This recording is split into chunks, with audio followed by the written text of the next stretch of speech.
The following program is for adult audiences only.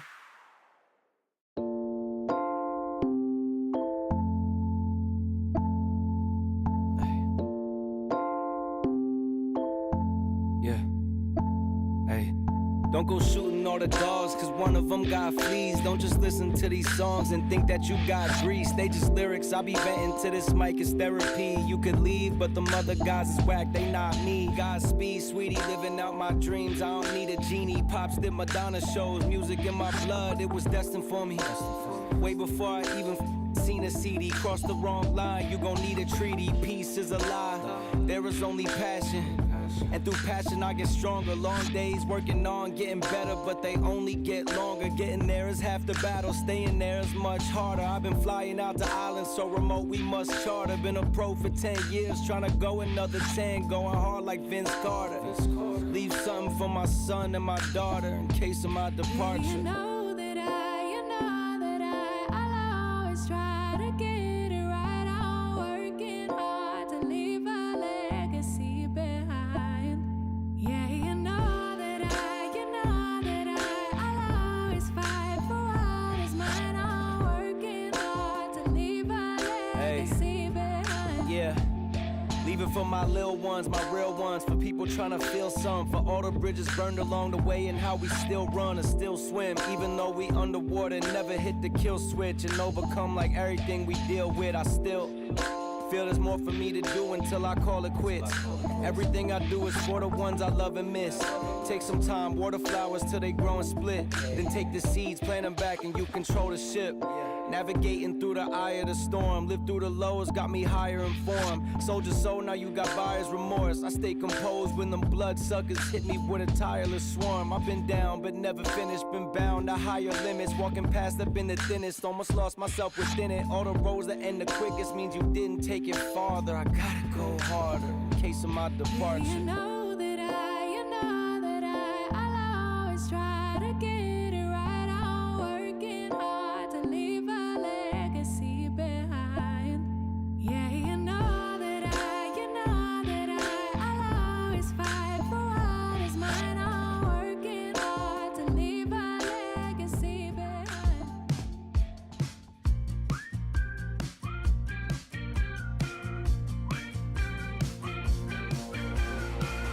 Welcome, this is your life now.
You're keeping me on.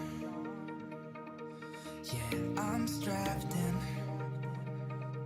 stuck in a song you can't turn off. Like a miracle. It's time for the Mixin and Chillin blog. Even if they implemented some ridiculous laws, this is something that if somebody truly wants to do this, they can still do it. But it's going to take a lot of effort on the vapors' part to actually learn what it takes to make your own stuff.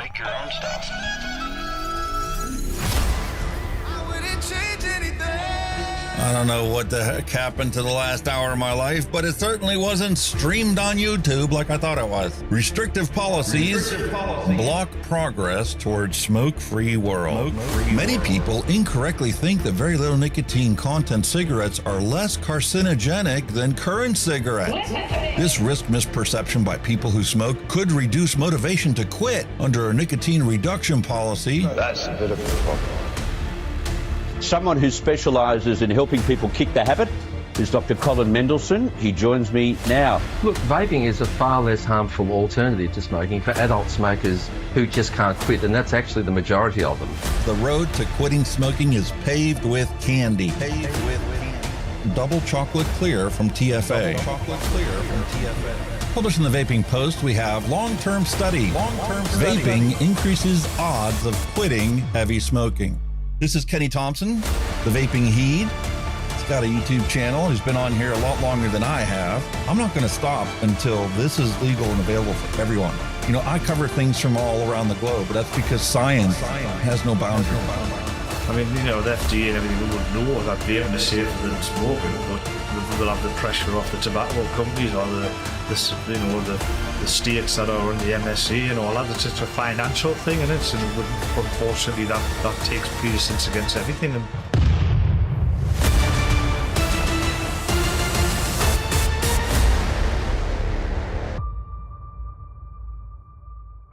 All of the things we went through.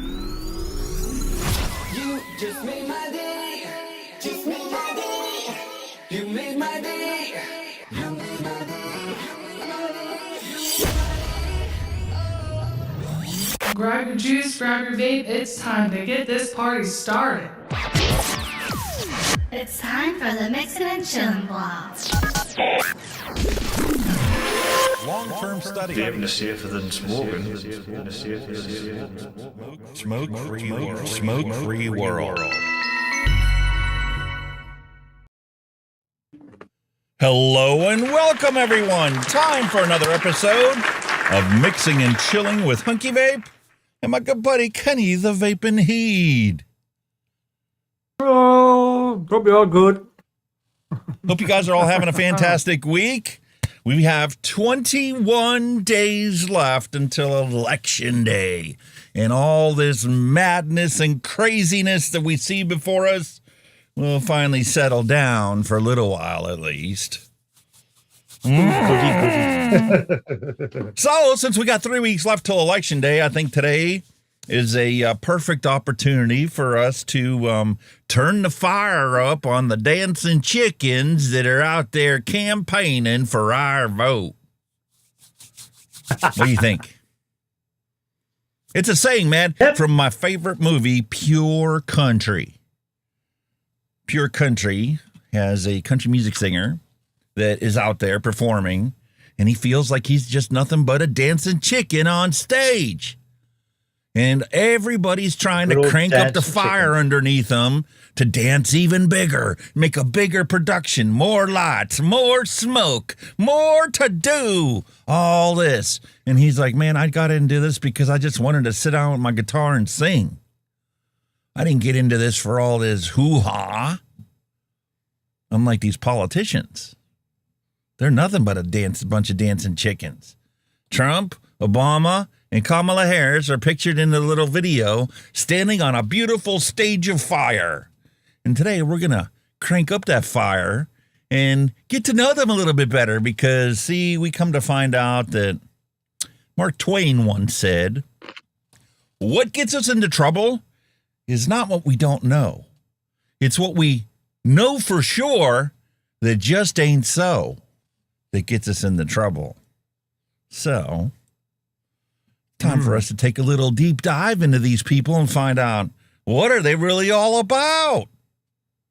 And what's going on with our, oh my goodness, I did not update the link. So if I click on people, is it going to show up? Yes. I just can't do it with Aaron Pernecki's thing. All right. Commands still work. Awesome. William Dobson, hello and welcome. Which reminds me, make sure you drop your hand checks, your dad jokes, and your pets for inclusion in the show on any of the social media links that are out there, whether it be on Facebook, whether it be in the Discord server, which unfortunately I did not bother to download this week. I've been busy this past week, man, just trying to get everything working and trying to get this OBS updated, and I've got a bunch of things to review. I got something else in today that we're going to open up, find out what it is, and take a look at that. Michelle Elliott, hello and welcome. We had a bunch of things going on this week. I got some things drawn to my attention that we're going to go and take a look at. Robert sent me and tagged me in some things. So we're going to discuss that today. And, you know, because I've been asking everybody out there, you know, we need to find a way to win this war. Win this war on stupidity that's out there, right? You know, we've got science behind us. We've got all this other stuff going on. There's this propaganda machine and mill that is out there shaping things against us. I mean, like, they're still talking about popcorn long. Come on now, really? We've dispensed that whole ridiculous argument how many times now? And they still bring it up. Would you be surprised to find out that there's actually somebody out there studying what vitamin E acetate is, how good is that in a vape? What? Not very good. So I'm going to show you the dumbest vape science study I have ever seen in my entire life today. Vitamin E acetate in your vape. What? Where's my bottle? I know it's still here. I got so much stuff on my desk because I've been working on so many different projects this week. I don't even have it. Here it is. There it is. Come here. Vitamin E acetate's a big no-no. There you go. Vitamin All E oil. acetate. Oil! The top of this is oil. The bottom of this is VG and PG, and you can clearly see the line where everything above this line right here is vitamin E acetate. Which is oil. Oil! Oil. Oil does not dissolve inside of VG and PG. It sits on top. So who the hell would put it in their e-liquid? Ever. They don't understand that this was used in CBD oil because it actually is an oil-based substance that they vape. And that's why there's minuscule quantities, because the CBD and THC vaping isn't designed for you to take that into your lungs. It's designed to have such a small quantity of vapor that it's absorbed in your oropharynx. I don't want to get too technical, but that's how it works. It gets absorbed in your mouth. People are vaping because it's cool and it's a fad. It's no different than if you take a drop of it and put it underneath your tongue. It's not meant for you to get into your lungs. Seriously? How many times do we have to dispel this whole myth? Michael Redfern, hello and welcome. Sharon Gottschall, hello and welcome. I mean, basically something that could probably be an example is you wouldn't vape vegetable oil, would you? Or sunflower seed oil, or you wouldn't vape it because it's oil. And oil does not dissolve in your lungs. That's why you get bad. You can't breathe. You can't breathe and you die. Now, I got a question for you. Should I make this a sound effect? It's the beginning of a song, but I think I can chop out a little bit of it to make it into a song, because we talk about these dancing chickens all the time. So maybe I should have a little sound effect like this.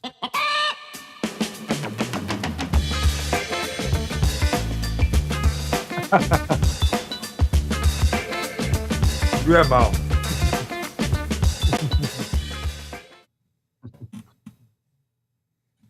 Dancing chickens, dude. Good news, That's everyone. what we're talking about today. Dancing chickens. Dancing chickens. I love it. Listen, I know it's not as good as the music video that I played for you earlier before the show that we can't play on the show because we don't want a copyright claim, but it's getting there. It's getting close to there. That was class.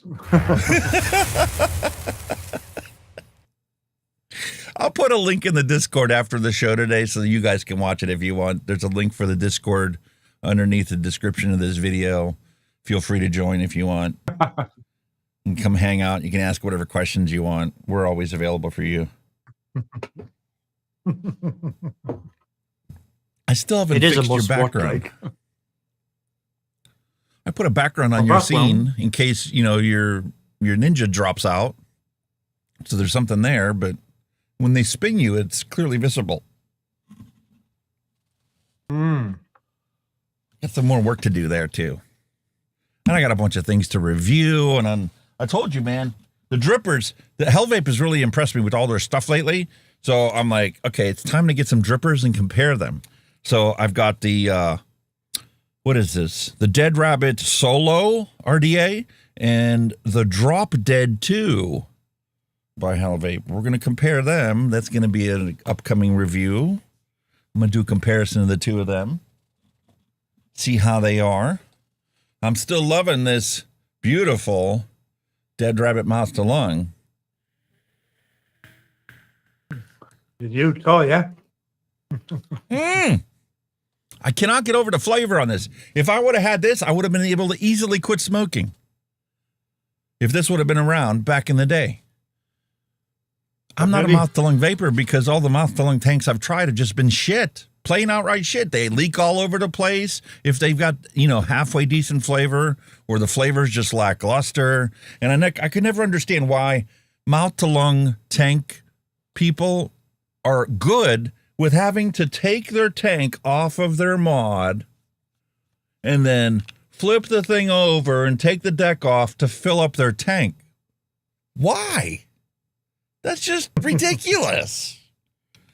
But I get told that, we've been doing that for years, man. That's just the way it goes. No, technology marches on. Yeah. You should be able to easily top fill your tank. No, I'm not voting for your candidate. Leave me alone. 21 more days. 21 more days. Dancing chickens can all go away. They can get off stage. We can focus on something else, like helping each other out. These hurricanes that are down there destroying Florida, that destroyed the Appalachian Mountains. Politicians jumping up and down going, we got more help for you. We're going to help you. And while Biden's hanging out on a beach on vacation. We're not supposed to get upset about it. Hell no. No. So anyway, we got a bunch of stuff to cover today. What's going on in your neck of the woods there, Kenny? Anything interesting happen to you this past week? Nothing really. We've just had a business meeting, they have all the business investors. The Labour leader had with all the businesses to try and get them to invest in the UK. And guess what? He got a big pharma company to invest £250 million in the country. What are they going to get in return? God only knows. What? Yeah. Bootah Squad, hello and welcome. Sean Lynch, hello and welcome. Ron Jeremy, hello and welcome. Vaping wise, it's still very little, not announced or anything like that. It's the same old. The ban for the disposables is coming in next year. And that's we got science about that this week too. Got a bunch of science to talk about. And William Dobson says Biden is probably talking to the fish.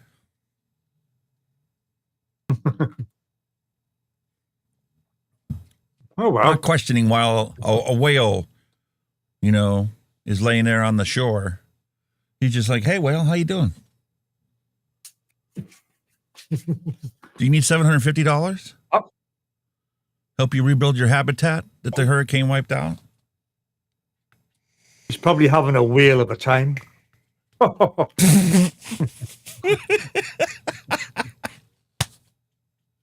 Oh, maybe I should have gone over to the Discord, see what kind of jokes we got. Maybe I'll do that during our segment after the news while we're drinking. Or maybe while we're checking out the pets. Because if you tag me in something and I happen to catch it, I wish there was a better way for you to like have a tab for nothing but stuff you were tagged in. You know what I mean? On Twitter. Because if you're not paying attention, it's an easy something to miss, and it's a hard thing to find. Cheryl says that her sister got $300 from FEMA. Meanwhile, there's a bunch of stuff on the news that they had Mayorkas go down there, and he found out that, you know, there's a bunch of people that have been promised a bunch of things for FEMA relief assistance, but they haven't got it. It's 2 weeks later, they still haven't got anything. It's almost as bad as in Katrina, when all those people are sitting in the Superdome, you know, trying to like weather the fact that the storm had like destroyed their entire community. So they're like all huddled in the Superdome with rain dripping through because the hurricane tore a hole in the roof. It took them how many days to just get them bottled water at the Superdome? How are we not, in today's day and age, better equipped to handle these kind of situations? Meanwhile, we're not allowed to get upset about the fact that 40 times more of our money goes to, like, Lebanon for the war that's going on down in the Middle East. What? It was the same when Mississippi got flooded up the last storm. It took them a week before anybody went down to see what was going on there. Went a week. Unbelievable. And the sad reality is, you know, Obama wants to stand up and say, it's wrong for us to sit here and, you know, give these politicians excuses and let them make fun of the people that are damaged by this. Listen, we're going to get into that in the news, but let's be serious here. The American government's reaction to these situations that happen on a regular basis is just abysmal. And like, you know, I had a conversation with somebody earlier in the week that we chatted about, and I told him, I says, you know what? All you need to do to confirm this suspicion of yours would be to go look at a VA. VA hospitals should be cathedrals. They should have the best equipment because we should take care of our own. You know, these people get debilitated and are hurt because they fought for our country. And when they come back, this is the best that we can give them. Exactly. It looks like a slum. Some of these VA facilities look nothing better than your local dilapidated nursing home. I've visited plenty of them. And it's appalling. Bullshit, man. But we'll get to that. Absolute bullshit. It's horse bullshit.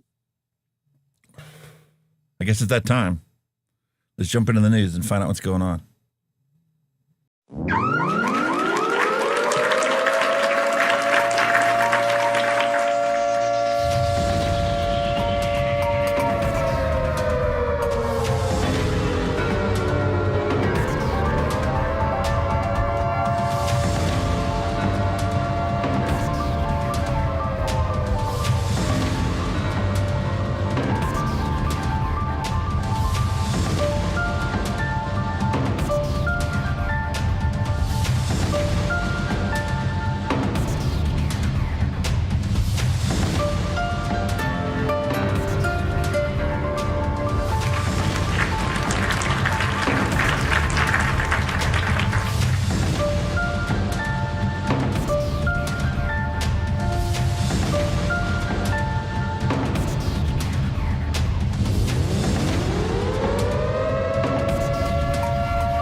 Oh, my.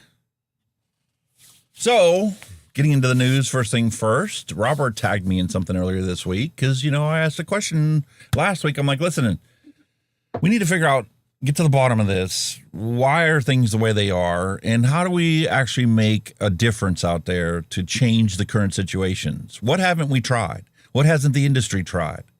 And it's kind of appalling to see the fact that, we can't even agree on simple things like it's better to have a top fill than it is to tear your tank off of the mod and refill your tank. So we can't agree on something like simple stuff like that.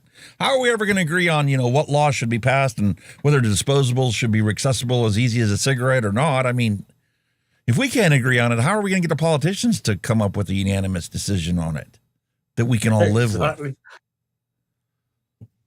But he pointed to something, and it turned out to be a link on Facebook, and I watched it, and I commented back to him. I said, listen, this is a wonderful and simplistic explanation for why we have factions and fake news content, evolving over time to be what they are today, and why the government's trying to just ban it all, and have total control over what's appropriate, what's wrong, and what's misinformation, what's malinformation. And why do we even have to have all those categories? But interesting how this professor gives this explanation why facts don't matter anymore. I thought that the internet would make the world more connected, more tolerant, more educated, and more true, like more agreed upon the facts and the way things are.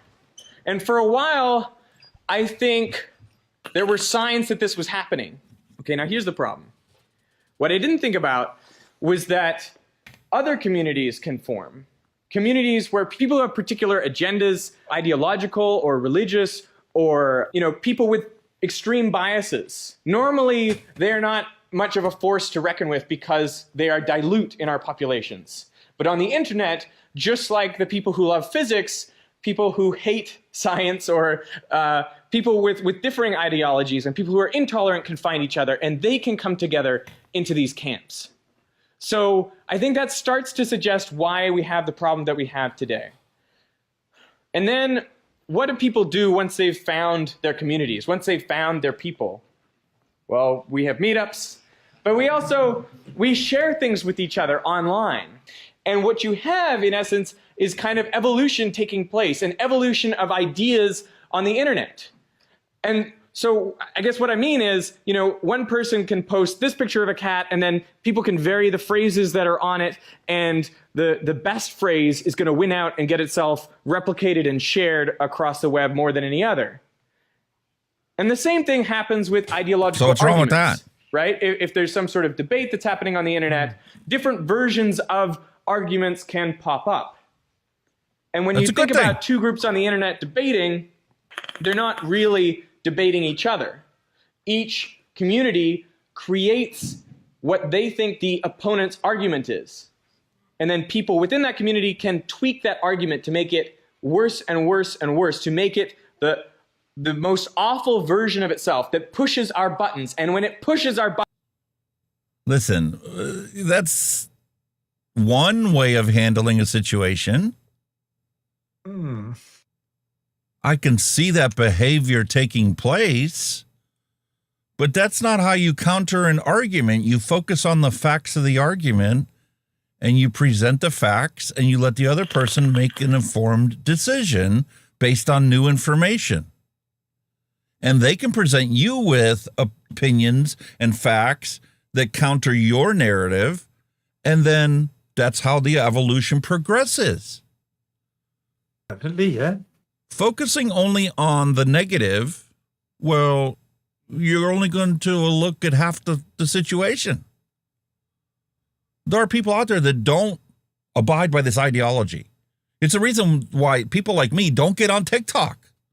I refuse to accept the oversimplification of anything to less than 60 seconds. I don't care how informed you are of a topic, you cannot sufficiently explain it in 60 seconds. No. Shorts are ridiculous. They're there for entertainment purposes and humor, not for gaining knowledge. There are people out there that are still trying to just learn and come up with a reasoned opinion. And their opinions will change over time based on facts that can be supported with science or current events or a host of other stimuli. Buttons, then we share it with everyone we know. And we say, look at what the other side is talking about. Look at how awful it is. And we keep evolving the ideas to make them really, really bad. Those are the ones that get shared and spread, just like in evolution. We're evolving arguments to make them the worst form of themselves, and then to make the pushback, even worse. And that, I think, is leading to this polarization. And what's worse, the internet is organized by algorithms. Algorithms that are designed to take the things that are most engaged with, that most push our buttons, that get us going and get us sharing and liking or hating, and they promote those even further. And this, I think, is where something like fake news comes in. How is it possible that during the last election cycle in the US, more fake news was spread and shared than real news? That is extraordinary. And I think it happens because the internet allows groups of people to come together. The internet is a for-profit institution, and the more people that interact with it gives them more engagement. More engagement gives them more opportunity to serve advertisements, which generate revenue for them. That's a fact. To me, it's like you said, judging by what you said, it doesn't really matter what the topic is. It could be anything, but if it's getting shitloads of engagement, then the algorithms are going to push it, whatever it may be. Not only the algorithms drive it, but the audience drives it. How many times, have we done a retro vape on something and go, that sounds all right? Nobody's going to share a tank review on something that's just all right. It's got to be fantastic or horrible for people to engage. And if they think something's fantastic and you tell them something's better, and they're automatically trying to defend their position. That's fine. You have a right to your opinion. But I'm going to present my opinion on something, and I want your opinion on it so that I can form an informed idea and determine whether my hypothesis is correct or incorrect. That's science. That's how we evolve. That is evolution. So it's a good thing that we're having conversations about things. That's why we do this show every week. That's why it's 5 hours long, because there's no way we can summarize everything that we talk about in 15 minutes or in an hour. No. Who have really particular views. It allows them to share things with each other, even sharing what they think the opponent's argument is, tweaking it ever so slightly, doing all of these little mutations, little alterations, and finding the ones that push our buttons the most. And then those are the ones that get shared. Those are the ones that get liked and hated and everything. And those are the ones the algorithm elevates to the very top. So rather than the internet bringing us together, rather than us converging around the facts, instead, the internet allows us to divide ourselves into factions and to have this crazy evolution of arguments, which is facilitated by the algorithms, pushing us ever further apart. And that is the best that I've been able to reason about why we now care less about facts than we ever did before. Not everybody agrees with that statement. There are those of us out there that are constantly searching for the facts, searching for the truth. And the solution is not less communication or censorship of divergent opinions. It's more communication, more access. That's the purpose of the internet, to have more ready access to the facts and to things that we would never have been able to be exposed to before the creation of this internet. And it's also the reason why our politicians and our governments are trying to restrict it, because they have their own agendas that they want to foster, and the truth can easily prevent a lot of these things from coming to fruition. Like, here's a perfect example, and we're going to get to this in the vape science section. But would you be surprised to find out that the pharmaceutical companies have been working on a vaccine for nicotine addiction?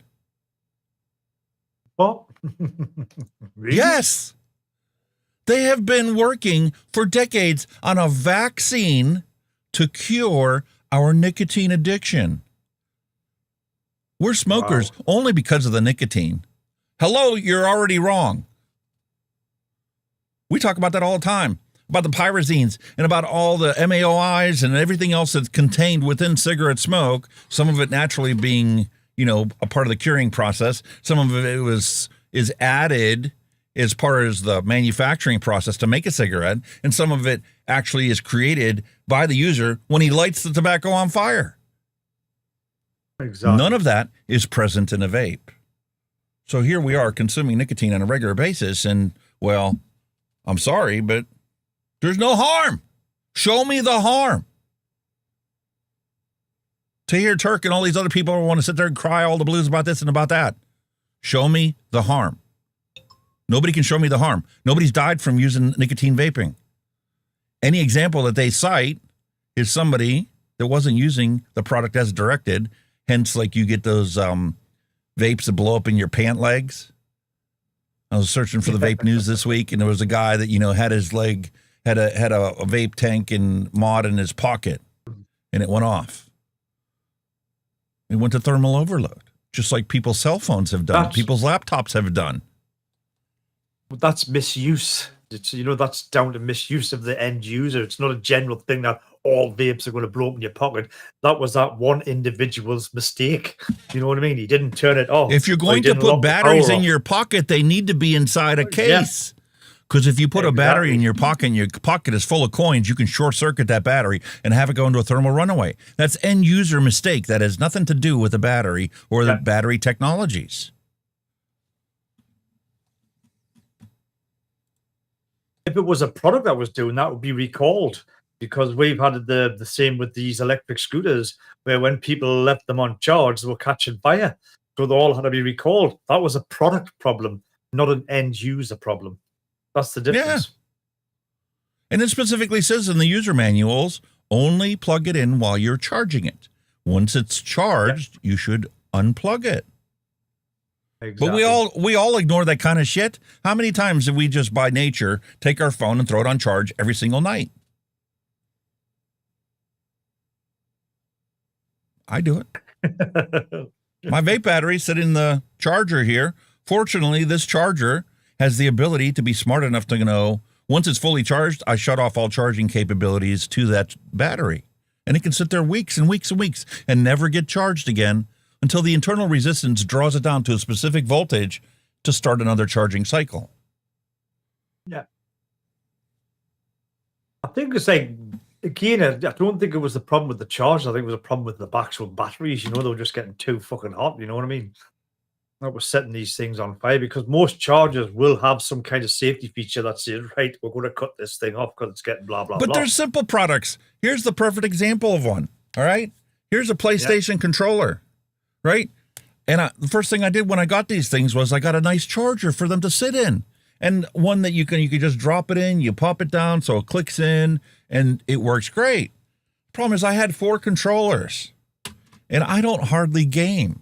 Not as much as I thought I was going to when, we've spent $500 on a gaming system. Once a week I might, spend a couple hours before dinner or after dinner playing on the game. The rest of the week, those things are sitting on a charge the whole time. So no surprise, after 2 years of them sitting on a charger the whole time, I go to pick it up and I'm like, I'm going to set up, this thing in here so I can play games on Twitch and get some more subs on Twitch. And the battery's dead in this. I've only used this like 5 times. I had to order a replacement battery. Now I got to take the damn thing apart and change the battery out. A battery that was never meant to be replaced because the control's going to wear off faster than the battery when they designed that thing. But because I left it on a charge the whole time, it's dead. Anyway, second thing that Robert pointed out this week that we're going to take a look at here today, AI. all this misinformation that's out there, how is it getting into AI? Well, when the propaganda is out there and AI learns all this information, it picks up all the Bloomberg propaganda just as much as it does our advocacy against it.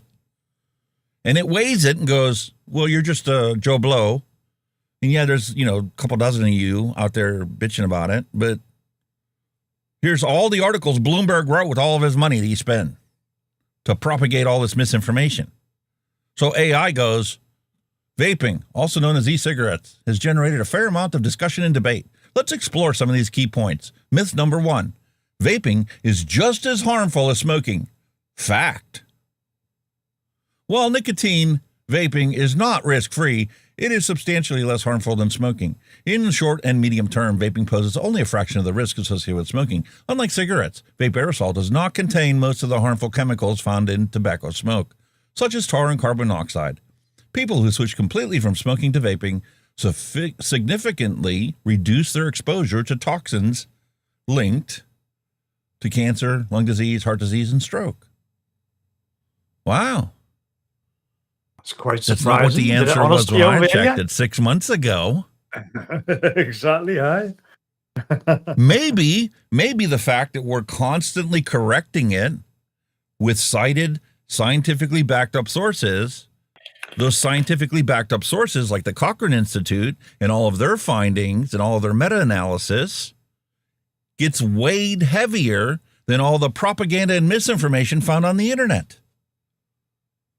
So maybe that guy's argument, while does bear quite a number of facts, is only part of the picture. And maybe there's a little bit more for us to explore and learn from.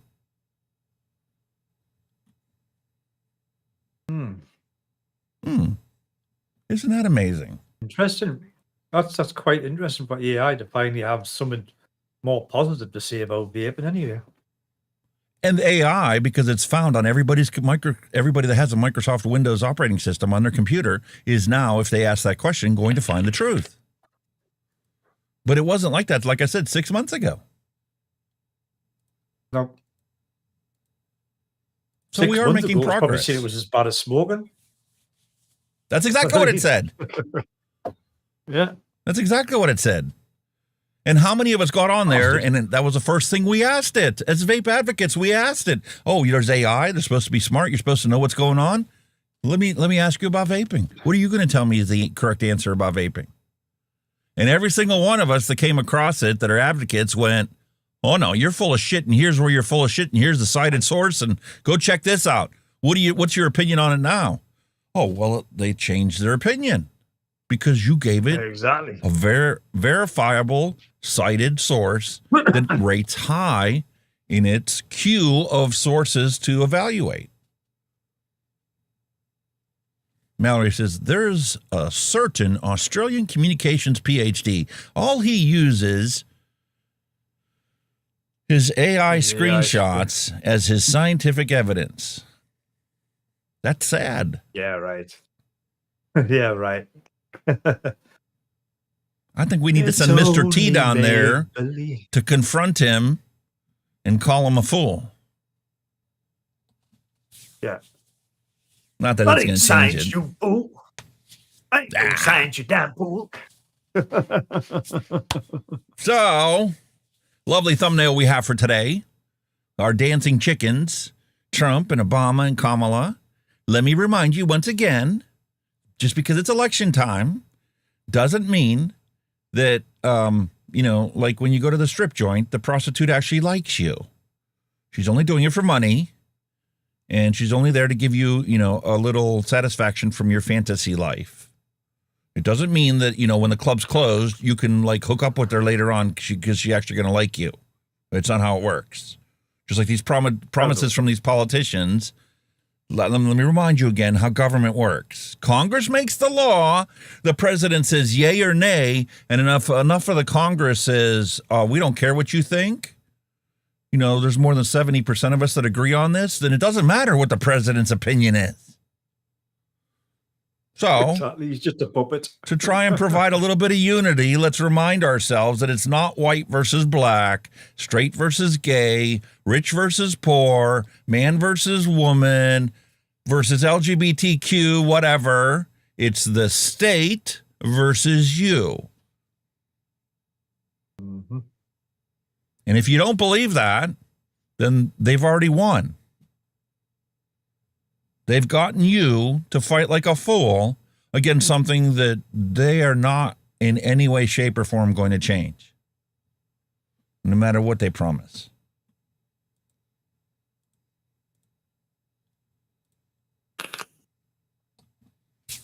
Except stuff like this. This irritates the crap out of me. But then again, I've already gone to the World Health Organization's website, and I've already gone and looked at their Project 2030 plans. So this is no surprise. Why in the beginning of the year, we were talking about all of the immigrants coming to the UK, right?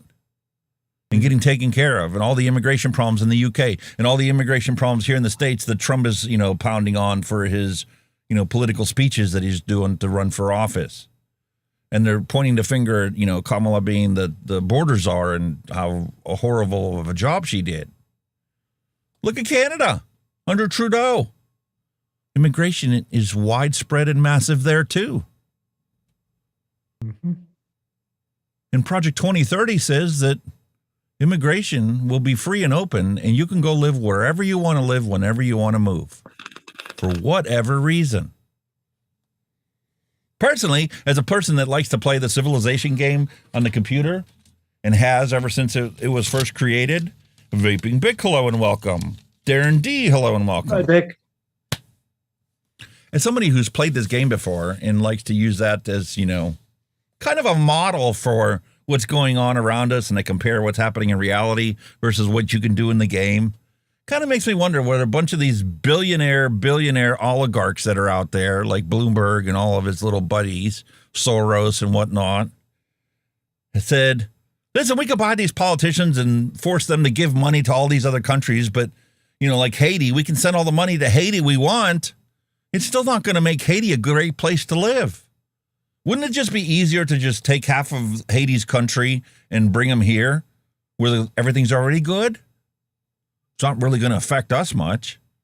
Yeah, maybe your little local town's going to be overpopulated for a little while and cause little housing things. But in the big scheme of things, in a big game like civilization where you're looking at hundreds of years of, evolution, it's no big deal. It's a quicker, easier way to get more people to have a better life. And it's going to be a minor inconvenience for the people that are already living good. And their life never going to be as bad as it was, for these immigrants in their original country. This isn't just where you live. We live in a global society now, whether you want to accept that or not. That's a fact. And our politicians, that's what they have in the back of their minds when they pass these laws allowing this kind of stuff to happen.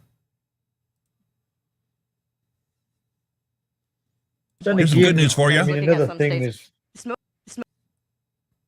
Go on. Saying again that the war-torn countries at the moment aren't helping, because, some of the immigrants, that are escaping war-torn countries and dictators and all that, but I think a lot of them are all jumping on the same kind of wagon with that, where some aren't, in greater need as others are. So, there's a lot of stuff in the world going on that isn't helping the cause, is it? And all those situations are actually created by our politicians. Exactly. In order to fund the lovely industrial military machine that is profiting from war and death in these other countries. And I even saw somebody talking about it this week about how Trump is campaigning on the fact how he's going to end this war in the Ukraine. It's going to be the greatest thing since sliced bread. You think the military-industrial complex doesn't already have another war ready to go for us to focus on and send our munitions and our money to? Let's be realistic about our politicians. These countries, you know what I mean? We're selling arms for these countries. We're making money out of it. You know what I mean? It's you froze there, Kenny. Sorry, it was just something disconnected on my USB, so it's decided to connect again. So I don't know what. As long as you know about it. Yeah. As long as you know about it. So here we have some good vaping news for you. Smoking is pretty much non-existent among 18 to 24-year-olds. I was looking at some states. I mean, you're looking at 5% or less. There are more older people smoking than what there are, young people. And youth vaping has declined significantly. So I don't know why the FDA is still harping on kids vaping. It actually went from 20% of youth using e-cigarettes regularly in 2019 to 5.9% this year. It's a 70.5% reduction. We went from 1 in 5 kids vaping to 1 in 20. 1 in 20. And I think it's just awesome. Come on, you little bugger. Come on, isn't that fantastic? Yeah, man. 1 in 20. What's going on? That's significant progress. That should be celebrated. But it's not. And we have a little reminder here for you guys out there. The Dunning-Kruger effect is a type of cognitive bias where people with little expertise or ability assume that they have superior expertise and ability. And that this overestimation occurs as a result of the fact that they don't even have enough knowledge to know that they don't have enough knowledge. They think they're fucking experts. But they want to say that we're not experts when we talk about the things we talk about. Like the only way to find out whether somebody is an expert or not is to actually talk to them. See what they do know. See what they don't know. And push the boundaries. And whoever knows more can impart some knowledge on the person that doesn't know as much. That takes conversation. That takes a little bit of effort, your time and energy. What the hell's happened there? I don't know, but OBS Studio just disconnected and reconnected from our stream for no particular reason. Holy shit. And you're still frozen. Can you see the stream, Kenny? Because I don't know if you've been paying attention, but Elon has successfully launched, and then recaptured the biggest rocket ever launched from this planet. This is all part of his, wanting to have the ability to create a colony on Mars, right? He wants to be able to repeatedly, constantly send up payloads and payloads of information and data and supplies to establish a colony on Mars. And part of that is to get the cost to send things up into orbit and send things into space 1,000 times more efficient than it is today. Come on. Isn't that a pain, trying to get OBS to reconnect to things? Anyway, here's the old rocket that they first started to experiment with, and here's the new one after it was captured. You did good, son. Way, way more efficient and way better than what it was. I just can't get over it. The rocket just lands on its own and is captured so that it can be refueled, new payload put on top, and sent back up into space in a very short period of time. Come on. It's just amazing. Yeah, we can. We're back. Yeah, we're back. We're back. Listen, I don't know where this music comes from, so I can't play it for you guys. But look, compare 2019 to the one that just landed this past week. Look at that. Yeah, and apparently he says in so many years there's going to be 1 million people living on Mars. I can't remember how many years he said, but he's going to try and inhabit Mars with humans. Yeah. Look how fast this new one lands compared to the old one. And the little arms grab it as well, don't they? On the tower, they go and grab it. Yeah. It comes up against there and it just sets down on top of those arms. Look, this one's already done and landed. That one's still landing. Wow. I sat there and watched this for like a good hour. All the different views that were out there of this rocket launch and landing. Just to make sure it wasn't fake. I photoshopped.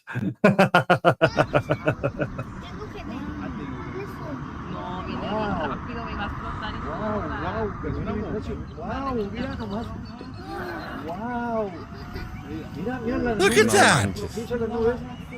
Bien, ahí está. Ay, wow, wow. Wow, qué cosa tan increíble. How is that possible? Why is that engine not forced it sideways or catapulting it? Why is it still straight?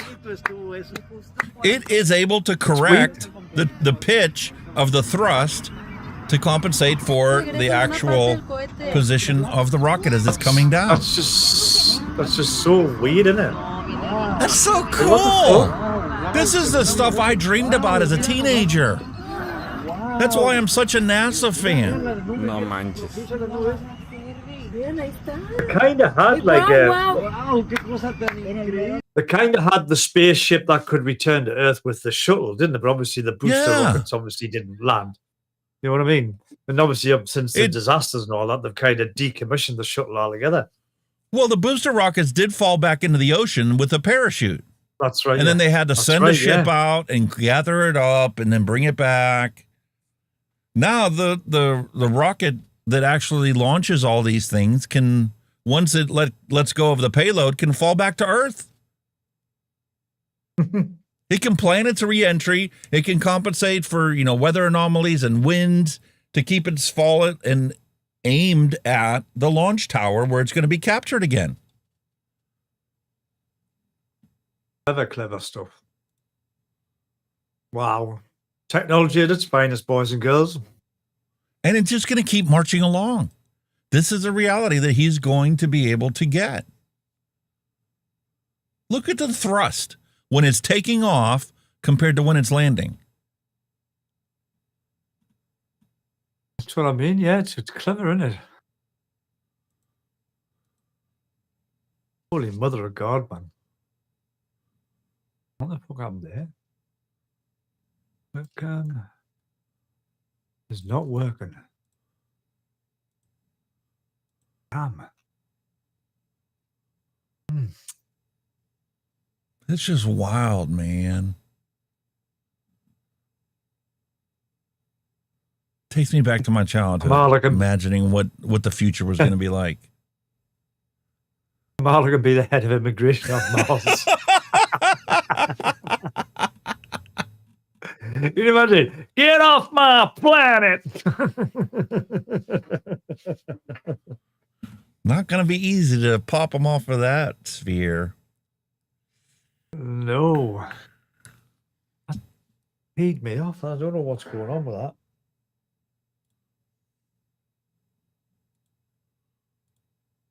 Now that disconnection, for whatever reason, my webcam was just connecting and disconnecting, and now it's just disconnected altogether. So I don't know what was going on there. Like my camera. It did the same thing, dude. Just the USB. I've never touched it. It's sat there.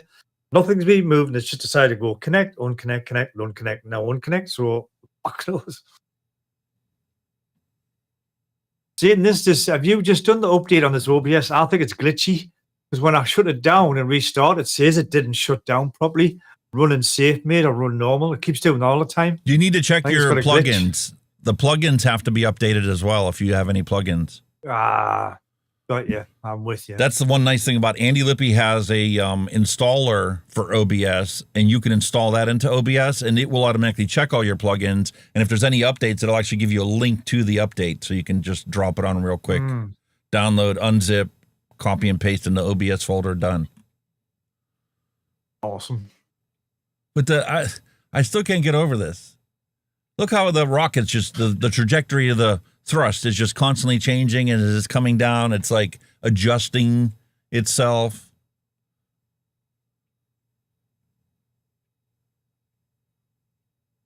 It just reminds me of that old 80s game called Mooncrester, when you had to dock your rocket on top of another rocket.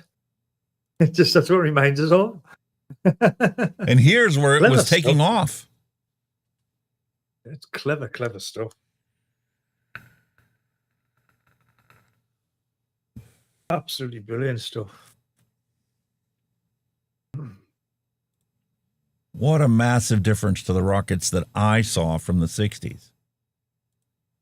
It's a big jump from the old Apollo rockets, isn't it? The old Apollo missions. Jesus. Is it Oh, not? heck yeah.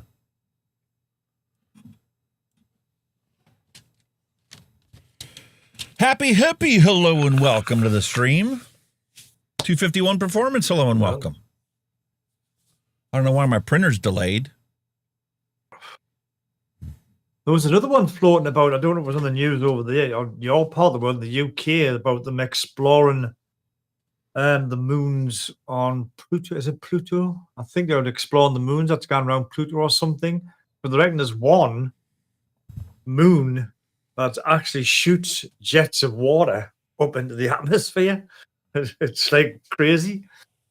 So they're thinking where there's water, maybe there could be life. Yep, that's always been an assumption that they've had out there. Yeah. Do you know that we actually have 2 moons right now? Well, maybe not now. 2 weeks ago, we had 2 moons on this planet right here. 3 if I drop me pants. Moon. No, we had an asteroid that was actually captured in orbit and has stayed in orbit for roughly about 2 weeks, and you could see it. Yeah, it was here. It was over the UK. It was on the news. On Earth. Yeah, it was an asteroid gone around, wasn't it? It only happens every 800 years or something along them lines. Yeah, and it's going to be released once again. And this is the whole reason why Elon wants us to be able to populate ourselves on another planet. Because there is that possibility that the trajectory isn't going to be something that's going to put that rock in orbit for 800, once in 800 years. It could actually hit the Earth if it's the wrong trajectory. Oh, yeah. Well, and here we have another dinosaur cataclysmic event. Yeah. Don't put all your eggs in one basket. That's always been a risk, isn't it? A meteorite or an asteroid could always hit the planet. And yeah. Oh.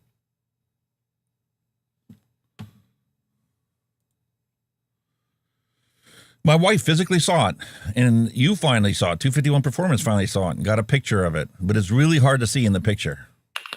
It's pretty cool, though. This is the stuff that, we took for granted when we were growing up as a kid, and, we're taught all of our science lessons. Meanwhile, we've got just look how far we've come. It was only, the 60s when we landed on the moon. You're only looking like 40, 50 years down the line. And look what we're doing now. Rockets that land themselves. Wow. Yeah. Dusty Country Red, hello and welcome.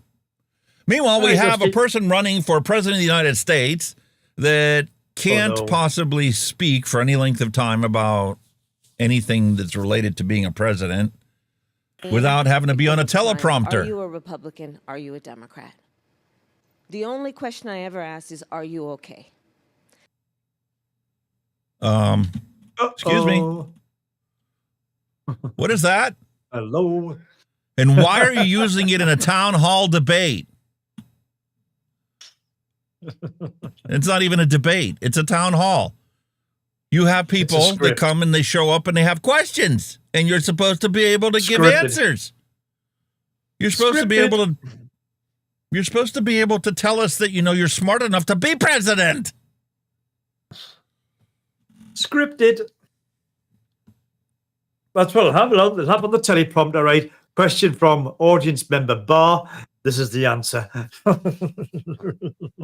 Let's throw that up there for her, so she doesn't sound like a fool.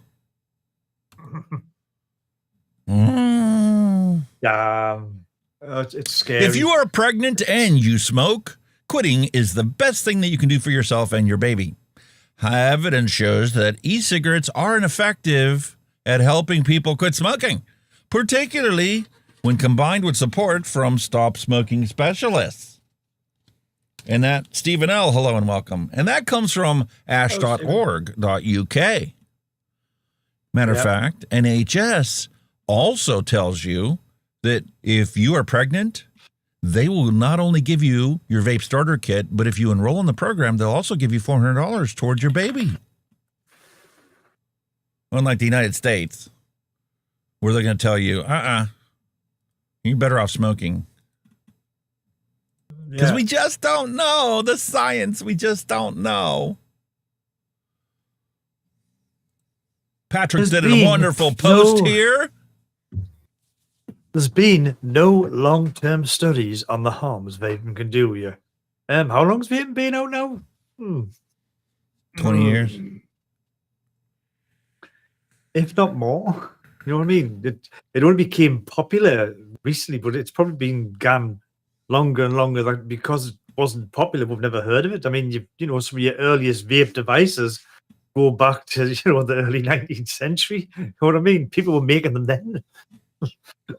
Not for vaping nicotine, obviously, you know. Oh no, opium. Opium. Nope, stop. Did I say opium? No, stop. You know, it's interesting. The more that we look into the news, the more I diversify and I step back, and a lot of the stuff I don't even talk about in our weekly show that I've revealed and discovered. Yeah. It's so remarkable to take a look and see what Australia does and how it's identical to what the FDA does, and so drastically different from anything that happens in Europe or UK or any other parts of the world. But for our entire life, Australia has been like a puppet of the United States and a puppet of the UK. In some regards one, in some regards the other. They hardly ever do anything on their own. But they are the only country in the planet right now that are dealing with tobacconist fire bombings. And we have our good buddy Tahir that spent years attacking, misinforming people and chasing people who smoke away from vaping, taxing cigarettes at extreme levels, creating a vibrant black market in Australia. They banned safer nicotine and vaping from every retail space where they were previously available. And then they force vapors to buy small number of approved products that are low-quality products at pharmacies that don't really want to sell the vapes. And then they wonder why illicit drug cartels with an existing distribution infrastructure say, there's money on the table, mate. Let's take out the competition. Exactly. And once again, the Australia fire bombings continue unabated. They can deny it all they want, man. Yeah. And that was caused by the government. Not by any smoker, not by any vapor, by the government. So this is a good question. Is nicotine a cure for lots of illnesses that we don't really know about? Hence why they're constantly telling us that it's bad. We know how the government works. We know how the government operates. It's a reasonable question. When we look at it and you look at the Safer Nicotine Wiki, you come to realize all the different things that have already been proven that nicotine, though they used a patch, provides health benefits to people in certain circumstances and with certain conditions. Parkinson's and ulcerative colitis and ADHD and a bunch of others. What other conditions are out there that could benefit from nicotine consumption that people refuse to try and have never been studied because we've been chastising combustion and nicotine use for how many decades now? Like I said, it's no worse than caffeine. But out, you know, dissing caffeine, saying how bad it's for you. Nope. No, I'm not even going to talk about this one. However, there is a link to this book in the description of this video. We've been doing it for weeks and weeks and weeks now. If you haven't read the book yet, because you were too cheap to spend $20 on buy from Amazon, that's okay. I understand. Times are tough. You can go to the website, links in the description below, and you can download the PDF and read it for free. Fantastic book. There you go, boys and girls. Written very simplistically so anybody can understand it. You don't have to be a PhD to understand this stuff. And I even pointed out to our good buddy Tahir, hey, man, instead of shitting on this guy's book, have you actually read the fucking thing? Here's a link. It's free. You don't even have to spend any money. Go learn something. You don't have to be you don't actually have to be a vapor to read it. You can actually be somebody who's thinking about stopping smoking. That's how simple the language is, telling you how to start, what to use. You know, it's starting from download it on your flash drive. Next time you go to the doctor, hand them a flash drive with this book on it and ask your doctor to read it. Yeah. Nikki Maynard, hello and welcome. It's awesome, awesome book, guys. Awesome book. Dave Hopper posted, as some of you know, I have recently stopped smoking, thanks to transitioning to legal vapes. There's a lot of misinformation in this space, and you know, I plan to fight this by spreading the word. As such, I have created a brand new account to do exactly that. Please follow me there at Dave Vapes. Yeah. And everybody's posting on there. It is an unstoppable movement. Here's my reply.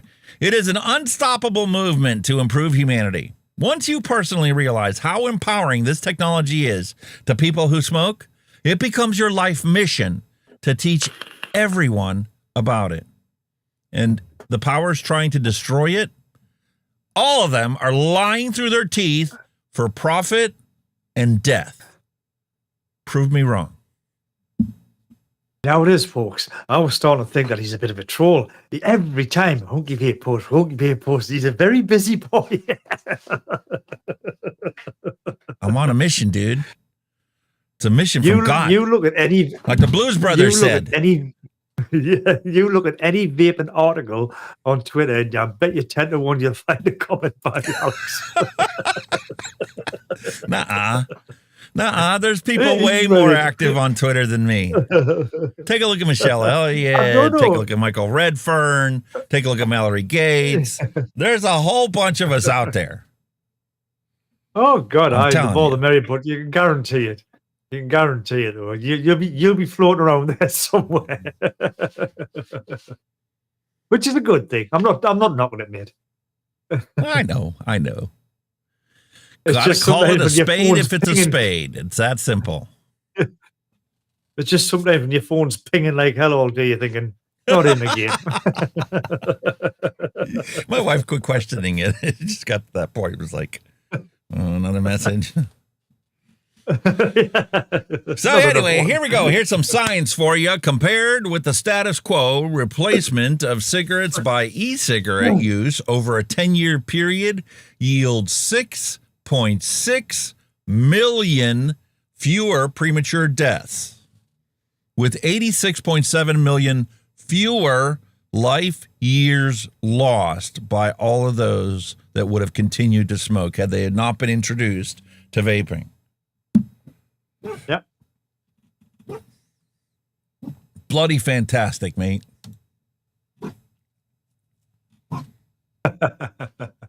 Oh yeah, Lucy, it's not doggy time yet. Go back to sleep. I remember that line. We're 106 miles to Chicago. We got a full tank of gas, half pack of cigarettes. It's dark, and we're wearing sunglasses. Hit it. Hit it. Classic line. Love Brilliant it. Love it. Okay, go lay down. Thank you. Go. At least you're not as bad as a narcissist, dog. Anyway, lovely news here. Seems to be how the only way we can actually get, restitution and get things right and fixed is take them to court. Vape company lawsuit charges the FDA fines are unconstitutional. An online vape retailer has filed a lawsuit challenging the FDA's right to impose so-called civil money penalties without a jury trial. Ooh. You got to prove what I did was wrong and deserves the fine. So I want my constitutional right to a jury trial. Check out the article, Vaping 360. Yeah. Fantastic. Loved it. Brilliant. Hell yeah. Hell yeah. Need that shit. Life expectancy versus healthcare. Here we got another one of these wonderful charts over time to see how countries do, right? How much money are we spending for healthcare, and what is our life expectancy? Plot that on a graph, and I want to see how we all do. How do we all fare when it comes to life expectancy over time? Wow. Ooh. Up until 1980s, this looks pretty damn good. We're ahead of the pack on spending. Look at Turkey over here. I'm sorry, but I'm sorry, but with that graph being animated, it looks like a lot of sperm cells. You're right, it does. I never saw it with that perspective. Just my dirty mind. Where's the egg? Let's race to the egg. Oh, the US is winning. It's going to get the egg first. Yeah, look at the U.S. winning. We're over $10,000 per person for our health care expenditures, and we have the lowest life expectancy out of everybody that they graphed. Wow. How are we okay with this? Huh?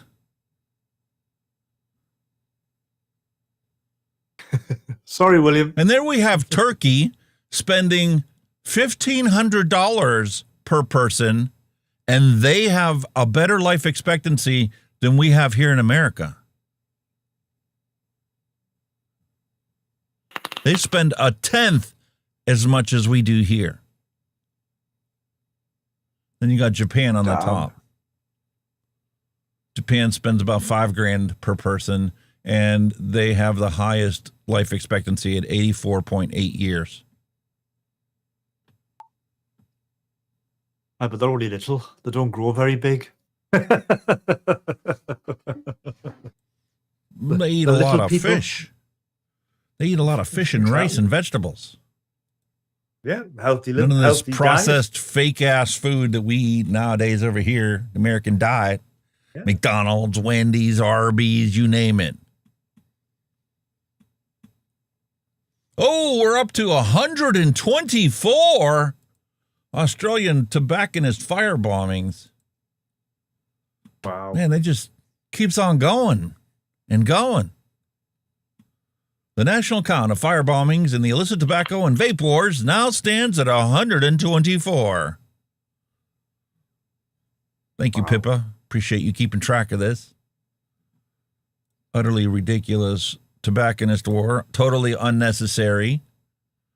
All of our buddies have been wiped out of the industry.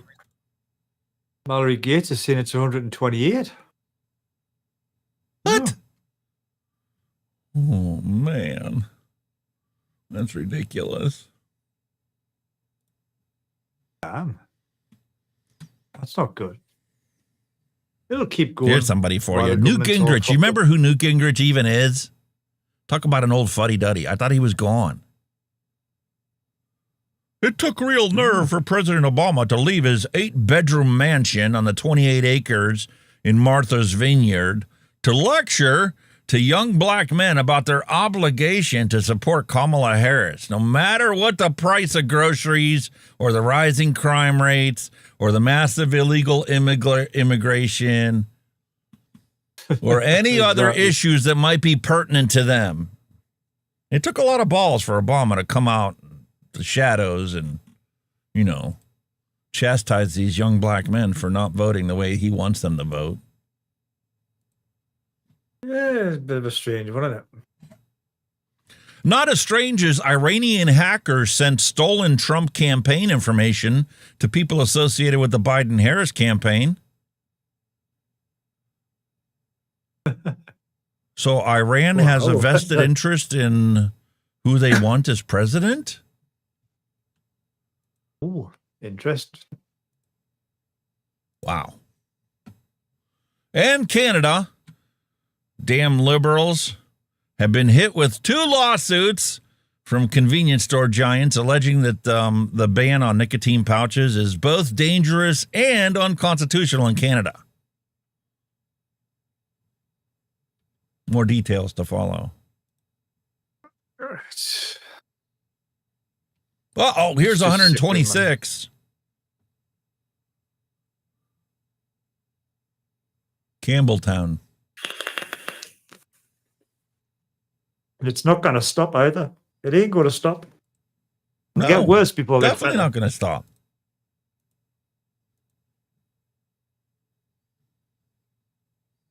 You know, you're talking like fucking cartel territory here. You know what I mean? Australian cartel, no, Jesus. Oh, did Kevin post on somebody's thing and make them take their post down? What's Oh, that? Vaping IT posted, it's a good thing tobacco-free kids, FDA Tobacco, Truth Initiative, and Parents Against Vaping work tirelessly with Senator Durbin and Frank Pallone, keeping tabs on all these kids, you know, like good child molesters, to protect them and drop the vaping rates as low as they possibly can be, which is nothing. Oh, I see. So now they're taking the Aw. credit for it, even though they knew it was just a fad that would die out, but now they're taking the credit for it. I know, yeah, man. I wonder why we didn't see that one coming. You know what I mean? All right, Why so- did we not see that one coming? It's time for us to actually listen to what Obama said, because he was here in Pittsburgh, and I didn't go see him. Then again, I didn't go see Trump either, and he was even closer than Obama was. Why? Trump, his Why rally did you not was go? actually the same place I used to work ambulance. I didn't go Did you see him. not just go along just for the? Did you not just go along for the comedy issue of it? You know what I mean? It would have been a good laugh, if anything. Well, not so much. Listen, Obama has always been a fantastic orator, right? He's like your minister.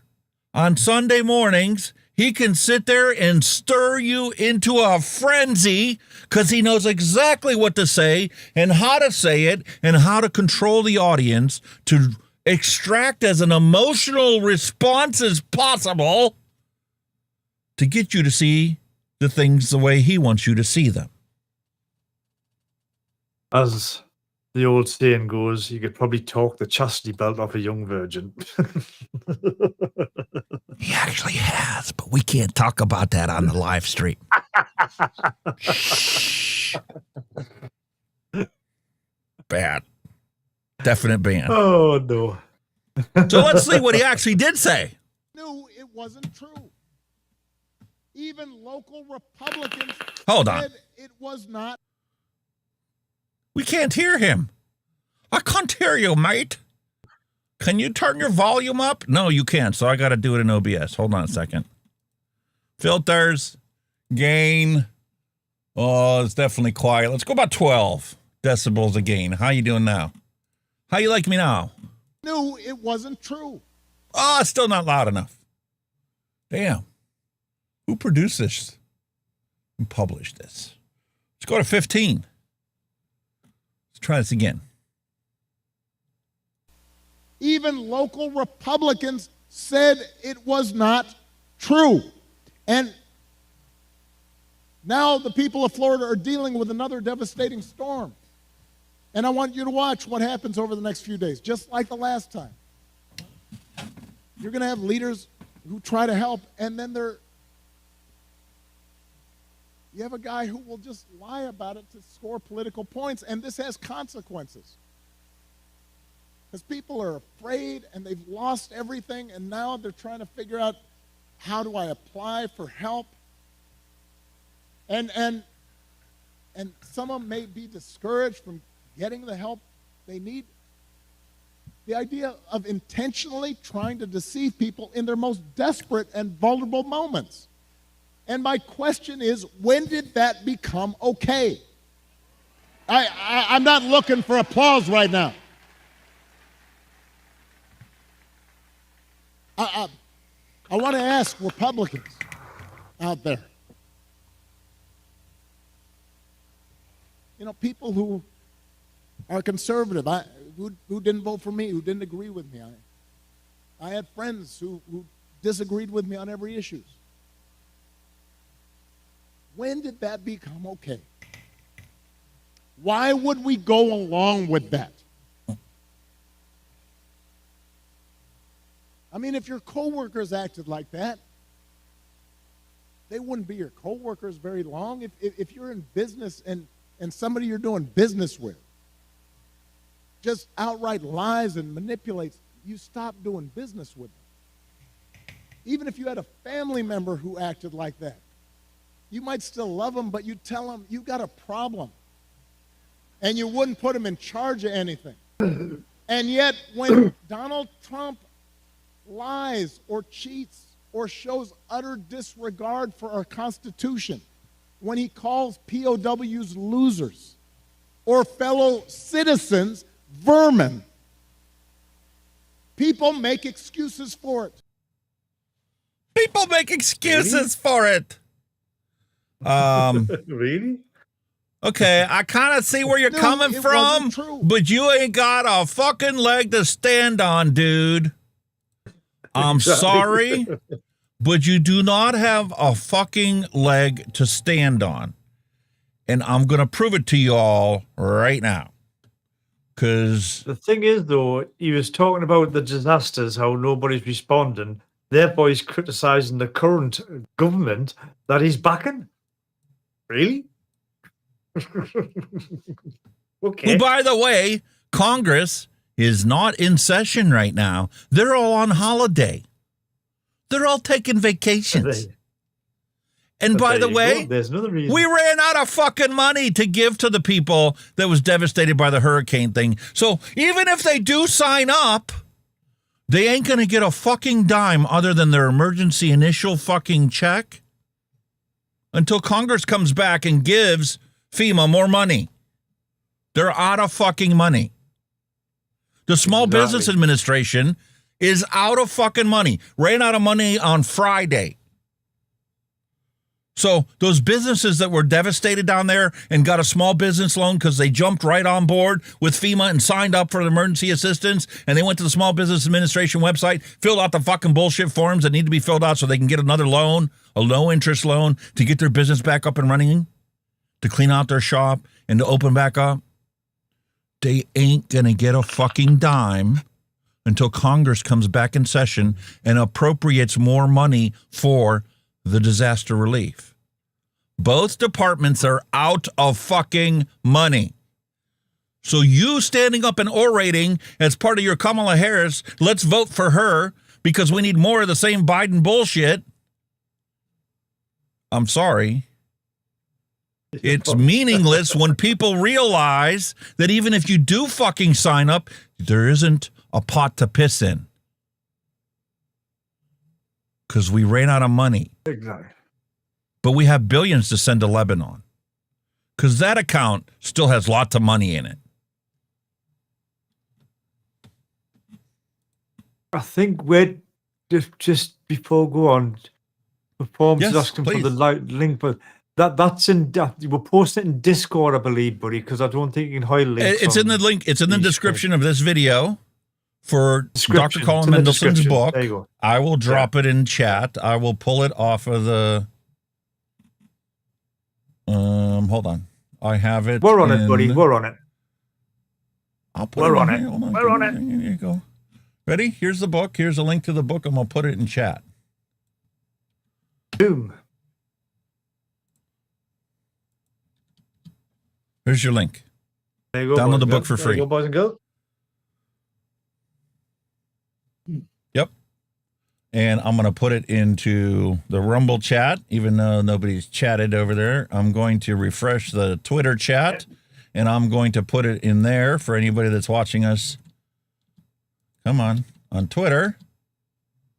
And if anybody's watching us on Twitch, there's your link. Now you all have it. And now Kenny and I's combined chat has 4 links that are all the same, except the icon in the beginning on what site it came from. There you go, boys and girls.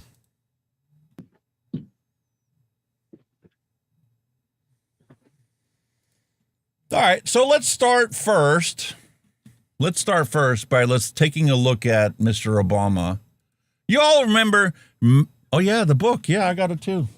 Over there somewhere. By the way, folks, it's not sponsored. No. Need to get Colin on the show. But there you go. That's how thick the book is. So you can imagine what your PDF's going to be. Open it up. It's got big print in there. It's not tiny print. Oh, there you go. And there's pictures too. For those of you that love to have lots of pictures. Oh, it's one pictures. Steve's in the book. Our buddy Legion Vape's in the picture. There's pictures of what vapes look like. There's pictures. Fantastic book. Pictures everywhere. Yeah, you got Legion it. Yeah, Legion's in there. Steve's in there. Yeah. That's right. I remember that. You were saying that, weren't you? Awesome. You didn't read it, did you? I did. I've just been a while ago since I read it. All right. Look at that. There's my old logo. Yeah. That's in the book. Copyright. I'm putting a copyright claim in against that. That's my work. Come on now. We're out here trying to improve humanity. You don't need copyright lawyers getting money. True. All right. So let's take a look at Obama. You remember the big to-do that Trump pushed about, we want to see your birth certificate. We want to see your birth certificate. Right? Why would they push that issue so hard? Obviously, some lawyer took care of that before, like whenever he filed his petition to become on the ballot, right? Somebody looked into that, right? So why was it so big in the news? Could it possibly be to hide Obama's ties to the CIA? Could it possibly be because many of his family members have associations with the CIA or with CIA agencies? Could that possibly be one of the reasons? Well, according to this article, that's exactly why they did it. And I'm not going to go into the details of it, but there's so much stuff that we don't know about, that our government has involved itself in, that we don't even get a glimpse of. Maybe our grandchildren will get to pull it out with the Freedom of Information Act when we're all long gone and dead, and all the key players that were in it were gone too. But you can't hide the reality of the untold story of Obama and the CIA. Want to get to know him some more? They've all got the money they all got their fingers in the cookie jar, mate. Every one of them. Right. And who's the one that's supplying all the money for all this? Not talking about CIA shit and all the military industrial complex. That's a whole well we don't ever dive into. We just talk about it. We all acknowledge that it's there, but that's about as far as we're going to get into it. Let me remind you all about the Marlboro Monopoly Protection Act, aka the Family Smoking Prevention and Tobacco Control Act, that created this whole bullshit regulatory authority that prevented vapes from seeing the light of day because it wasn't owned by Philip Morris, aka Marlboro. And who signed that law? Oh, that's right. It was Barack Obama when he was president.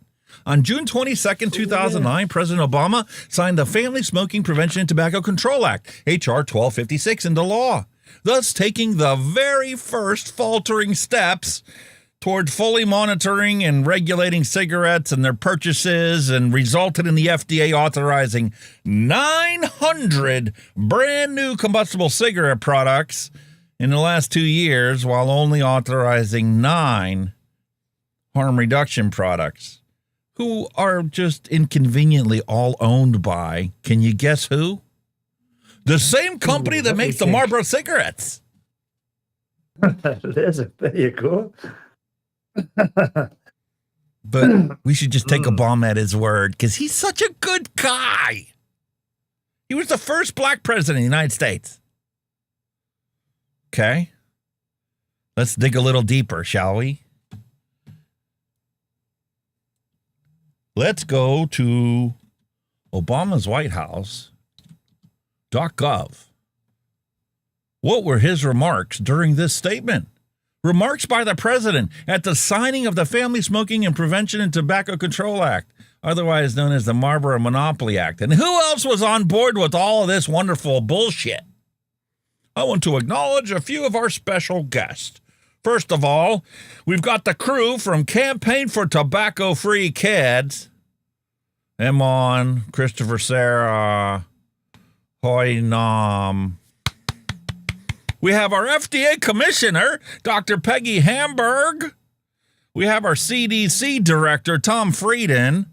And we have some just extraordinary members of Congress here on stage. Senator Dodd and Durbin and Onzi and Harkin, Lutenberg, Representatives Waxman, Dingleberry, Christensen, Pallone, Platt, all of whom did extraordinary work in helping to move this legislation forward so that we can all suffer from the Marlboro Monopoly Protection Act. Thank you for your wonderful job. Did great. Don't believe me?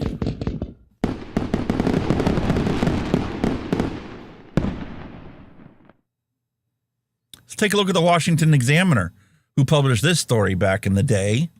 Obama teams up with Philip Morris to beat the tobacco industry. What?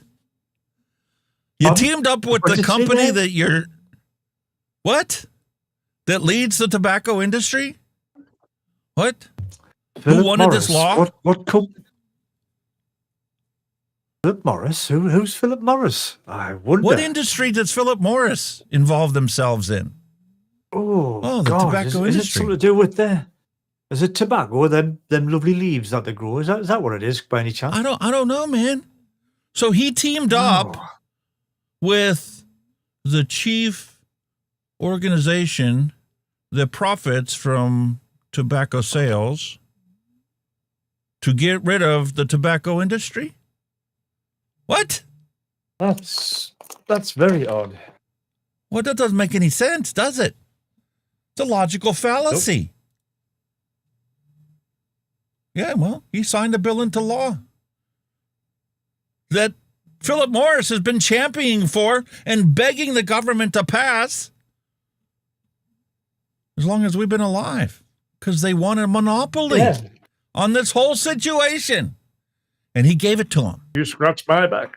It's you scratch my back, I'll scratch yours. Was Obama surprised by the applause Monday from Philip Morris' parent company Altria, calling the bill an important and historic achievement?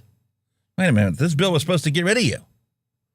No, the way that the language is worded in the bill ensures that they get to keep marching on, and anybody that wants to compete with them is met with obstruction after obstruction after obstruction to guarantee that they get to milk this for all it's fucking worth.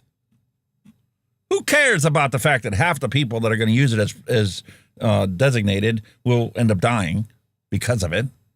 Who cares? And that Don't need to worry about that. And that little bit of print there you showed as well. Was he aware of the $40,000 a day lobbying? Probably not. Right. I don't know. He was a smart guy. He should have known that there was lobbying going on in the background. He's not a dumb guy. He knows what was going on. Ultra retained 16 outside lobbying firms at the start of 2009, has added 4 more since then, 3 of which were lobbying for this bill. Just this bill. What? Okay. Why wouldn't they? Guaranteeing them the monopoly that they have today. You want to applaud Obama? Let's be realistic about Mr. Obama and what he's done. 10 ways that Obama violated the Constitution during his presidency. Oops. How come we don't know about this kind of stuff? How come we never heard about this from the news? ABC, CBC from Canada didn't discover it. NBC didn't talk about it. CNN didn't talk about it. Fox News didn't cover it. How come? The Obama administration has been the most lawless in U.S. history. I don't mean that in a Nixonian sense of personal corruption, whereby the president is personally above the law. That's who they assign Trump to. Although the idea that Barack Obama's tenure has been the most ethically pure is laughable. No accusation rests on the 44th president seeing himself as professionally above the law, ignoring the executive branch's legal limits and disrespecting the constitutional bounds like, federalism and separation of powers, executive orders. Nah, he wouldn't have done anything like that. Not squeaky clean Obama. Obama only furthered the imperial presidency. The whole reason we are the United States and not the UK is because we don't want to be ruled by kings and queens. Right? But that's exactly what he did. He points first to the 2011 Libya invasion. It involved neither a congressional authorization of use of force nor compliance with the 1973 War Powers Act, which requires at least congressional notification that troop commitments are taking place and affirmative permission after 60 days of them being there. Every president since WPA's enactment has claimed that it's an unconstitutional limit on their inherent executive authority over military power. As commander-in-chief, he should be able to send our troops wherever he wants. Pay no attention to the man behind the curtain at the CIA pulling the strings, the family strings, back to Obama to say, listen, we need more government contracts. There's a reason why when they abandoned all of our equipment in Afghanistan, they left it there. Because, well, the government contractors have to make all new stuff. Because, that bank account is completely unlimited and gets refreshed every time Congress has to reauthorize our federal budget. They get plenty of money. How did Obama ignore constitutional checks and balances? Well, once he lost the congressional majority that allowed him to sign breathtakingly unconstitutional legislation like Obamacare and the Dodd-Frank Act, Obama began using his pen in other ways. Hearkening to Woodrow Wilson's progressive view of the administrative state, President Obama steadily took out his frustrations with the checks and balances that inhibited his ability to fundamentally transform the country into the global agenda fostered by the World Health Organization and the United Nations. There was the Chrysler bailout. We had Obamacare that was implemented that Trump was supposed to repeal but never repealed because it was cheaper to fix it than it was to redo it because, he didn't have the political support in Congress to get it completely redone. Lobbyists wouldn't stand for it. Political profiling by the IRS. That's constitutional, right? Go after your political opponents? Nah, that's just something that happens in modern politics with Biden and Trump. And maybe Bush. The second one, not the first one. How about recess appointments? You purposely wait until Congress goes on vacation before you start, assigning all these judges? Because you know that they can't possibly be confirmed until Congress comes back and puts them on the calendar to decide whether they want to, accept this appointment to this judgeship. How about DACA and DAPA? And that's not even going to get into what DARPA did, or the modern equivalent thereof. How about the assault on free speech and due process on college campuses? We can easily forget about Obama doing that. Or the Clean Power Plan. June 2024, the Environmental Protection Agency proposed a new rule for regulating power plant emissions. Despite significant criticism, it finalized the rule in August 2015, giving states until 2018 to develop plans to reduce the carbon dioxide emissions with mandatory compliance 2 years ago. EPA cites Section 111 of the Clean Air Act. So it's bad enough that we have regulatory overreach by these agencies, but then we have presidents that, pull the puppet strings to get them to reach even further beyond their scope of things. Meanwhile, they don't bother to clamp down on things that are, actually making us stupid. Like we talked about a couple weeks ago about fluoride. Have you all heard about the wonderful judicial case that now told the EPA this whole fluoride in our city water system ain't such a good idea because 10% of the kids that drink city water are going to be dumber because we put fluoride in the water. Sorry. Oops. Guess we fucked up. Didn't tell you about it. That one slipped out. Didn't tell you that it was going to give you arthritic joint pain and it was going to, take your tendons and your ligaments in your body and it was going to make them brittle. Oops. Shh. We forgot to tell you about that. Because, only the poor people are going to drink city water. Rich people drink bottled water. It's already been filtered all that stuff out. And then they only put the minerals back in. But we're looking out for the poor people. The WOTUS rule, net neutrality, EPA's cap and trade, and that's only the beginning. And the link is in the description if you want to read it. But I'm telling you, this guy is not as innocent as he says he is. And just because he wants to call out Trump for being the biggest fucking liar in United States American history and trying to use this hurricane situation in order for him to back his candidate while, we ignore Kamala Harris, don't even get to know who she is. You won't give a fucking interview that you ever get to see in its entirety. It has to be edited and cut down and clipped, so we only get to see what she wants us to see. Because Obama's such a squeaky clean wheel. It's a lie, except when Obama says it's a lie. Truth matters more than ever. It's not just a design on a $300 graphic T-shirt that none of us could afford, nor would we ever spend that much on a T-shirt. It's also a new motto of the New York Times adopted after former President Obama left office. This timing highlighted the unavoidable truth that the news media slumbered the whole time Obama was in office. Not that we can get any real news out of the mainstream media nowadays. But sure, we can just all blame it on the fact that it's the internet, forcing evolution to move faster and faster. Link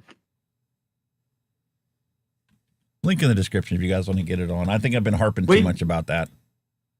We had a similar thing myself when Labour got in last time with Tony Blair, the new Labour and all that shit. And before you know it, he's got win a fucking war in the Middle East with the fucking Iraq. Oh, yeah. And all the dodgy shit and the weapons of mass destruction that were never found. Yeah, right. Isn't that a coinkydink that nobody remembers that? Bush took us to war, retaliation for 9/11, right? All because they had weapons of mass destruction. We were going to go over there. Did they find any of those?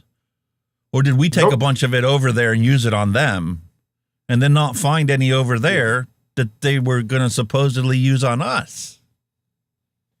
Exactly. All horseshit. So we talked about this, 2 weeks ago? Trump vows to save vaping? It's got to be at least 2 weeks ago he said that, right? We covered it in the news. NPR is just finally getting around to talking about it now. And it was kind of interesting because when I was reading the news, I watched and listened to this entire podcast thing that they put on there, 33 minutes long, right? But they don't talk about vaping this entire time. They talked about a bunch of other things. About the Jews and the Palestinians and the war that's going on over there in Israel and a bunch of other things and the holidays that are coming up. So let's take a look at another link that came up in the website in my searching for vaping news this week. And let's take a look at the fact that this is exactly mirrored what the NPR article was, except WBUR cut it down to just what Trump vows to say vaping. So let's listen to it. What happens? And who are they talking to? Are they talking to a Juul executive? What? What happened? Let's talk now about vaping and the industry's political efforts. Last month, Donald Trump vowed to, quote, save vaping after a private meeting with an e-cigarette lobbyist. Seems a change in posture. The Trump administration years ago issued several regulations of nicotine products, including vaping. Let's talk about this with Tevi Troy, the author of The Power and the Money About CEOs and Politics. He served as a political appointee at the Department of Health and Human Services under President George W. Bush, and he was a vice president for the e-cigarette company Juul Labs from 2018 to 2020. Tevi, welcome. Thanks for having me on. Really eager to have this discussion. Yeah, let's talk about it. Donald Trump recently talked about saving vaping, but remind us the picture in his presidential term. I understand his administration raised the age to buy e-cigarettes to 21 and also limited flavored vaping. Yeah, so he did increase the age for vaping, but that was in conjunction with the vaping industry, which was pushing for that. The idea behind these products is that they're supposed to be for adult smokers to be able to switch away from cigarettes, which are a very dangerous device, which kill hundreds of thousands of people. So he also did do the limitation on flavors under pressure there was a lot of lobbying. Lobbying doesn't just come from industry. There are also public interest groups that were heavily involved in the subject. And there was a bit of a vaping panic in the years 2018 and 2019, which I think has receded a little bit now. As far as kids vaping, numbers have come down significantly since 2019. Why do you think that's the case? Well, I think they put heavy regulatory guardrails on certain products. Maybe in some cases too many, because I had adult smokers who said to me that they couldn't get the products that they needed to get off cigarettes. But at the same time, I think it was a new product. People didn't know how to deal with it. We've imposed certain regulations, and now the system is sorting through it. You represented Juul at the time between 2018 and 2020.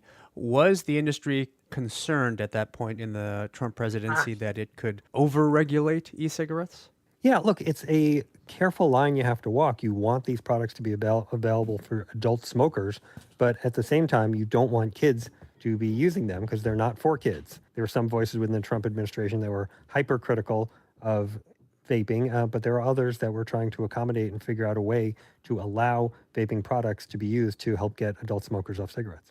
So as you think about Donald Trump's recent statement that he wants to save vaping, to you, does it seem like he's changed course? It didn't sound to me like the most carefully considered statement. There were pushes to completely ban vaping in his administration. He chose not to do that, which I think was smart. And I think that what he's saying is that he would continue to allow it to be used as an alternative for smoking for adults. Is there a lesson here that Donald Trump or any president, former president, can be charmed by industry in these private meetings? Well, if you look at my book, The Power and the Money, it talks about how CEOs can charm presidents, but also clash with presidents. It's a necessary game in the hyper-regulated world that we live in today, that CEOs need to take into account what Washington is thinking and what Washington is doing. The CEO-president relationship is particularly helpful because it's a strong leverage point at which you can have the greatest impact. And that's why the CEOs I talk about in my book are the ones who've really made a lot of noise about these issues in the past and really, in many cases, been successful on behalf of their industries. But in some cases I talk about in The Power and the Money, not so successful. And how do you think about key executives today in Washington, D.C.? I guess I think about perhaps the high-tech industry, maybe a decade or two ago when I was covering this. The tech industry wanted just to stay away from Washington, right? To do all their brilliant things in Silicon Valley. The picture has really changed since then. Well, that's for sure. And the attitude you're describing is that of Bill Gates, who thought that Microsoft could just outgrow Washington and not have to worry about it.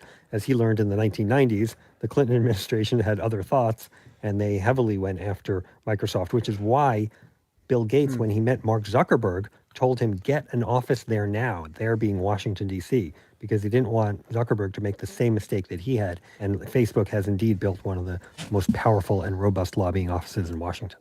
Tevi Troy is presidential historian and author. His new book is The Power and the Money. Tevi, thanks for joining us. Wow, isn't that interesting? If you got enough money, you can buy the lobbyists to get whatever you want. Kind of like how you can buy scientists by telling them, we'll give you so much money to find all the harms you can in vaping. Can you do that for us? No. Give us some money and maybe we can figure something out. Well, how about fewer U.S. students are vaping, but nicotine pouch use stays flat to our dismay. So, sorry for Campaign for Tobacco-Free Kids. You don't need any more money. Matter of fact, we need to start taking some of our money back because you're wasting it, dude. There's not a problem to be found. Bloomberg keeps telling us to be scared. Oh, the teen vapors. What teen vapors? Yeah. It dropped from an estimated 2.1 million to 1.6 million tweens and teens. The U.S. Centers for Disease Control and Prevention reported.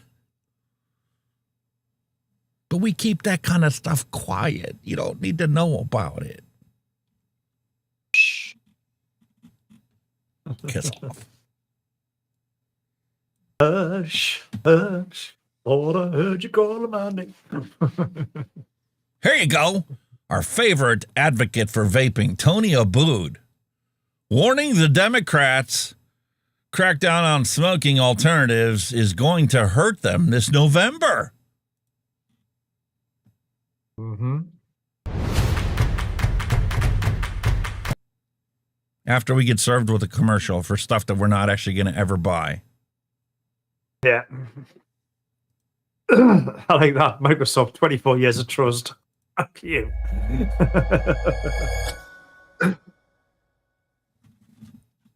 Well, my name is Tony Abood. I'm the executive director of the Vapor Technology Association. We are a U.S. trade association that represents companies in the independent vaping industry, which includes companies that include manufacturers, wholesalers, distributors, suppliers, and retailers. So basically the entire distribution chain. At the end of that chain are the mom and pop retailers, the vape shops, smoke shops that are in contact every day with their consumers. And those consumers are the ones that are using the variety of flavored vaping products that are available to help them quit smoking, because this is the first thing that has helped them. So many smokers who have tried to quit over many years, it's the first thing that's really helped them succeed. And so that is at the core, I think, one of the reasons why this product is so important to people. And we cannot forget that in everything that we're doing. We're talking about a product that has changed people's lives. The Biden administration's FDA has made it clear they have no desire to have less harmful nicotine products on the market. They have taken a view that is very anti-nicotine, and yet this same administration has authorized 900 new cigarettes in the short span of time in the last 2 years, when it has authorized only 2 less harmful vaping products. So I don't know how to explain that except to say special interest groups in this country that are often. I was wrong earlier. I said 9. He said it was only 2. Funded by the likes of Mike Bloomberg, who is made it clear that he wants to rid the marketplace of flavored e-cigarettes. That is what is at issue here. It is an ideological fight. It has nothing to do with the science, and it certainly doesn't have anything to do with what the FDA is legally required to do. So we looked at this issue back in 2019, and we looked at it again this year. And what's very clear from the numbers is that vaping voters can be single issue voters because, as I noted at the outset, this is an incredibly important product to them. And the notion that the government is going to take away their freedom to vape, their freedom to make choices over what they use and don't use, affects them greatly. The same is true with our small business owners. They have built businesses that supports their families, that creates jobs, tens of thousands of jobs in various states, over 100,000 jobs across the United States. This is a real industry with real people. And the calls by mostly Democrats to rid the market of these products is a call to shut down these small businesses. We fought hard for those in 2019, And President Trump did the right thing. He said, I'm not going to ban flavors. I'm going to raise the age to 21 to address the youth vaping epidemic at the time. And he only banned flavors in sealed pods. Yeah. That's the reason why you can still walk into a vape shop and buy e-liquid, even though it hasn't been FDA authorized. It's effectively been solved. The youth vaping rate is now 71% lower than it was at the time that law was changed. The one thing I would add is that, look, we've already seen in our data that significant majorities of swing state voters agree that we should not be banning vaping products or banning flavored vaping products, but instead the FDA should focus on harm reduction and doing everything in its power to fill the marketplace with these new technologies. And if you look at the states of Pennsylvania, Michigan, and Wisconsin, the majorities I'm talking about are 60%, 59%, and 58%. And what that tells you is Americans are smart, voters are smart, and they know when government is not acting in their interests. And this administration's FDA has made it clear that it does not have their personal health or the public health at the forefront when they're making these decisions. One of the most significant things to remember is that, vapors can be single issue voters. And what we have found is that they will support the leaders who are ready to change this biased system, this overbearing regulatory system that's been used to remove all of these products from the market. And that is something that we expect could play out as a factor in this election.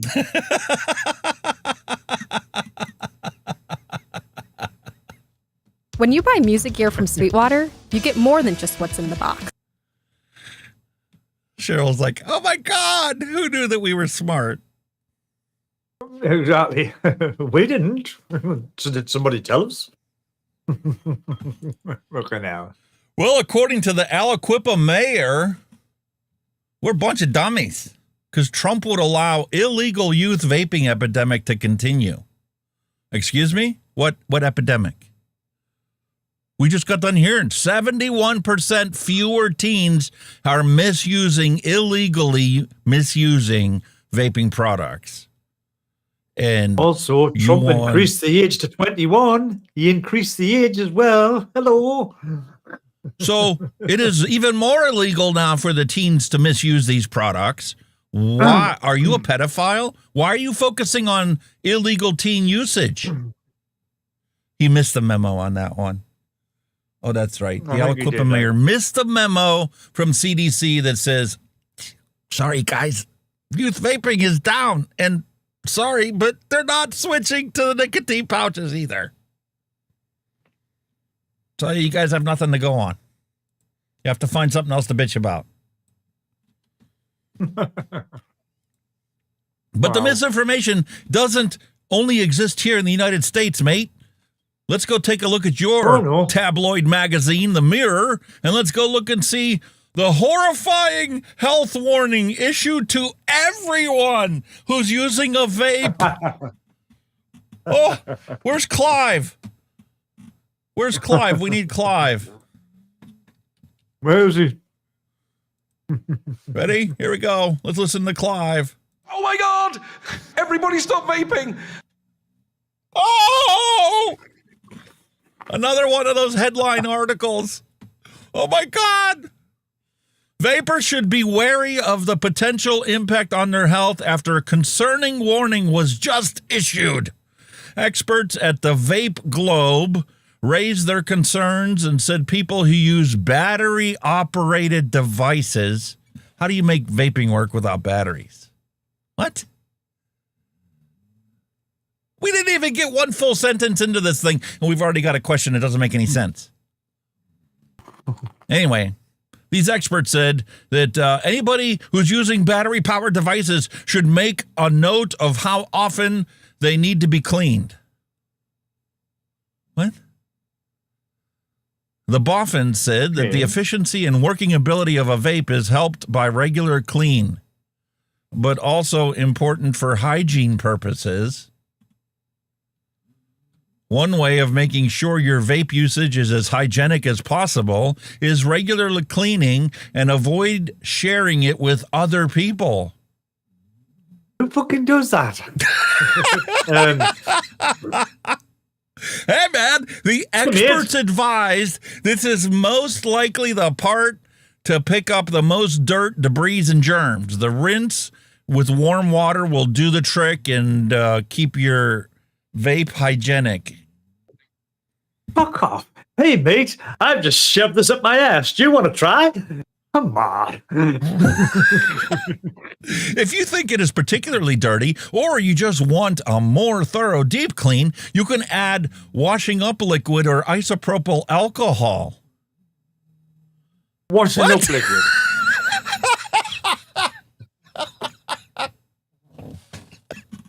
Just introduce some oil to your vape. I just cleaned this tank this week, and it was disgusting with Kenny's Raisin Rum Cookie e-liquid. It was the crustiest coil I've seen in a while after only 60 mils of e-liquid run through it.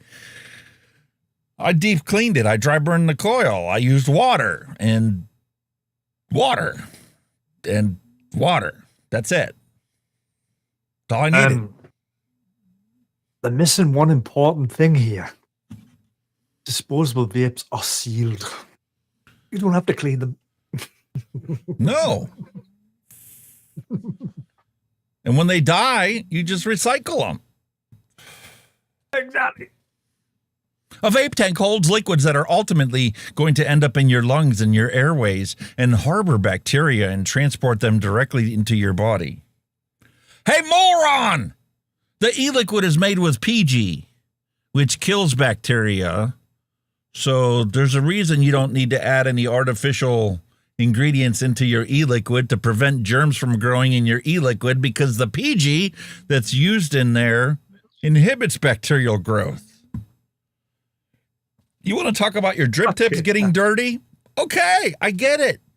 You want to talk about your tank needing cleaned on a regular basis? I agree with you.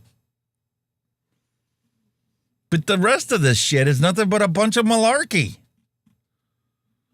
You can use soap and water for a deeper cleanse on your vape. And to maintain the lifespan of your vape, check regularly for any possible damage or issues. Well, you're supposed to do that with your battery wraps, too. Make sure there's no dings or burrs on them. And if you do get them, well, you can strip this off and put a brand new wrap on. Common sense. The heat from the coils kills even more bacteria. Oh, this is horrible for this author and nobody else. People using disposable vapes still face a health risk, such as bacteria and viruses, if they share the vape or have regularly cleaned the mouthpiece. Looks pretty clean to me. I just cannot believe some of the fucking shit these people are putting out.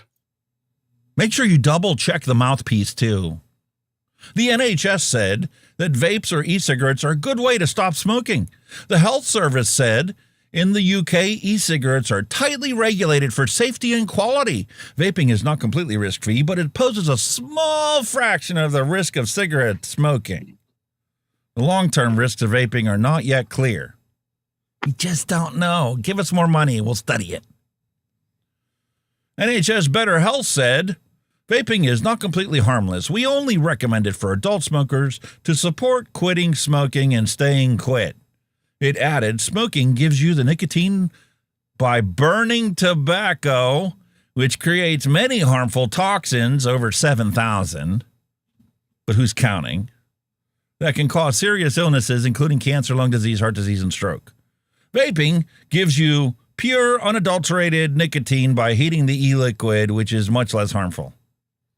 Vaping exposes users to fewer toxins and at lower levels than smoking, but not as much harmful constituents as is what is contained in this Mirror article titled, Horrifying Health Warning Issued to Everyone Who Use a Vape. It's fucking great, isn't it? I love it. Holy I absolutely moly. love it. It's fucking And here I thought we weren't going to fantastic. have enough news articles to cover the normal section of the news. Here we go from Vape King in South Africa, the role of vaping in transforming prison environments. Just published October 14th, the benefits of allowing vaping in jails, a step toward healthier correctional environments. Wow. Vaping has been introduced in prisons across various countries as harm reduction method to help inmates quit traditional cigarettes. One notable example is the UK, where vaping products are available in prison tuck shops, and programs promote vaping as a healthier alternative. This initiative is part of a broader smoking cessation effort, and reports have shown that introducing vaping into prisons has overall improved atmospheres and significantly reduced inmate violence. In 2017, the Isle of Man launched a 6-month pilot program allowing inmates to use e-cigarettes instead of smoking illicit materials, such as tea bags and banana peels. What? These blokes are smoking tea bags and banana peels? Following a smoking ban in 2008. The ban had led to over 800 power outages caused by inmates using kettles and sockets to light their makeshift cigarettes, posting safety hazards. The program was considered a great success by prison governor Bob McComb. He noted that the availability of e-cigarettes, which could be bought at the prison's tuck shop, allowed inmates to use them in their cells and in outdoor areas, resulting in several positive outcomes, such as a 42% drop in offender agitations, 58% reduction in behavioral warnings, 50% decrease in power outages, because, that's really important, 25% of new offenders seeking help to quit smoking, and savings of roughly 8,500 pounds annually on nicotine replacement therapies that they didn't have to pay for because it was a health expenditure. This initiative highlights the potential savings of introducing vaping as harm reduction tool in correctional facilities. See, it's not all bad news. And while we're talking about the UK, let's bring up the all-party parliamentary group on vaping, because they're calling for evidence on responsible vaping. What the heck? Retailers are being called upon to give evidence to a parliamentary group's inquiry into vaping in the UK. The cross-party parliamentary group is calling on retailers and vaping experts to give evidence for an inquiry into the vaping sector.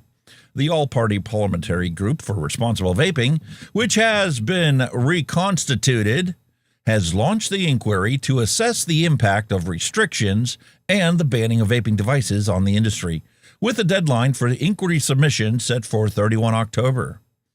The inquiry will also gather on the impact of flavors, packaging, and display of vapes. Inquiry findings will form a report and feature analysis of proposed measures, including the 2026 vape tax and the disposable vape ban. A Bastard, hello and welcome. Dion78, hello and welcome. Nick Maynard, hello and welcome. So, there's always legislation going on all around us, even in the UK, and we've got people standing up for our rights to help us out.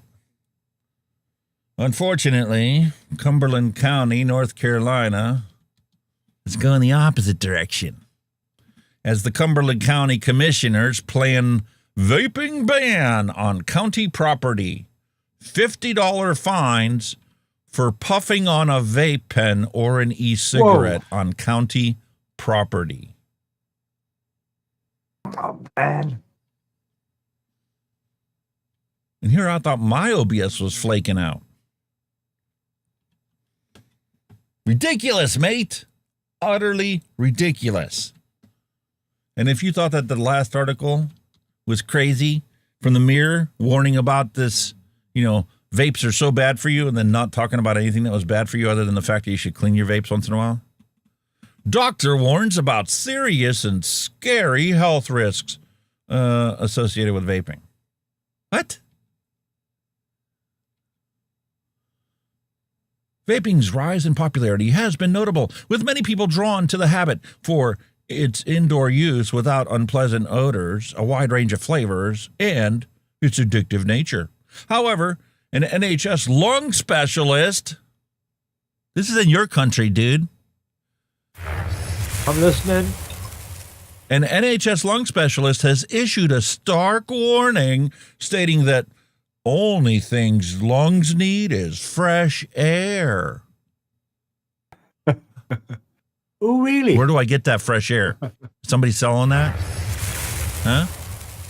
And it's encouraging vapors to watch a particular video. The doctor highlights the serious health risks associated with vaping, including its potential need for intensive care. The medic, who shares advice on TikTok under the username Doc Dewdrop, identifies herself as a chest doctor and aims to shed light on the dangers of continued vaping, describing it as a tiny bit scary. She begins by explaining, Volley, you fucking moron. Volley. That old chestnut Don't again. listen to whatever this doctor says because they don't know their ass from a hole in the ground. And one last thing, because I know that we're at 2 hours and 17 minutes. We're not going to exceed 2 hours for the news. That flew right by. I'm going to present you the dumbest vape science ever award. Assessing vitamin E acetate as a proxy for e-cigarette use. What?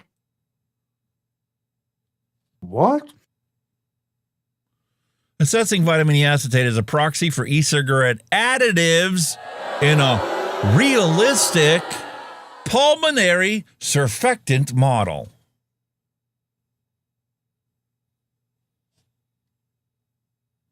How the fuck is that realistic, you moron? It doesn't stay in solution. Oil and water do not mix. It's not fucking realistic ever for it to be in a nicotine vape. Go back to fucking basic science class. You might have had it in like 5th grade. Oil and water don't mix. You freaking moron. Go away.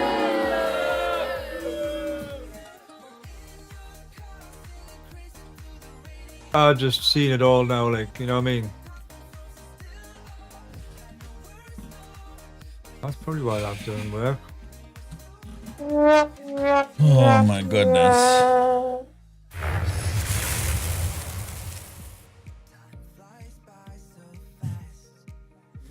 People are crazy. I'm speechless. Trevor's speechless. And you wonder why we have a flavor explosion every week on here and why we drink. After dealing with all this stupidity out there. Done, man. And we even got to see Clive Bates today. Nah. Let's watch Clive. Vaping is better than smoking.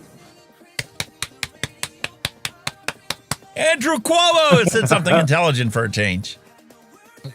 Damn. Science is You get a shaped F minus to in get my book. alarmist headlines. Aha, look at this headline. Oh my God! Everybody stop vaping! The papers are written in such a way that that outcome in the press is predictable. At the beginning, the scientific paper, there'll be a bunch of caveats that say, no, the headline that we've presented you with isn't actually true. Whoops. No. Mirror. No.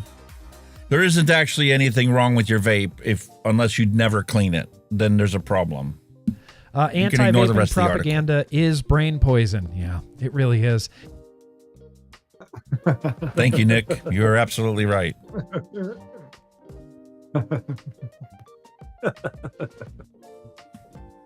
Holy moly, man! Honestly to God, there's just some things just never I do it all the change, do they? time. I do it all the time, eh, bastard? I drop the F-bomb all the time. Some We things got some just chill never music change. going on. We got such chill music going on in the background. I don't care. We're Yeah, still going to man. go and have a flavor explosion. We're still going to drink. You'll be first yeah. or second to this week.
Move your mind and get ready for the drop.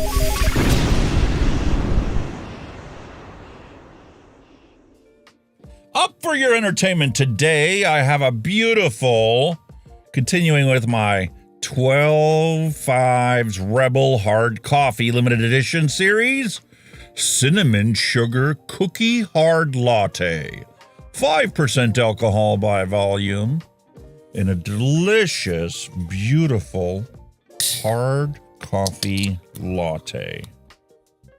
And I turn you over to my mate, but his OBS is still broke. Busted. Not working. Oh, for God's sake.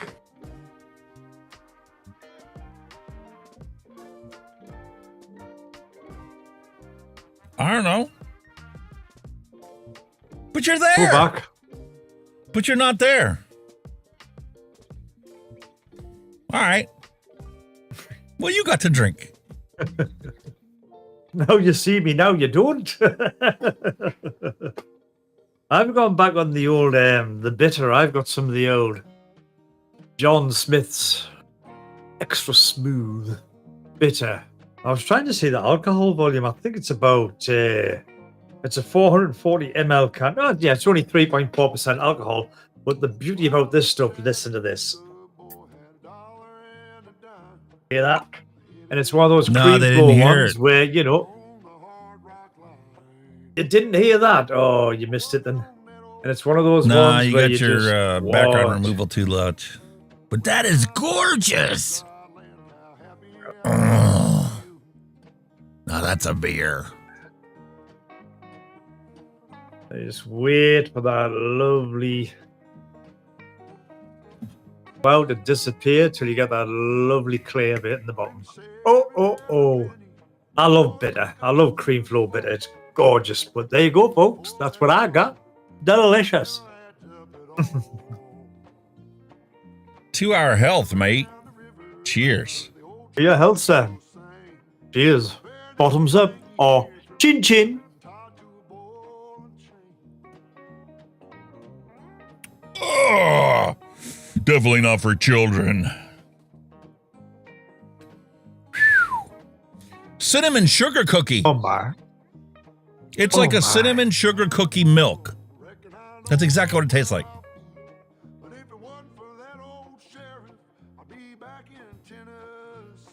Yes, you see, Darren D got it wrong. There's an actual nitrogen tab in there to make it go. But I must have turned the background on. Cool. That's awesome, dude. Awesome. Gives that little je ne sais quoi. Yeah. What are you vaping on there? Wow. I'm vaping on a Wasp Nano RTA Max. Beautiful. Which, do you want to tell them how much I paid for it? Or shall I? Because remember You when I tell. ordered them last week and I got you one? I got this. Are you sitting down? I mean, yeah. £7.99p. Got one Bargain. too. Got one for Alex, which is getting his little Christmas box. So there you go. Bargain. And I'll tell you what it is. What a cracking little tank. Absolutely tremendous. Absolutely tremendous. Wasp Nano. Will it compete with the Arbiter? I don't know, man. That's what I'm vaping on. I still got it. I cleaned it out this week, and I found out that's a problem with my Kenny's rum cookie. So I went and made a V2 version before I cleaned it, the tank. Realized how crappy it was, and I made the mistake of upping flavors, raisin and rum in this, another percentage, because the flavor of the rum wasn't present by the time I got done with the 60 ml bottle. And here I found out when I cleaned my tank out that it's because my coils were crusty and junky and dirty after just 60 mils. It's a coil killer. So I have to go and come up with the V3 to try and reduce how bad it is on your coils, because it tastes fantastic. That's what I'm saying. I don't care. I'll send you the V1 version, although I got to order some more SSA whipped cream. I'm out. I used the last of it to make the V2. So I have to come up with a new recipe this week. It's fall. It's time for some Halloween flavors. I got some pumpkin spice. I got some candy corn and a bunch of different things. So we'll come up with something different. Toffee apple would be nice, or what you would call a caramel apple. Yeah, we could do that. And I'm still enjoying my Hell Vape Mouth to Lung 2. Best mouth to lung tank ever made, I think. Despite a couple shortcomings.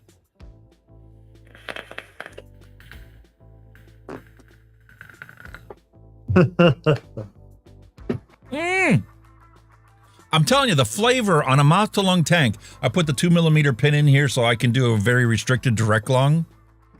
I love it. I just freaking love it.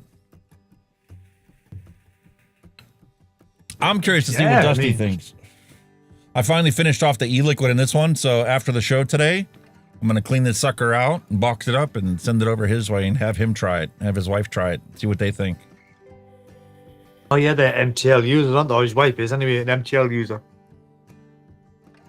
Yep. Might be blown away. Blown away, bad sir. Blown away. I hope so. I certainly don't need two of them. This one I'm going to keep as a reference, since I already declared it the best one. And if I ever come across anything better than that, then I'll put up another video that says it's the new better one. But this is out of all the hundreds and hundreds of tanks I've tried. I've literally got 24 of them sitting on my desk that still don't go away, kind of like the Zelos. What a fantastic tank. And it never leaks. I don't get it. Nice cut them. Delicious. But it's a stock coil Nautilus tank, coils, not man. rebuildable. Nautilus coils, though. Tried and tested. Brilliant coils. The Spire's Nautilus coils are fantastic. Yeah. Really good.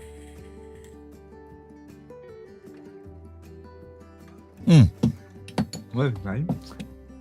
About time for that coil to get Mine's replaced. Mine's still sitting over there somewhere. I've got two of them.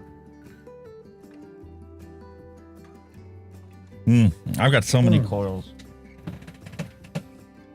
I've been cleaning up in this office trying to I need more stands. I can't put it on the shelf. The shelf's full. I don't have any more stands to put all these tanks on. Oh. You get some stands, son. I need to make some. I got the drill and the tap for it. Give myself a sheet of aluminum. That would be good enough. Just drill it, tap the holes. Put 10 of them on there and let them sit in the shelf. I can have a couple rows across the top. Did over a piece of nice wood. Yeah, nice bit of fucking shiny bit of oak or something like that. Just drill it out. Done. Then I need some brass slugs to put in for the threads. Because you can't tap wood.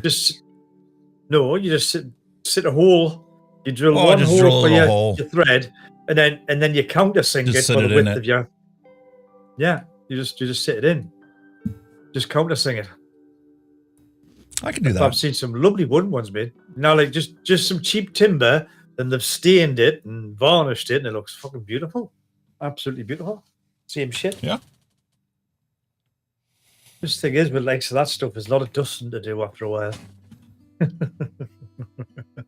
Yeah, my shelves definitely need dusted. I was up there looking the other day when I was trying to figure out what we're going to do for a retro vape. And I just grabbed one off of the bottom shelf. But my shelves are dusty. I need to tear them all down and clean them all up. Yeah, just one of them things that happen, isn't it? Plus all the vape oil that will be clinging the dust to it as well. The vape. Oh. Mate, I remember when I first got into vaping and I was watching everybody's reviews and I was just amazed at Daniel's studio. How many vapes he had in the background, how many mods he had. And then I'm like, here I am 4 years later and I'm like, great, I bought all mine. His was sent to him, but shit. Yeah. I've got hundreds. It's beyond spoiled for choice. And who said vaping was cheaper than smoking? That's why that segment's in the dad jokes. Yeah. And I said vaping was cheaper than smoking. Yeah, righto. Oh. Unless you make it into a hobby. Yep. Actually, it is. Okay, now. Let's be honest. I mean, as much as I was spending 2 cartons of cigarettes a week for myself and a carton for my wife, we don't spend anything near that for vaping. And 99.5%, maybe 99.8% of the stuff that we vape and use, okay, maybe more like 99 because my wife's been buying a shit ton of disposables this past year. We pay for. Exactly. Everything I've got paid for. I feel bad for turning away all those people that were wanting to send me disposable vapes to review. I should have took up the opportunity and made a quick video and slapped it up there. That's a nice keyboard, dude. What the fuck happened there? I didn't do that. That's you me, didn't switch to your overhead cam? No. That's me Editor Keys keyboard on my DaVinci Resolve. That's the cover, the protective cover. It's a protective cover. Stops you spilling all your coffee and shit on it, you know what I mean? You just put that over there and just blah, blah, blah, blah, and it just sits on. There you go. What happened there? I did. I don't know. Hang on. Your buddy William only has 394 mods. Is that it, you bastard? Holy shite. Mallory's like, I got maybe 25 mods or 20 or so addies. A quarter if that is my rainy day fund.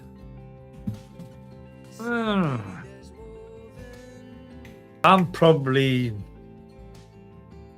bearing in mind I do get rid of a lot of stuff as well. Like it's sat on the shelf for a while, or I kind of get coils or something for them. I just bin them, or I strip them down for spares. So I'm probably down to about maybe 100 or so. I'd say that 100. Plus, I was just getting too much. I was getting nowhere to put it. Darren D's like, funny, I just built a shelf for my flavorings for the price of 2 1x4x6s, which cost $16. Mark H is three like figures. well into 3 figures too. Oh, it's easy to get carried away with this shit. First off, you get so excited that you're able to quit smoking, and then you're like, you want to preach it to everybody in the world. Then it's like, hey man, I'm become a flavor chaser. Then I can become a cloud chaser. Then I become like a DIYer, and I'm like, let's foray into how many flavorings I can get. You don't think back in the day, like early days, you know, like when companies were releasing a new mod tank except every month, you know, and everyone was just buying and buying and buying and buying and buying and buying. Now that's kind of slowed down a bit, hasn't it? So, but back in the day, shinies, there was tanks all over, there was mods all over, RDAs all over. There was just a release after, I mean, especially Smock at the time. Jesus Christ. TV, and I was a dumbass, mate. TV, when I started this channel, I vowed to only do reviews on something that was fantastic or shitty as fuck. I refuse to do an average tank review or a review that's already been done half a dozen times and I've got nothing to add to their videos. Yeah. It wasn't about me competing or trying to get more viewers or more subscribers. It was about, I only wanted to put out the best or the worst, and that's it. Short of that, unless somebody sends me something, I'm going to give you my honest feedback on it. But they're not sending stuff out. That's like Oxford just sent me their latest version of the X Slim, but I only got one. Like, talk about cheap. You can't afford to send two, so I can give one of them away to one of my viewers. Yeah. Most of the time, they don't even send you a spare pack of coils, so I can give away the original one if I think it's okay. I think, like, with the change in times as well, obviously with all the regulations and vaping now, I think companies are reluctant to send stuff new anyway, because you don't know what's going to happen from one day to the next day. Whether this band's going to come in or that band's going to come in, or I think that's kind of slowed the production down a bit. There's the odd new stuff coming out, but not in the numbers it used to. And it's heyday. Speaking of which, I just got a package in. I don't even know who it's from. What do we got here today? Add to my review queue.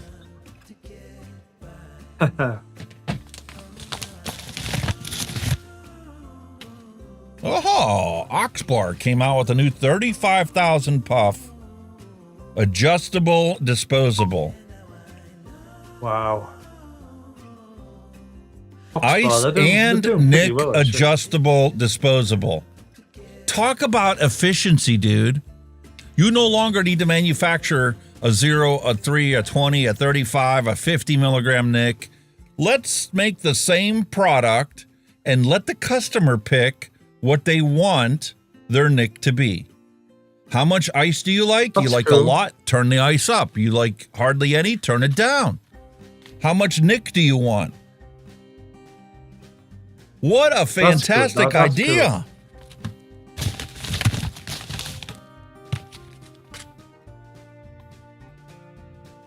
Wow. Ice and Nick control. And they're keeping with this horoscope theme. Must be a marketing decision. My wife is going to be so happy to see this. Although strawberry shortcake, she may not be that happy with. The Jolly Watermelon, she's going to frickin' love, which I know you wouldn't. And Green Apple Burst. So I got to get these reviewed tomorrow so that she can take over and finish them off. Oh, welcome, Nikos, all the way from Greece. Thank you for joining us, sir. Nikos, hello and welcome. Wonderful to have you here. I guess it's time for us to take a look at some hand checks. Oh, and I forgot I talked about the fluoride issue here in the States. Yeah. But I didn't show you an actual article about it. Matter of fact, a couple of the big talk show hosts and podcasters have actually had conversations about it this week. I'm waiting for the mainstream news to catch on to it.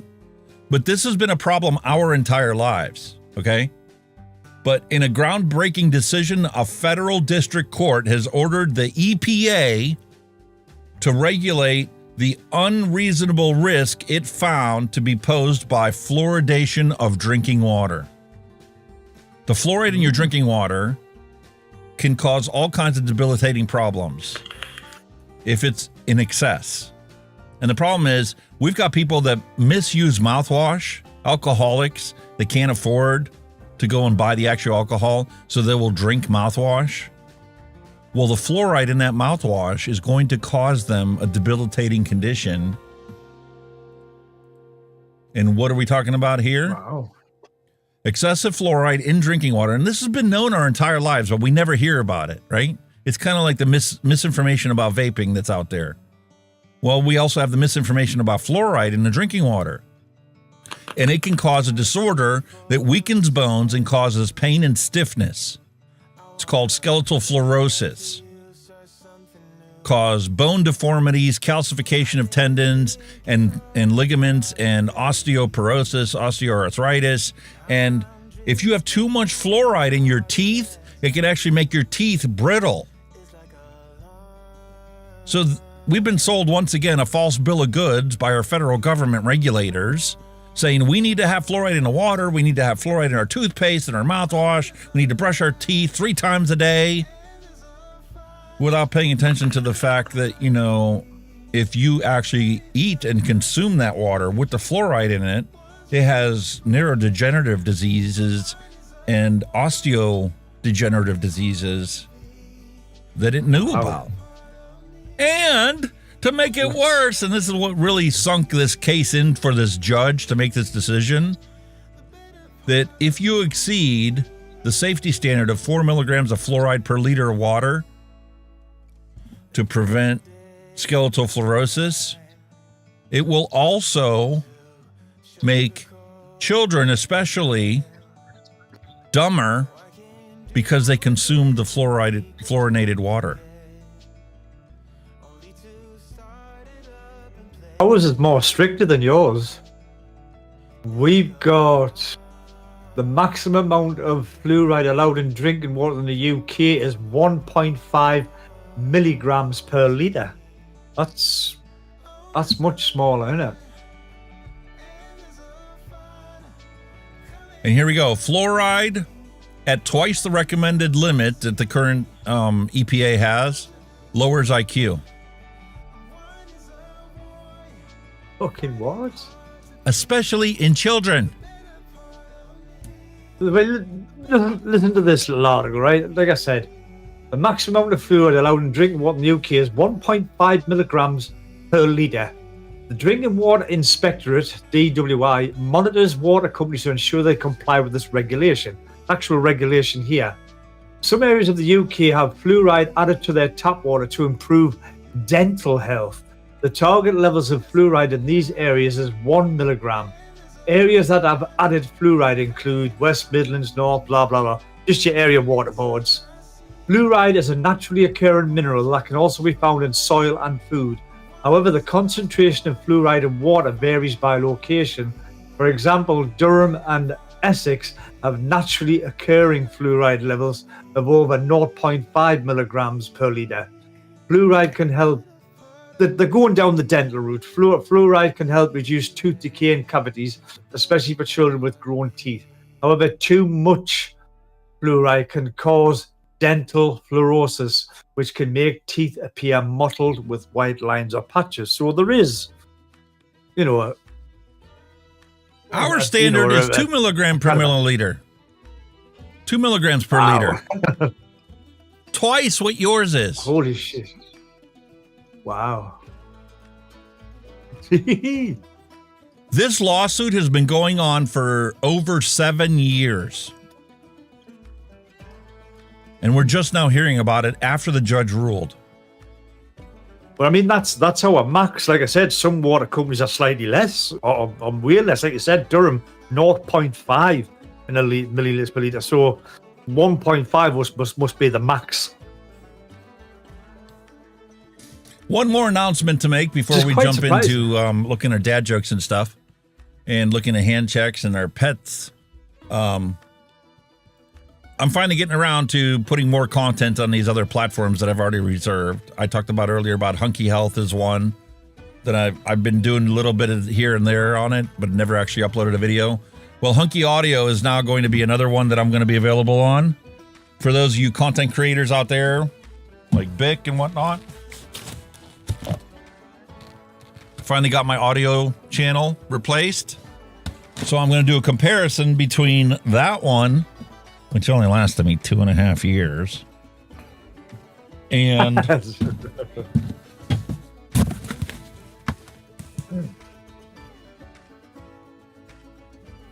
Behringer's ripoff of the DBX286 and the UV1.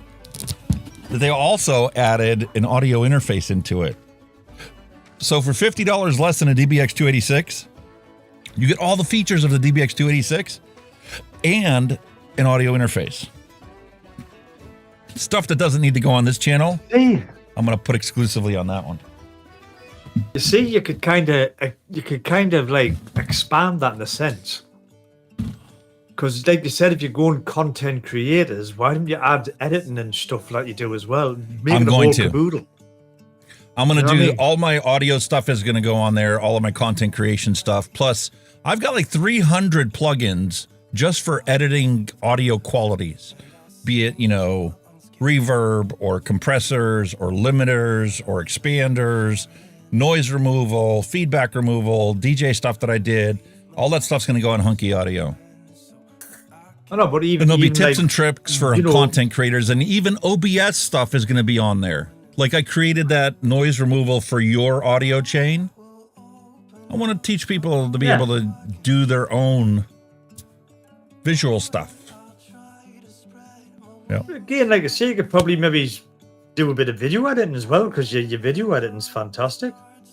A lot of people interested in that, mate. I could do that. So that's what I'm going to do in my spare time. Because I told you that, I'm going to be going full-time doing this, and I can't rely on the vaping content to ever monetize it to the point where I can look at this as a job. Whoa. Roll back there. Spare time. When do you ever get spare time? Listen, a couple less tweets a week, and I can throw out another video. Oh, yeah. Stay off X. You'll be fine. So it'll be really easy because there's been a lot of stuff like I do in the background development, even like for this show. Like the little effects that are right here. That's an OBS effect based on Virtual DJ. And I've automated Virtual DJ. And to my knowledge, nobody else has bothered to do that. Like Virtual DJ responds and pauses the music for like when we do the news. And you can add whatever scenes you want into it and be able to control Virtual DJ, which is a free program anybody can use to put music into their thing. And live shows and content creation. There you go. Hunky Vape 101 audio and video production. Sure. So I'm going to take my passion that I've had as a DJ for different microphones and audio gear and processing your audio so that you get a more professional output. It's not going to all be on that channel, which is automatically going to be fully monetized once I hit 1,000 subs. And obviously it's going to get a lot more views and a lot more push from YouTube because it's not vaping restricted content.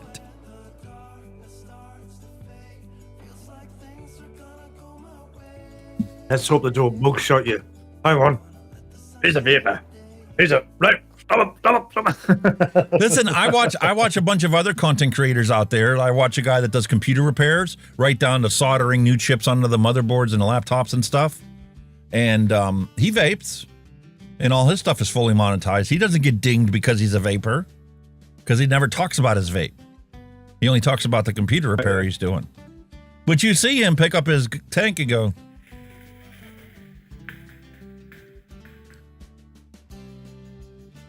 And he goes about his soldering. Crack on. Yeah, good stuff. Why not?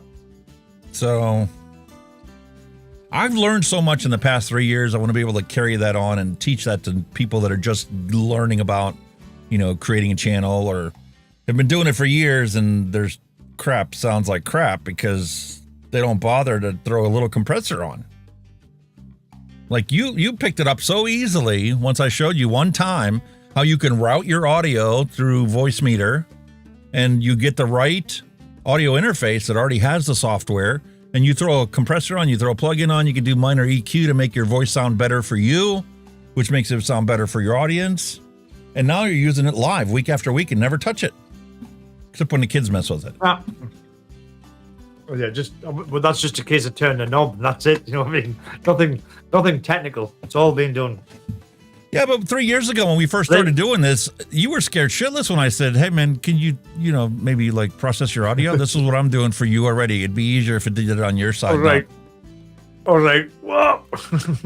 And that was just me being selfish because I'm like, listen, I can put it on so the stream hears it right, but my earpiece still picks you up the full dynamic range of your microphone. Now I get to hear the same thing they do. And if you go as a guest on somebody else's show, they get your perfect audio too. Thanks. It is actually, it's cost me a fortune, this bloke, with my audio upgrades. Yeah, bullshit. What was it, $150 for the Wave XLR? And you're using free VSTs. You didn't even start paying for any of the ones. I bought close to 300 VSTs. Oh, and your microphone, yeah.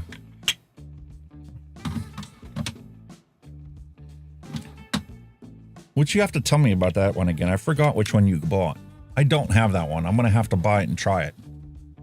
I have my Sennheiser MK600, which is used great when it's from a distance. Like when my wife does the sound effects for like the news thing and for like the show intro.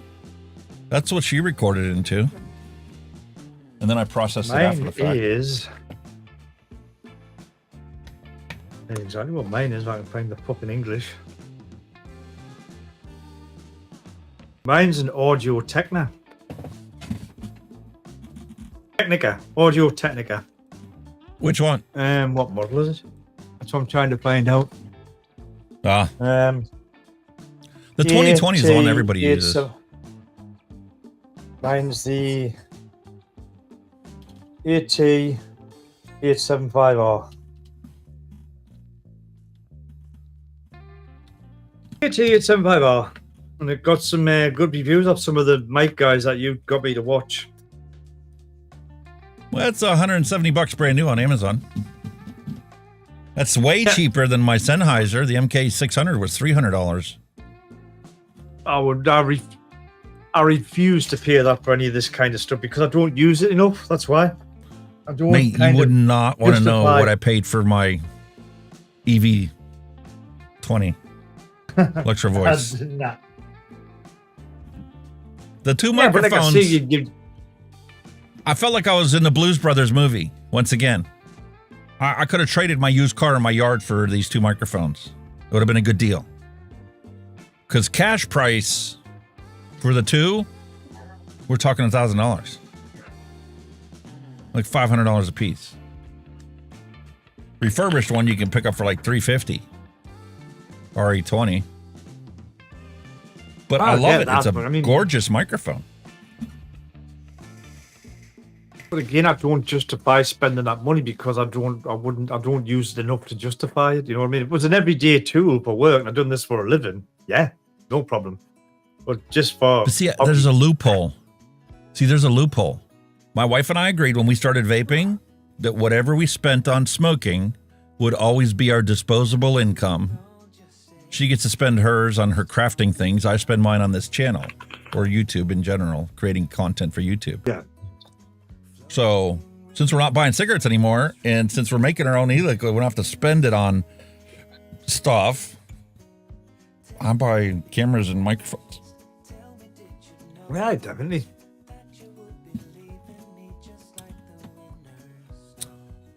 All right. So we'll skip there. My wife's still a dual user. She still buys cigs, and they ain't cheap. No, and they're going to keep going up in price.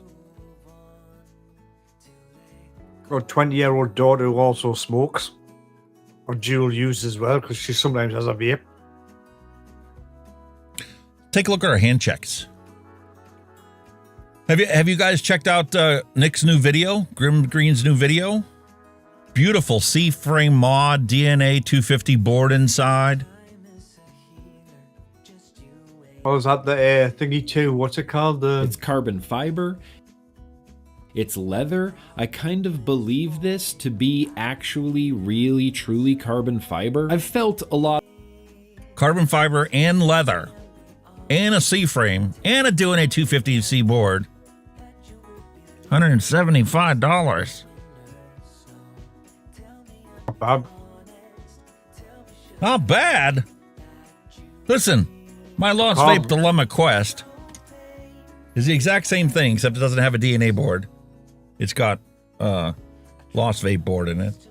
It's C-frame. Yeah, this isn't real leather. It's just some foamy leather look-alike copycat, but there's no battery play in this, and this cost me $60.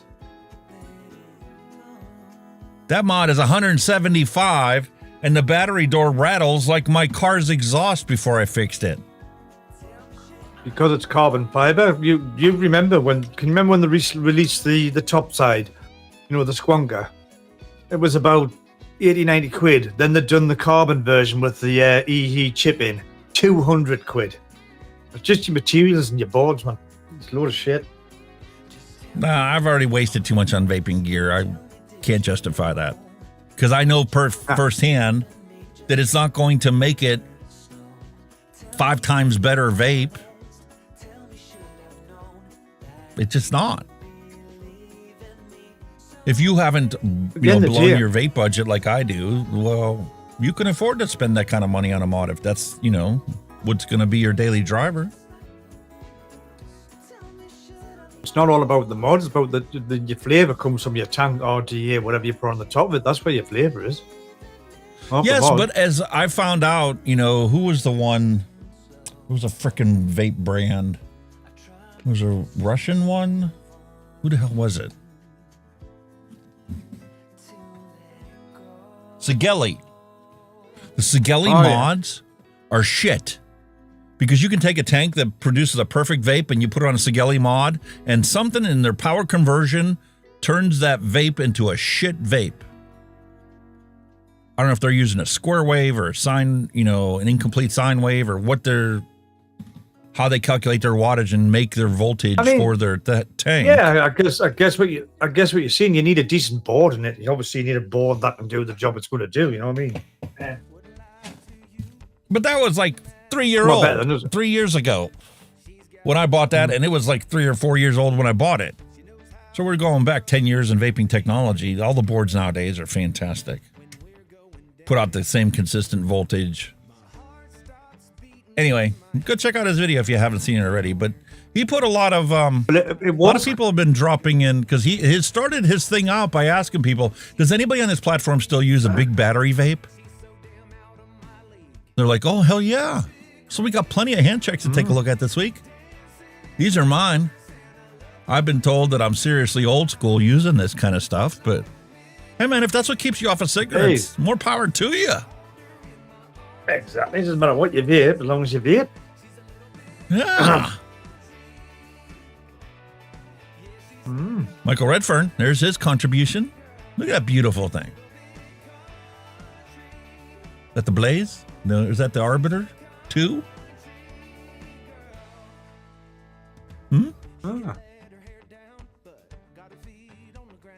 Look at all these old school vapes. Sub-Tank Plus. Wow. Lost Vape, Paranormal. That's Leather. what I've got. Exactly the same. Yeah. I've still got Carbon that's still fiber. going to this day. That's still going. Still got it. Lovely. Jason it's a Vapes. 250C. Oh. Very Jason nice. Vapes with his mech mod. That's nice. Oh. Wow. Geek Vape Ages Legend. Still gone. Who made the last them ones? The Brunhilde. I got that in that box I just had here with the stainless steel wicking rods. Yeah, I bought one of them. Brunhilde.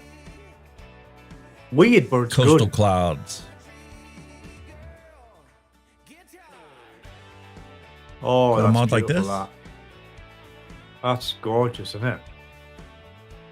There have been some Looks like it amazing hits- devices over the years. Oh, that's nice. Where's mine at? Very nice. My Aegis Max.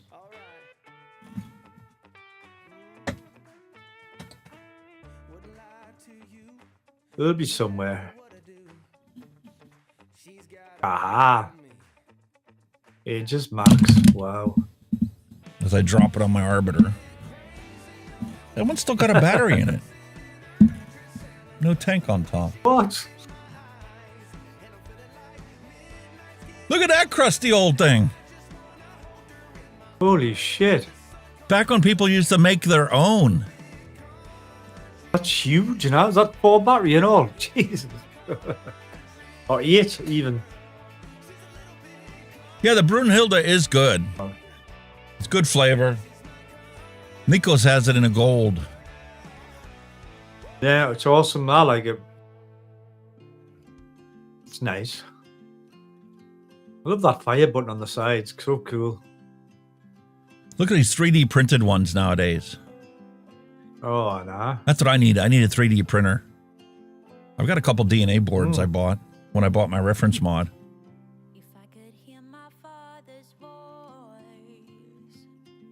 Dovepo. I have one of MVV. them. Yeah, there's mine there. Mine's a bit in better condition than that one, like, but there's my beauty. There she is. He's wore the paint off his. There, both sides, really good nick. There you go. Lovely mod, like, this is nice. Very nice. Oh my. What is that? It's huge. That's Smock. That's one of their original tanks. I don't know. Is that the J-Priv? Is it the J-Priv mod? Is that, it looks a bit like the Maybe. J-Priv. Don't have that one. Oh, talk about that Aegis. That is beat to Wow, shit. that's been truth. That's a workhorse. That is definitely. Wow, I love it when they're like that. There's a nice bit of patina on them, as you see. I mean, That's their daily drag. When you find something that works and you stick with it, you don't need anything else. You don't look for anything else. Clutch. ooh. Oh, I need to get one of them. You know, they're still pretty expensive. I've always had a fancy for one of them. Same really here. Nice. That was on my Apocalypse purchase, but I never justified the cost for it. Still pretty. I don't know why, but they're still pretty expensive. You know, they're getting on in age. Good mod. Really good mod. There's Rog Damn. with his contribution.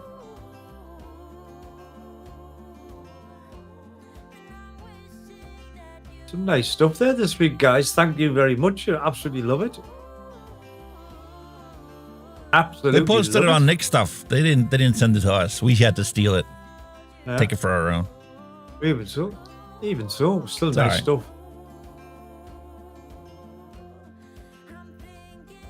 Very nice All stuff. right.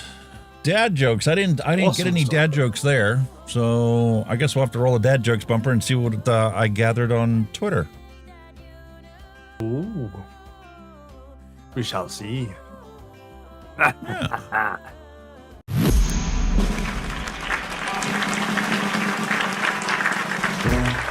No more despair. I have paid more than I owe. Now what you see is what I give you. If a vapor's been robbed, which detectives are assigned to the case? Sherlock Holmes and Dr. Watson.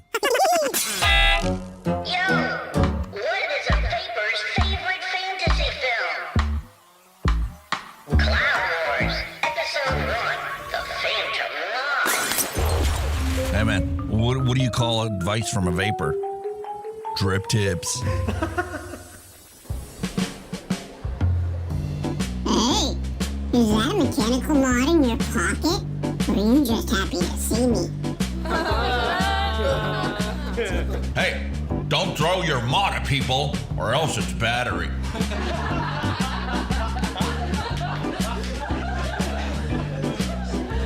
Hey, why did a vapor cross the road? To chase them clouds. And they told me vaping was cheaper than smoking. Nope, I don't care. What are you talking about? Did you hear about the guy who doesn't pay more than 1 cent per mil for juice? Shut that baby up! Yeah, we get it. You DIY or die. Gotcha. What are you waiting for? Let's do this. It's go time!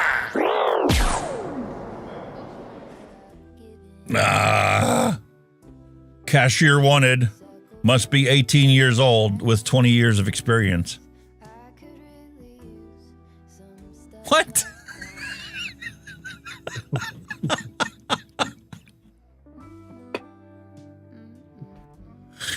Thank you, Robert. That was great. What the fuck? Every single person who confuses correlation and causation ends up dying. Fair enough. Wow. Wow. Sorry. I am. Believe there is good in the world. And if you don't believe it, be the good. Be the good in people. That's a clever one. Skip That's Murray. That's clever, that. That's very clever. Loved it, loved it, loved it. All right, you ready for this one? Terrell and in Dallas, your heat What? index is 107. Everyone in McKinney is dead. The temperature, the heat index right now in McKinney is 10,000. What is that? 101,105. It's hot in McKinney. Terrell and in Dallas, your heat index is 107. That's the end of the world, McKinney. The temperature, the heat index right now in McKinney is 10,000. What is that? 101,000. Talk about rolling with the punches. It's hot in McKinney. Terrell and in Dallas, your heat index is 107. It's hot. Everyone in It's dead. This is what I mean when I say I'm pro gun rights. I think everybody should be able to buy one of these if that's what they want to put in their yard to defend themselves. I'm okay with that. What exactly? Were you defending yourself against with a fucking gun Well, let's like start that? with the federal Third government and World work War? our way down from there. Or something like that. Jesus. You can point all them at the White House and obliterate it. You can't get anywhere near the White House nowadays, ever since 9/11. Here's a fact for you. Canada's own emissions are not large enough to materially impact climate change. A report from the Office of Parliamentary Budget. Really? Wow. Meanwhile, China has put out so much pollutants and CO2s that it's kind of like the military spending in the United States. You'd have to list like the top 20 countries and add them up all to equal what the United States spends on the military. Well, when it comes to climate change, you'd have to add up like the top 50 countries in the world, put them all together to equal what China produces. Oh, God, But then again, Massive China produces all these things for everybody, including all of our vapes. So, of course, they're going to have a lot. Steel as well now. Use cheap steel. Ladies, ask your husband to get the Armalite AR-15 carbine. It's a lightweight and easy to shoot rifle. It will stop pesky home invaders dead in their tracks. Will keep deer and coyotes away, as well as rabid dogs and skunks. Remember, Armalite makes it right. Fucking hell. Okay. Available in your local bookstore under the Child Stories to Read at Night section. Yeah. Oh my God. polite notice, customers are reminded that these newspapers are merely the opinions of a small group of billionaires desperate to influence public opinion and are not 100% factually reflecting reality. Cross-reference everything you read. Thank you. That's so true now.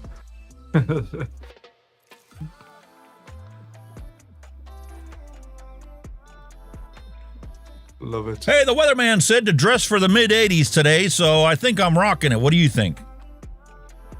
Defo. That's cool as ice. Actually matches his bike. That is cool. That's cool with a capital K. That's class. Love it. Mm-hmm. Saw it, loved it. Time to spread it. I spread missing information, not misinformation. Exactly. True statement. Who wants to join me?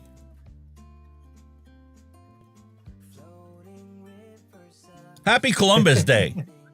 Fuck Christopher Columbus. Oops. They were refugees looking for a better life, bringing diversity and inclusion to the country formerly known as the Indian land of America. Don't be a bigot. Don't be a bigot.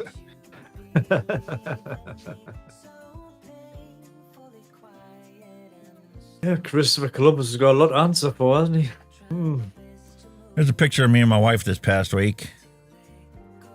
You have enough books, but I don't have these books. Well, you could change that to vapes. You have enough vapes, but I don't have these vapes. She put the clamps on the vaping things and kept me into a budget. So I just transitioned to other things I needed, like books and microphones and cameras and audio interfaces, webcams, USB cables, Well, you've got your average content creator essential needs. Yep.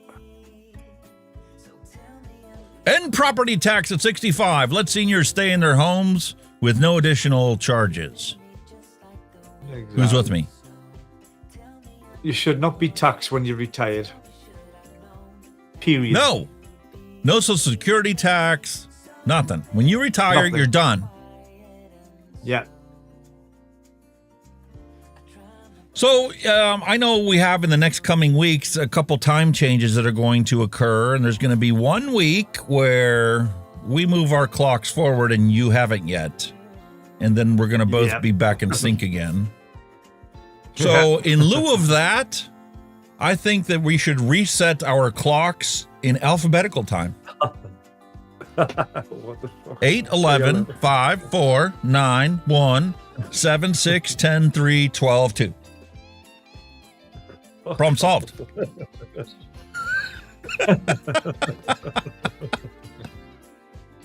Oh my god, what time is that? Oh, it's 10 to 11. No, it's not.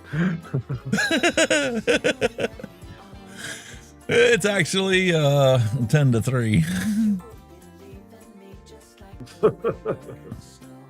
You might be old, but are you this old? Yes. How many of you still have one of those working condition right now?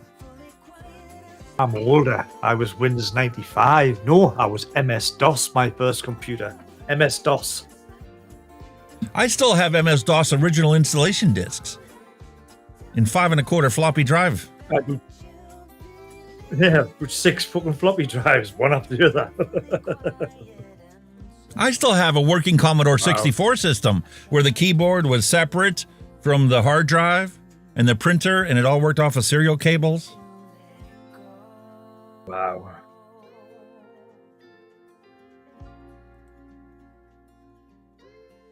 And as everybody knows, I don't need a mood ring. I have a face. Yep. Exactly. Gets me in trouble all the time. Oh, I bet. Why are you so disgusted? I'm not disgusted. Why? I never said anything about being disgusted. It was just an idea. I was asking for your opinion. 109-year-old woman says secret to long life is avoiding other people.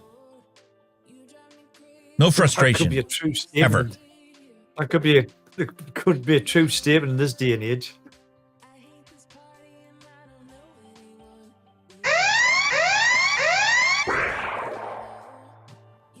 Oh, it's red alert. I know what that's for. There you go. William Dobson has put his hand checks on Facebook, my friend. I will have to check that out just shortly. Whose dog is this?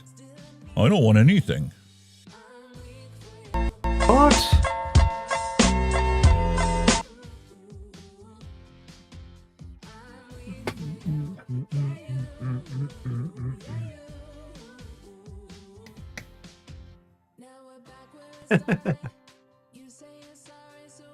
Don't tempt me. I won't move a muscle. Oh God! Look at him. He's got. And the rest. Hell yeah! It was worth it. It was worth it. I know I'm going to get in trouble. It was still worth it. What do you think of that? Someone's selling me for Asmodeus 40 euros. Minikin V2 and a Blotto V1.5 for 40 euros. Bargain. Good deal. Good deal, Nikos. Go for it. Go for it, sir. Oh, look. He won't notice a thing. I just get another one out of the cupboard. Now let's close the door. Get rid of the evidence. Yes, you're going to get a bone here in a second.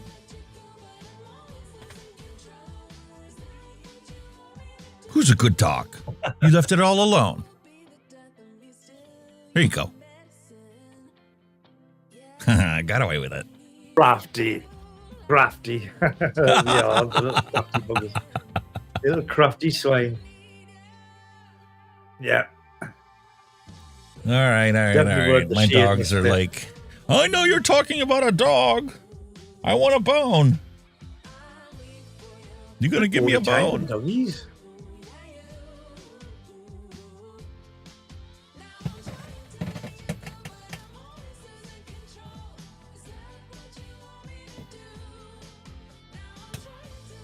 Ready?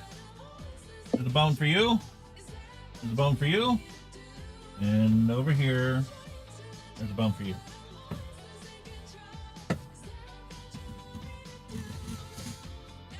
And go on Facebook. Go check out William Dobson's hand check.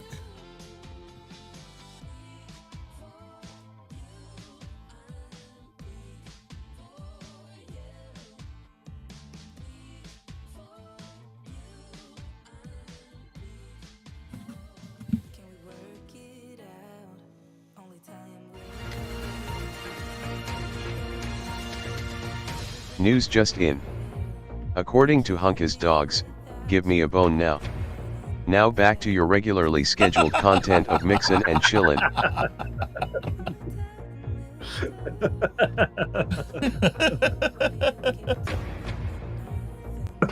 Couldn't resist.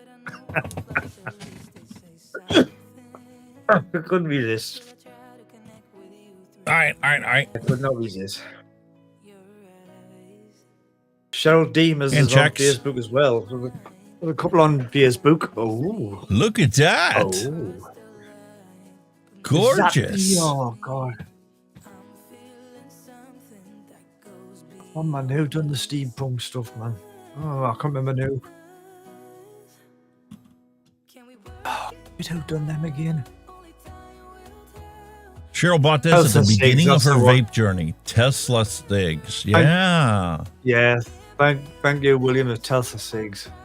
Oh, cracking mods there. I mean, I've got one somewhere. I love the steampunk look of them.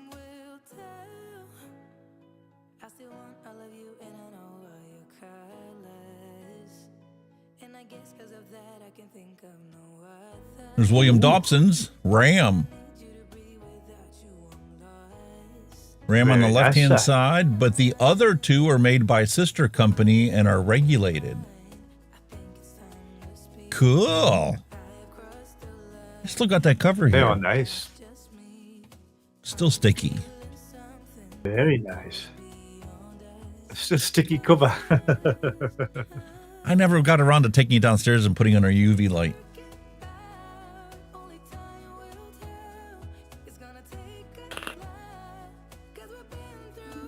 Here's Cheryl's new toys. Oh, they're pretty. Look at that. They're very pretty. Gorgeous. That's Orion nice. RBA. Very nice. Awesome. And William Dobson just for Kenny. Oh, It's the mage. Yeah, nah. It's gorgeous, that. Absolutely gorgeous. Oh. Oh my god, yes. Very nice. Bastard. Gorgeous. Beautiful mod. Beautiful mod, sir. We have any pets for this week? Of course we do. Oh. Robert has his little doggy. Look at that. Hey, little cutie. I was giving you a wink. Little Harry? winker. Arr, give me my ball. Yeah, he'd lie there proud of. Love it. Oh, not cute. And this is something my wife would that's want. so cute. Oh, yeah. Beautiful. It's lush in it. Cute as out. Until it grows up. Is that a baby or is that an adult? No, I don't know. What is it? A red It's panda. got a tail on it. It's a red panda. Has no close relatives. It's the gorgeous. only living species in its genus and family. Wow.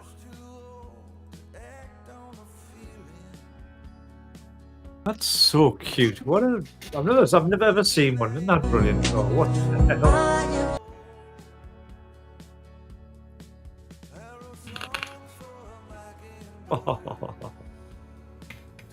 There's a good old stuffy. Oh, look at Nanny it. dogs. Yeah.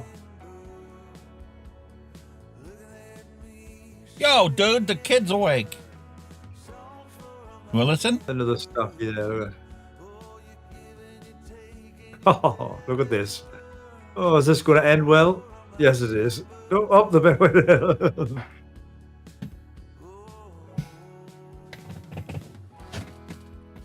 Oh, look at it. You calm down. Oh.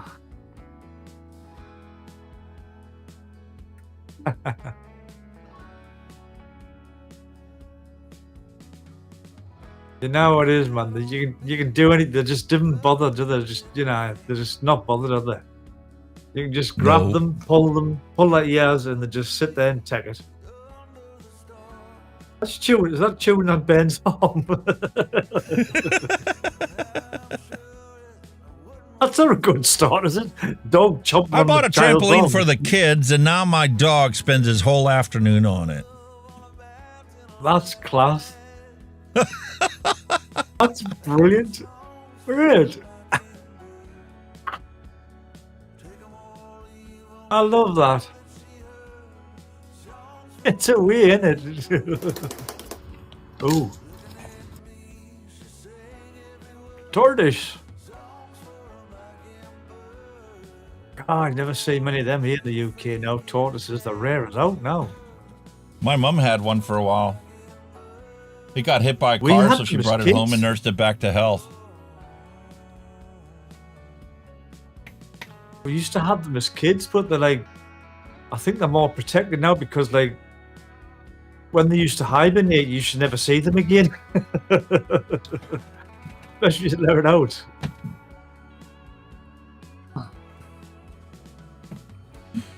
All right. So apparently my dogs didn't want a bone. My dogs wanted to go out, so... Oh, down to me again. Hello, people. Go let them have a wee. All right, let's go. Go pee. Come on. Me and you again. Me and all you guys again. Oh. Let's have a quick look in chat, I think. Oh, what we got? Pulsar 6. Oh, miss my BBW. The deal up for €40. That is a bargain, my friend. Real good bargain. Oh, God. Floppy disks. William Thompson with his red alert. Look here. You know, you're just commenting on the stuff. Oh, my God. Yeah, so I hope Hunky does do his extra channel because it's quite interesting.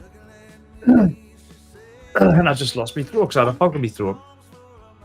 Yeah, I think you guys have noticed his content. You know, his editing's fantastic and his audio is fantastic. So why not pass the knowledge on and maybe make a few quid out because you'll get monetized doing that. I've always looked at doing something else. I mean, I've got a couple of channels there, but they're sitting dead because it's just time with me. I just have not got the time to do it all. Work and all that stuff. You'll know yourself, you guys, if you go to work, you know, you come back and go home after a busy day or a frustrating day, and you just come in, have your tea, and you just want to crash out. You know, you get your shower and all that stuff, and you just want to crash out. You can't be bothered. I do have a lot of them days, unfortunately. I'm a lazy twat. But yeah, I mean, something I might do one day, I don't know. But I hope Hunky does. But yeah. But again, guys, if you don't mind, you know, do give this channel, this video or this show, whatever, a thumbs up, a like, and all that stuff. It helps us, you know, and it also, you know, we're open to suggestions of anything you want to see or comment on or all that kind of stuff, you know, drop them in the usual places. You know, Alex has got all his usual social media, especially the, I've lost it now, Discord. Get yourself in Discord, and we could do with that populating a bit more. Facebook, all that stuff, you know what you're getting. But if you've got any suggestions that you want us to look at something, or you know, we're here to please you guys, build a community of people like-minded, and whatever you want, we're here for that. Yeah, if something you wanted, you know, like I say, if there's something you want to see, or you know, it gives us an idea how to bring a good show to you, you know, if you want to say something or hear something or whatever, give us a shout. We shall try and do it. Especially your hand checks, your dad jokes, all that good stuff. Are you all in, boys and girls? We love to hear from you. As always. Ooh, it's fucking warm in here. Have you seen our weather in the UK, by the way? We've gone weird. No. It's been cold here. I love it. My wife and I have been having the windows open. The air conditioner's been off for a week now. We've been cold, but all of a sudden we're having like a mini heat wave, but it's still going to be wet. I reckon down south they're going to be hitting like 20 degrees again. Like 20 degrees in October. Wow. You know what I mean? A bit warmer than you at the minute, 11 degrees. A little bit. Slightly above. That's slightly above average for this time of year, like. I love the wind lately. Constant wind with a little bit of breezing, little gusting here and there. Oh, I hate the combination of wind and rain. I hate that kind of weather when it's just blasting the rain in your face. Hate it. Hate it with a passion. Wind. Don't like it. That's why I don't live in Tornado Alley. I wouldn't last 2 minutes down there. Yeah, I can't either. But that kind of brings up the wonderful alligator Florida map expansion update.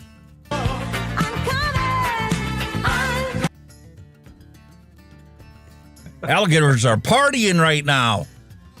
Thanks to this lovely hurricane that come through, they all got a map expansion.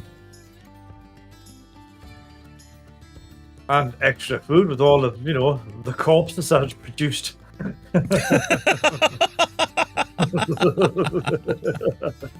The fucking dinner bell's ringing for them right now. Hello, let's go. Oh, real sign in West Virginia. Hurricane 10 miles, Milton 15 miles. Holy shit. Bit sensitive, that one. Oops.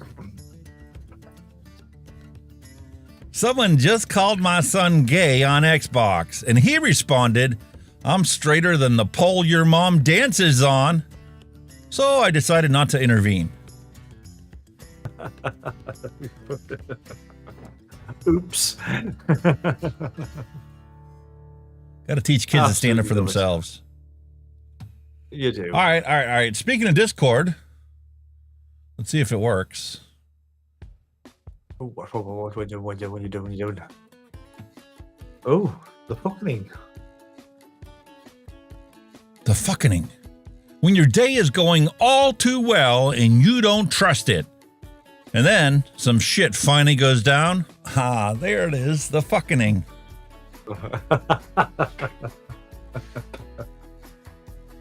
Yeah. And men have developed the ability to recognize women from behind. We call it astrology. Oh. Jesus Christ. Oh, shit. Urgent! Argentina will apply an aptitude test to 40,000 public servants, and their contracts will only be renewed if they can pass the exam. Imagine if we did this in the United States. You'd probably have nobody.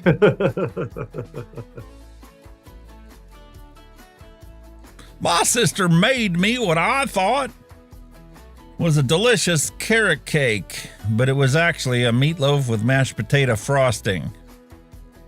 Edit, leaves are made of American cheese. Good, though. That's quite kind of like that. a shepherd's cake. Not a shepherd's pie, it's a shepherd's cake. Shepherd's cake, yeah. I would have a go at that. Looks nice. I like to lube it. I like to lube it. Oh. Why use Google when Jesus has all the answers? Not going to ask Jesus where to find a midget porn at. Oh, God. STEM subjects just aren't for me. Is there anything else I can do?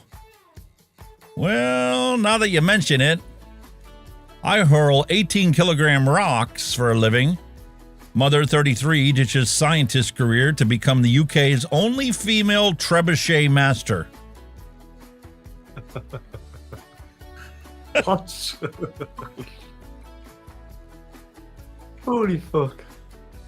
Corn maze for Trump supporters, right next to corn maze for Biden.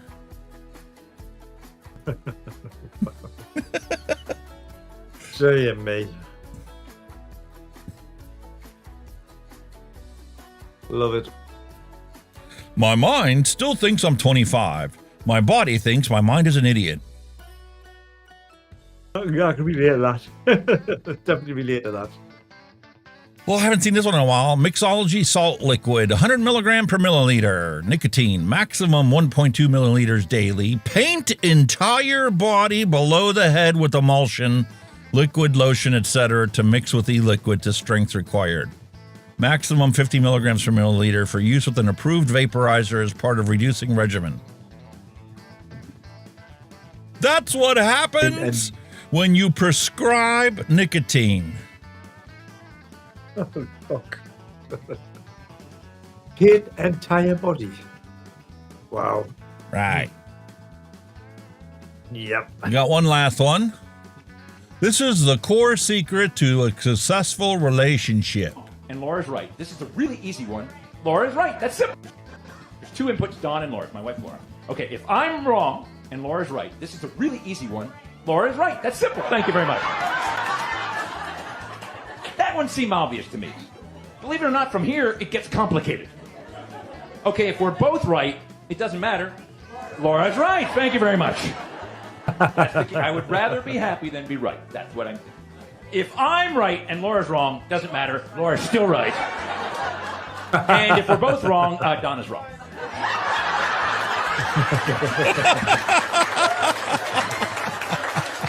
That's so true. If you're a single guy, take out your phone and take a photo of this. You're going to need to know it someday. I'd rather be happy than Too be right. There's two. Damn Love straight, it. Skippy. Damn That's so straight. true. Hot diggity dog diggity. Nah, we ain't talking about the rest of that. Who cares? Oh, that must be very nice. Wonderful Greece. 22, 30, 25 degrees. Oh. Very nice. Makes you want to go move there. Oh, so I've been there. It's a nice part of the world. I've been to a place called Advocacy on the mainland. And it was hot. That's a place I've never been to, is fucking Italy hot. or Greece. Greece. Nice. It's nice, beautiful place. Beautiful place. I've been to Hungary a bunch of times. Not that hot. On my way there or on the way home, I've been to Germany and the UK. We've had layovers there, but I've never had the privilege of actually like traversing the countryside in either of those countries. But I have seen all parts of Hungary. Last time was when I was a kid still, but got plenty of pictures to remember it. I think every country's got nice countryside to some extent, like wherever you are. Oh, yeah. Obviously, some better than others, but you know, every country's got a nice fucking place. America has got more places than I think a normal person can actually visit in a lifetime. There are that many nice places to go visit. I think one country I would like to visit is Canada. You know, the mountains and all that. I would love to go to Canada. I absolutely love it. That's one place I haven't been is like West Canada, Alberta and stuff like that. Yeah. I've been west of the United Oh, States and I've like seen the Rocky Mountains, but I've never actually been through the Rocky Mountains. Yeah, I would like to see Canada. Looks nice. Looks a nice part of the world, Canada. Cold, but nice. As to see. I've been on the Canadian side of the Niagara Falls. I've been to Toronto as a kid on vacation. We went camping up that ways. But I suppose we're a bit fortunate because we're an island, so everything's not like a million miles away, like, you know, traveling across God knows how many states in America to get to A to B. You know, here we haven't got, 400 or 500 miles. You can do that easy enough, you know what I mean? With transport links and everything, but we ever won the lottery, that we would do that. We would travel. I'd have a travel vlog. I'd stop at vape shops and do, vape visits, and I would do my live show on the road once a week.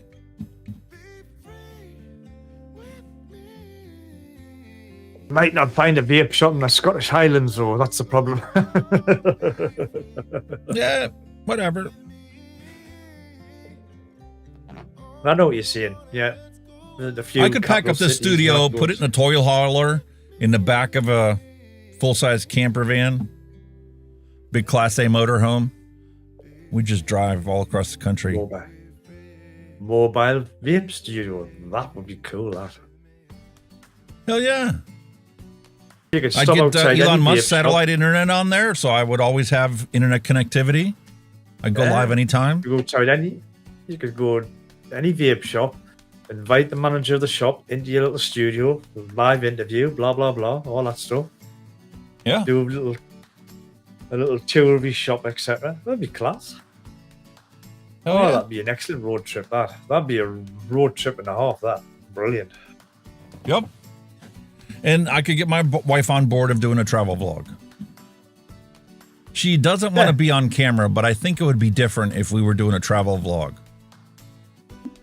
Even so, you still don't have to be on camera to do a travel vlog. You can still commentate and look at this, look at that. You know what I mean? You don't have to be on. I've seen a few vloggers that do that where they're actually not on camera. They're just filming all the scenery. You know what I mean? For sure. Wife's going to be chuffed to bits about that new review I got for Oxbar.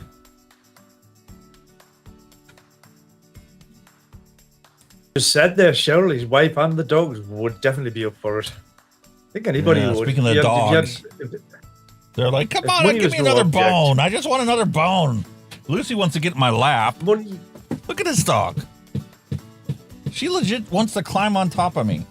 I'm not like your mother. Aw. You cannot climb on me. Sorry. But I will get you. Give him another bone. Give the dog a bone. One for you. One for you. All right. Random recipe time. Let's go.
Butter pecan custard. No way, dude. Butter pecan from Flavor West, vanilla bean ice cream, vanilla custard, and vanilla swirl. That just looks like a win-win-win. That looks very nice, sir. Maybe a bit of a steep, I like, but it looks nice. 2 weeks steep time suggested. And this is obviously formulated for a pod system, 50-50. I'm not going to make it for a pod system. I'm going to modify that. But I am definitely going to make this recipe today. Because that just looks gorgeous. Butter pecan from Flavor West.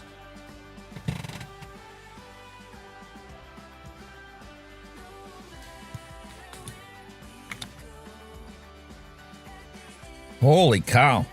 That smells like candied pecans. Wow. What a fantastic way to start that out. Vanilla bean ice cream and vanilla custard and vanilla swirl from TPA.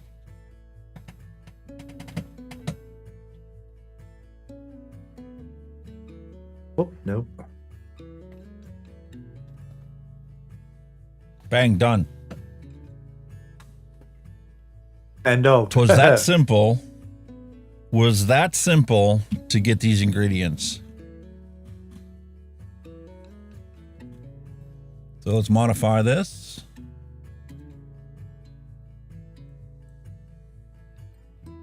Ooh, am I going to get brave?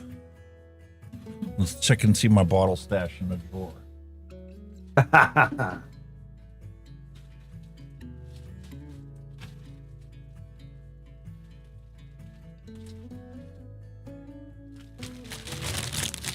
Yep.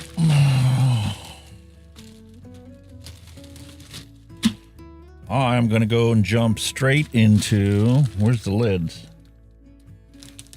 There's no lids in the bag. That's not good. Bottle, nipple, no lid.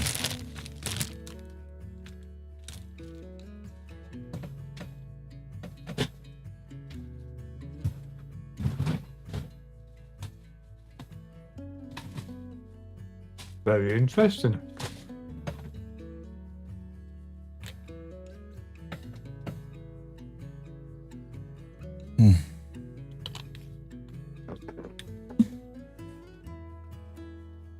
Did you know there's a variant of that?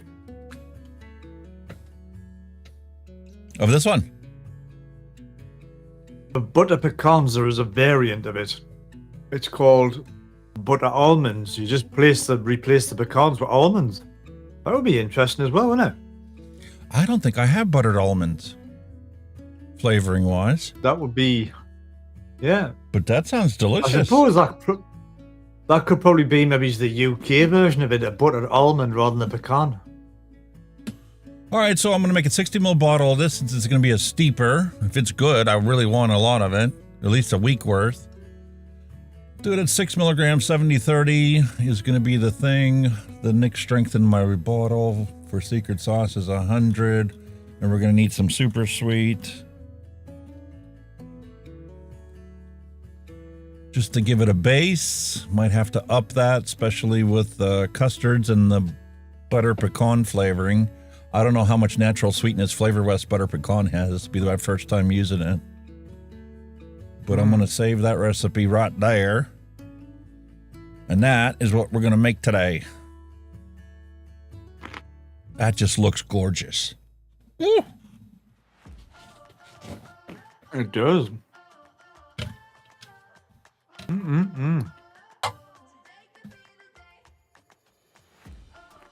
Vanilla swirl though. Oh, love that stuff.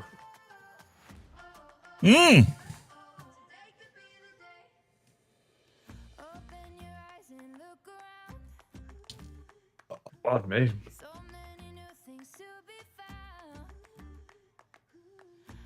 Gorgeous. Camera looks good. Everything's looking good. Start with some secret sauce. I'm curious to see how this is going to work out. There's been some minor differences between this microphone and the one over there, which is ironic because they're the exact same microphone. Well, granted, this one's a refurbished one.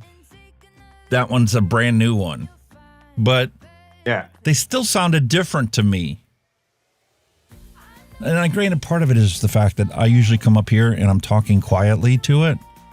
So it's going to give it a different flavor profile than when I'm facing the other one and I talk naturally and I get boisterous and loud and everything gets cut back by the compressor. But they still sounded different, even when I talked the exact same way.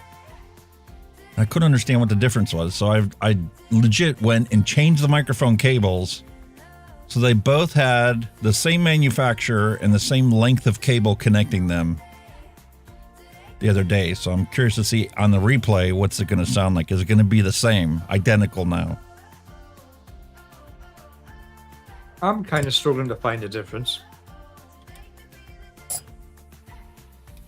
Sometimes I could hear it on the speakers in my room. Sometimes I had to use headphones, but there was a distinct difference between the two of them.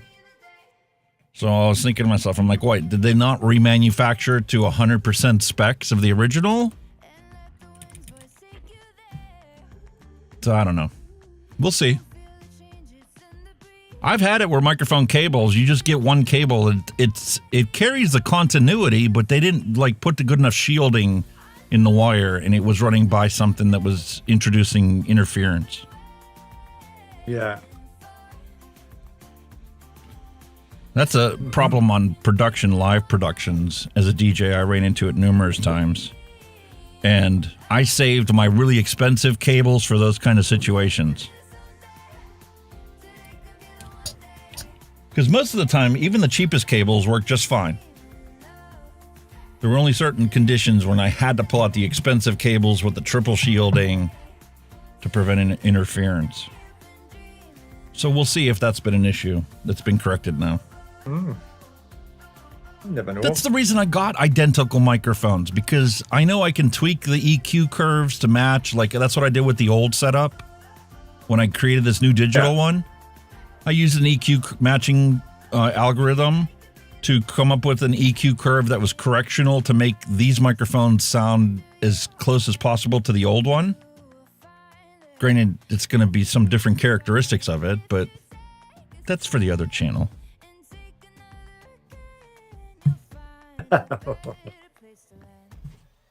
That's the problem with having OCD. When you do something, you always have to make it as good as you could possibly make it. I don't compete against other content creators. I create against myself. I try to outdo the last video. I try to outdo the editing. I try to outdo the audio quality. I don't know. Perfectionism can get you into trouble. If you get overboard with it, yeah. Yeah. Kind of like DIY mixing. You can go overboard with it. But the rewards justify the time and the expense needed to do it. God, is it? I don't know why I've never tried this before. This is way better than the Purell and butter pecan I have. Really? I want to take and sub this out in Mallory's recipe for butter pecan and try it. Interesting. It just smells so much better. Mm.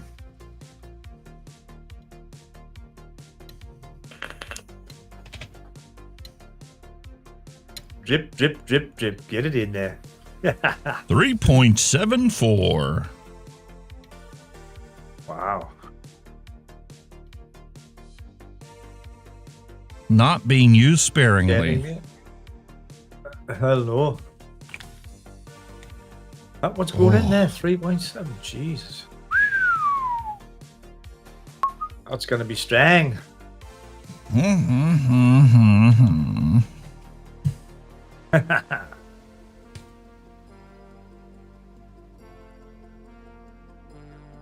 0.3.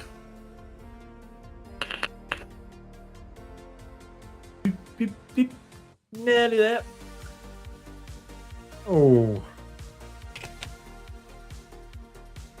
Oh, look at that. 1.9 and adjusted sell 0.3. Damn. That was good. Vanilla bean ice Vanilla cream. bean ice cream. Oh, very nice. It has that artificial milky scent to it with a hint of vanilla. Like 70-30 cream to vanilla. Very nice. 0.64. 0.64. Wow. That's gonna be good.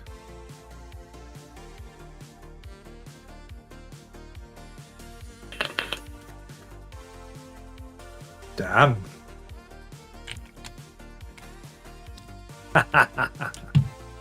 I've never found a dairy one that actually tastes good on a knuckle test.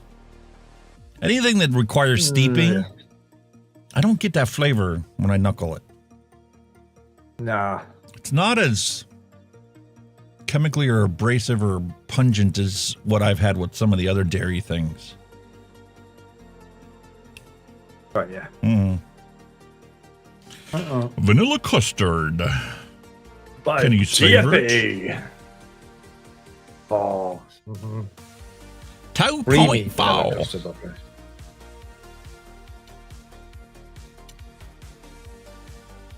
There are literally tens of thousands of recipes using this as an ingredient. That's Vanilla swirl. good stuff. 0.63. That is nice. It's an alcohol-based flavoring. Not getting vanilla, not getting swirl, but I've single flavor tested this, and that's exactly what it tastes like after you let it steep a week. 0.63.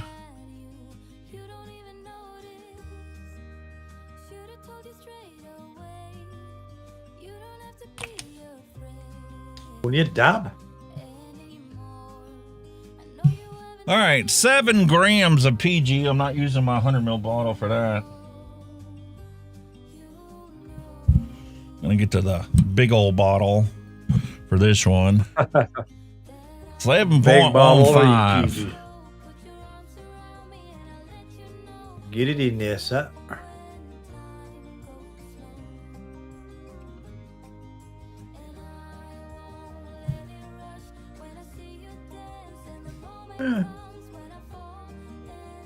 Yeah, the mix before you Swirl put up all the glove in. flavoring and PG ingredients before we reach for our VG.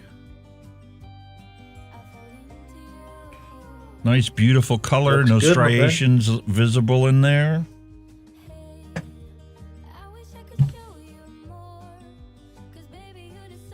$53 grams. Get in, motherfucker. Get in there. I should have reached for the big bottle of this too.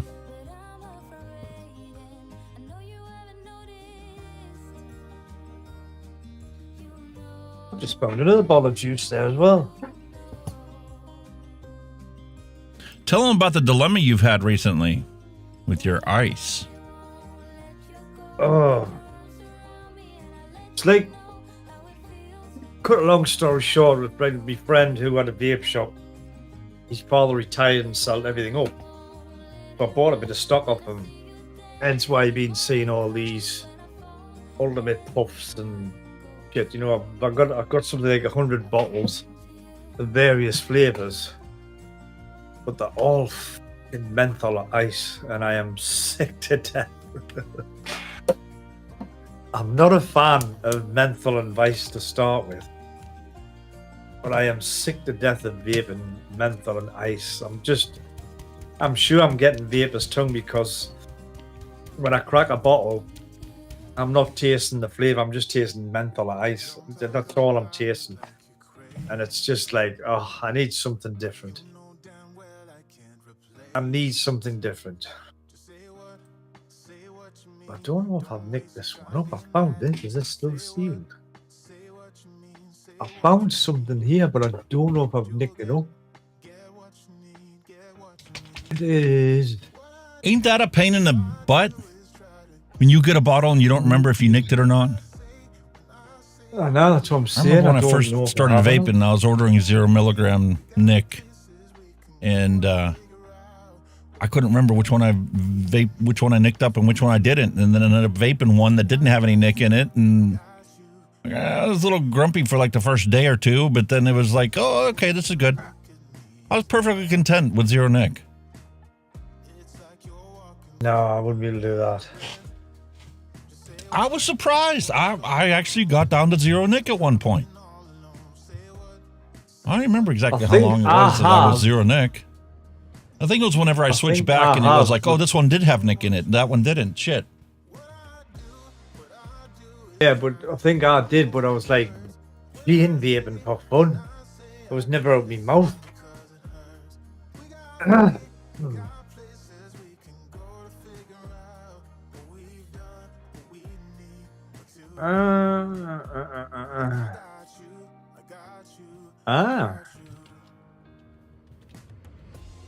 Well, that's what that flavor is.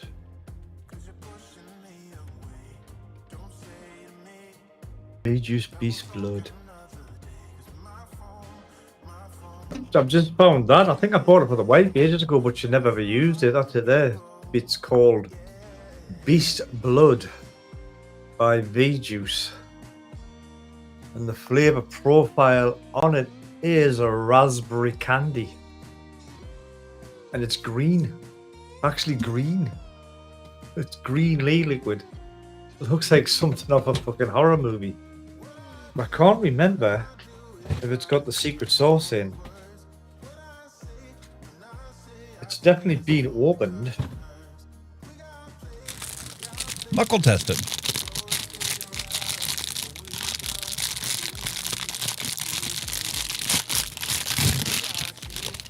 If you're still not sure, first thing tomorrow morning when you wake up, knuckle test it and you'll know if it's got Nick in it.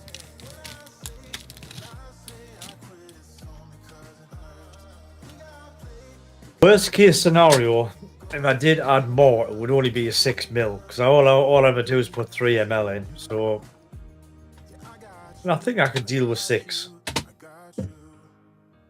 Worst case scenario. Because if I'm vaping these disposables, oh yeah, that has got Nick in. I'm just getting that bitter taste. Now what you know that taste? It's a bit like End soap. of tape, new tape. It's like soap. Oh no.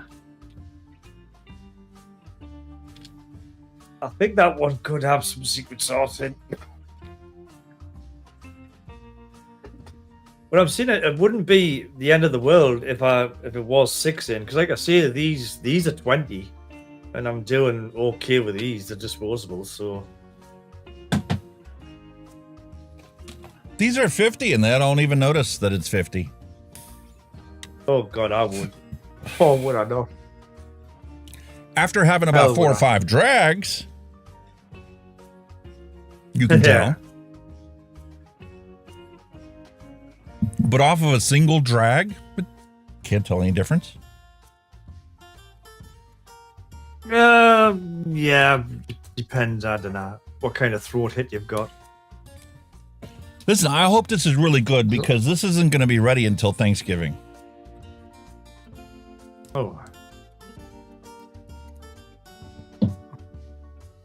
I'm just wondering if you can actually see me new mouse. I don't know if you can see it properly with this.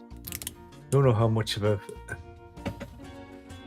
Oh yeah, I don't know if you can see it properly, but there's me little mouse mat, me custom made mat.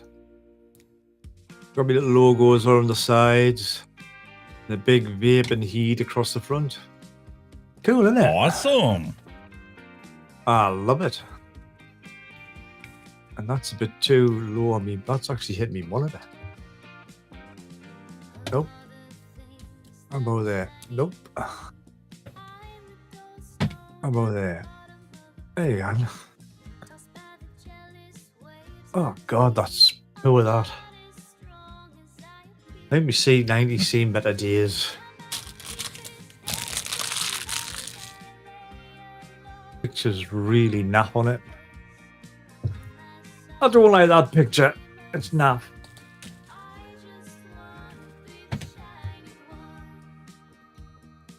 Mate, I just learned that's that back. how to utilize the USB bus to add a whole bunch more into my computer system that I was able to do before. The problem I was having was Really? a bunch of these El Cheapo webcams I pick up for like $50 plus or minus. They're old technology. They only work on USB 2, which is straining to push the bandwidth required for uncompressed signals, even as MJPEGs. And that's why you're limited to 2 per USB controller. Well, when I started to set up this PlayStation, the PlayStation 2, 3, and 4, I've got all of them working on a bus that's already got a webcam on it. But the webcam that's on there is a USB 2. All of these new HDMI converters I have are USB 3. The Right. power requirements go way up for USB 3. The bandwidth gets opened up for USB 3 up to 5 gigabits per second combined total. So the problem I was running into was all USB 2 limitations. Ah.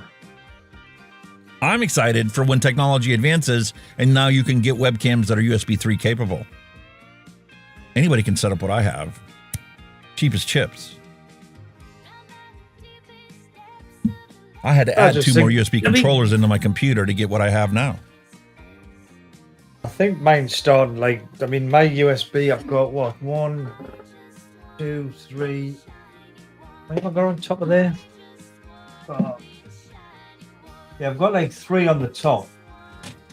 One's a 3 and the other 2 are 2s, but I think with people plugging in and unplugging stuff, and I think they're wearing a bit loose now, so I think I could probably do replacing. They're a bit loose and wibbly. I'm just wondering if that's why my camera was like gone on and off, because it was just loose. Here's a new What's flavor that? I need to do something with. Pumpkin spice. Oh.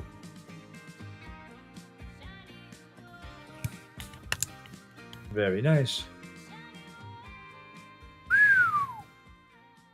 That legit smells like when you open up the pumpkin spice to put into your pumpkin filling. That's exactly what that smells like. Should When make you get done with that, a we'll go on the- latte. When you get done with that, we'll go on the calculator and make a one shot of that. I want to do a one shot of that. Flavor was strawberry shortcake. Yes, let's take a look at that. 60 ml. I'll have a look.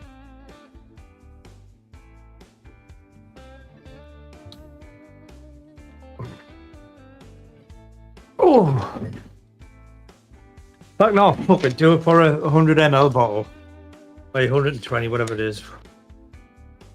Contains a I'll form do a of 120. sugar. Sugar can caramelize and even burn at low temperatures and produce toxins and suspected carcinogens. Oh, who cares? It tastes good. All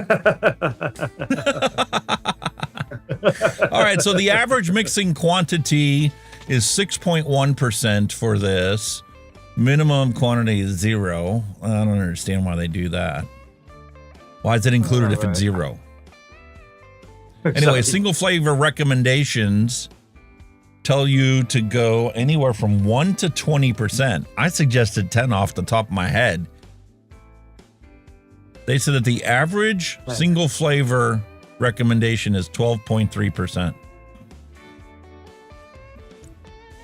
Yeah. What are you vaping it in? 12.3. You gonna put it in a dripper? No, I'm gonna be an RTA. Well, it's essentially the same. Because you can never take it out and you want to make a lot of it, I would start by making it a 10%. Giving it a week to steep. Go lay down. Yes, I know Maggie's still outside. Go. I'd mix it up at 10% and then try it after 2 weeks. And if it's not strong enough, you can always add to it. You can add another 2.3% to bring it up to the average. And then you can add another 2% 2 weeks later if it's still not enough for you. Yeah. Well, I'll start with a 60 ml bottle and just to be on the safe side. Yeah, that's what I would do. 60 ml bottle, 10%. And we'll just create a recipe now to show that. Three strength.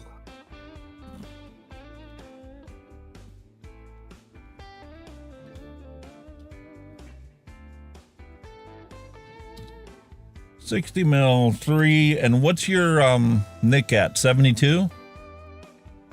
72. Okay. And it's 100% PG based, Nick? Yeah. Okay. Add flavor. Although, hang on. I'll just double check. Hang on, I haven't got my hand.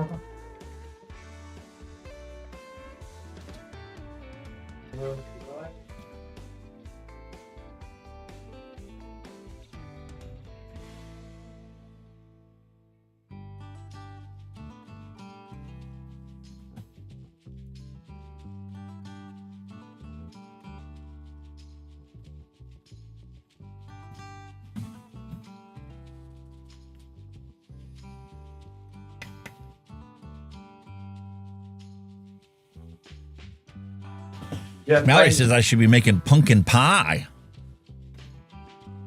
Mine is VG based. It's 72 VG. hybrid. Yeah. Yeah, it's VG. It's this 100% one. VG. Yeah. Or is it a 50-50? Hybrid. Yeah, but what percentage? 72 milligram. Yep. And it's vegetable glycerin.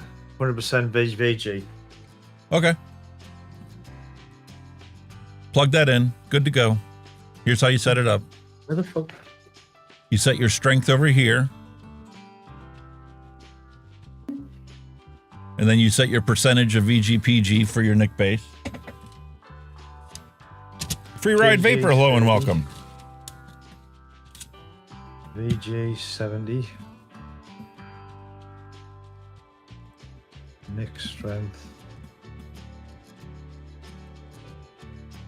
No, it is. Hang on a minute. Window. Boom. I've just printed the screen. Job done. So super sweet 0.5.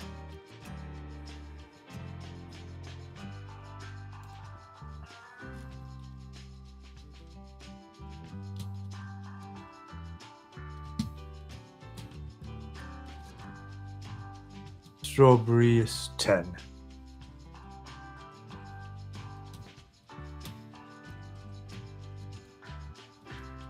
Yeah, that's good. All right, we're going to make this public so anybody can see it. It's a simple one shot. We'll hit save, see if they let it go on. Typically, they don't like public recipes that are only one recipe, one flavor. But now, this will be linked in the show description. So if you ever want to make it, you can just click on the link in the description of this video. And this is how you can take a single flavor recipe, research it, find the ideal percentage to start with, drop it just a little bit lower than what the average is so that you can customize it to your taste. Because once the flavoring's in your e-liquid, you can't take it out no matter what you do. No. Other than you can make some straight up VGPG and add it to thin it, but that becomes more complicated than looking at this and go, okay, I can adapt this recipe. And I know that it's a 60 ml bottle. I know it's in there 10%. Let's say that later on I want to make that a 12%. Then what I do is I click on here and you can edit it and you can change it from what it is now. You can write this down and do your own math and go, oh, there's 6.24, but I wanted a 12%. Not 142%. Jesus. Oh, hell. You must just drink it. Look, it went from 6% to 7.2 or 6 milliliters to 7.2. So I just need to take 1.2 milliliters, add it to what I've already made. Job done. Now I'm at 12% flavoring. Or we leave it at the original.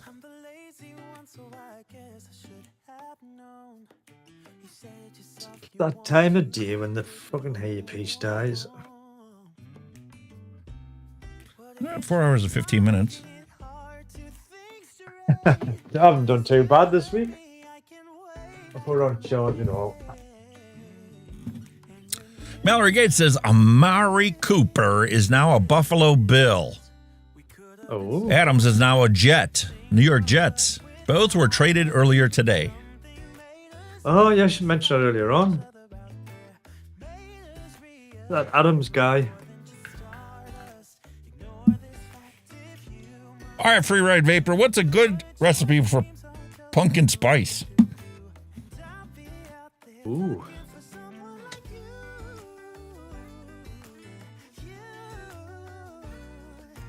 You know what it is? Pumpkin's something I've never ever had. Never ever had it. You've had squash, haven't you? Butternut squash, no. No. Here in the United States, most people that buy pumpkin that already have the pumpkin spice already added to it isn't actually pumpkin, it's squash. I wouldn't care because my daughter and her boyfriend actually brung 2 pumpkins in and they've hollowed them out for Halloween and they've actually just hide the middle out. Oh, well, why did you do that? We could have tried looking for a recipe to do something with it, you know what I mean? Pumpkin pie, whatever that is, you know? Because I was keen to try it. I thought I was going to try something with that and then just threw it out. The wife actually has a couple pumpkins that she bought as decorations that are sitting out front. And after Halloween, I'm going to bring those suckers inside. I'm going to cut it up, take the guts out, separate the seeds. I can roast the seeds and have pumpkin seeds. And the actual pumpkin itself, I'm going to toss it into a baking pan, throw it in the oven, cook it down, let it cool, and you scrape off the pumpkin from the skin, throw it into a blender, add your sugar, add your pumpkin spice, and make pumpkin pie. Tons of recipes out there to do that. Yeah. Plenty of YouTube videos, too, to show you how to do it.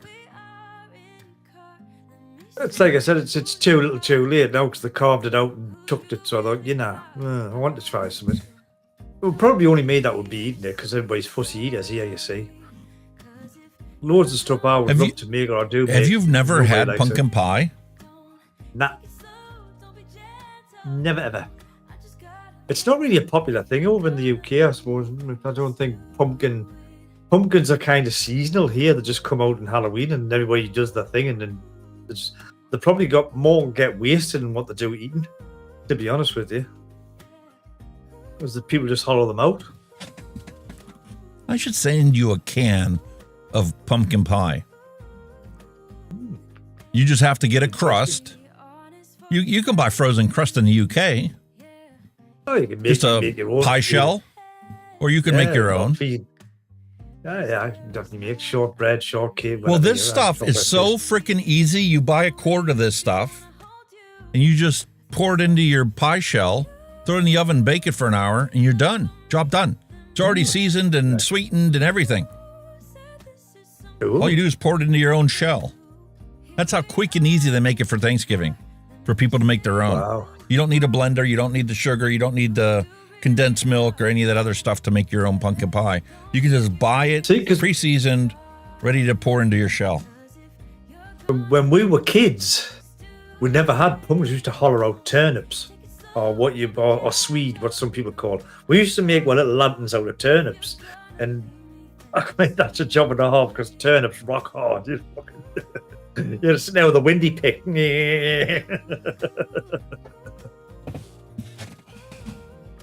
That might jump up the weight of your Christmas package, throwing that in there. But if you've never had it before, I'll throw it in your package. Yeah, that's worth a try. Thanksgiving, we normally buy like half a dozen of those cans, although we're definitely not going to do that anymore because, all the kids are grown and gone now. But yeah. And the wife would rather just buy a pie already cooked in the store and bring it home and we just eat it that night. Throw it in the fridge to cool it down, throw some whipped cream on it, call it a day. Yeah, it's just something I've never ever had. Interesting. Very interesting. Oh no, Mallory. I am one deprived individual. I told I told the wife about your kid's request for crumble cookies. She's like, you've had those before. I brought them home before. Yeah. So she's like, we're gonna. You must have. She's like, I'm gonna bring one home and we'll freeze it and send it to him. Because she was like, is that something we could even send over there? Because the cream that they put on there. The icing on that cookie itself is a butter frosting, a buttercream. Yeah. If it gets too hot, it's going to melt and go all over the cookie and just ruin the whole thing. Yeah, I was just But she's like, if we freeze it and he gets it in 2 days, it should be okay. Yeah. As long as it's cold. I'm like, it's going in an aircraft hangar. It's going to be cold. It'll just probably refreeze. It's coming the cargo bit. The hottest it's going to get is maybe sitting in an in the warehouse where they do customs inspections. Yeah. We'll see. See how it goes, man. We'll see how it goes. I think like the kids have gotten their vision now. It's all pre-wrapped and sealed and that, and you can. I thought, well, no, if they're making them fresh, you've got to eat them fresh. They make them fresh, and it comes in a little cardboard box. Yeah, like this, because the cookie's like this big. Wow. And one cookie's got enough sugar for probably 4 kids to ease it, and they still all going to get a sugar high. It is delicious. Don't get me wrong, but you couldn't eat one cookie by yourself in one sitting. I have a diabetic coma, even if you're not a diabetic. You don't know my daughter. Trust us. She's got a very sweet tooth.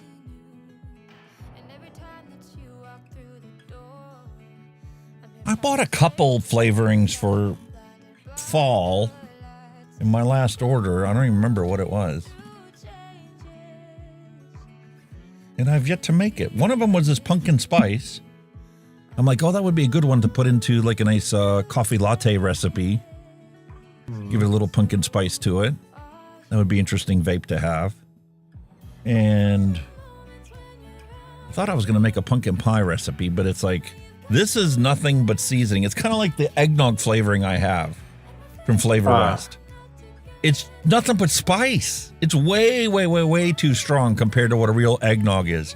You can't add enough DAP and custard and even pudding to tame down that spice to get it like a realistic eggnog. Wayne's talked about it a couple times. Ah, right. We need a flavoring manufacturer to give us these spice-based flavorings that are realistic in their profile. It's just all spice. And to get it to compete against the custard, it's like not an easy thing to do. No. I mean, if you put your time and energy into it, you could do it. Like, probably you can see the spice stuff's over-flavored with the spice rather than just a subtle spice.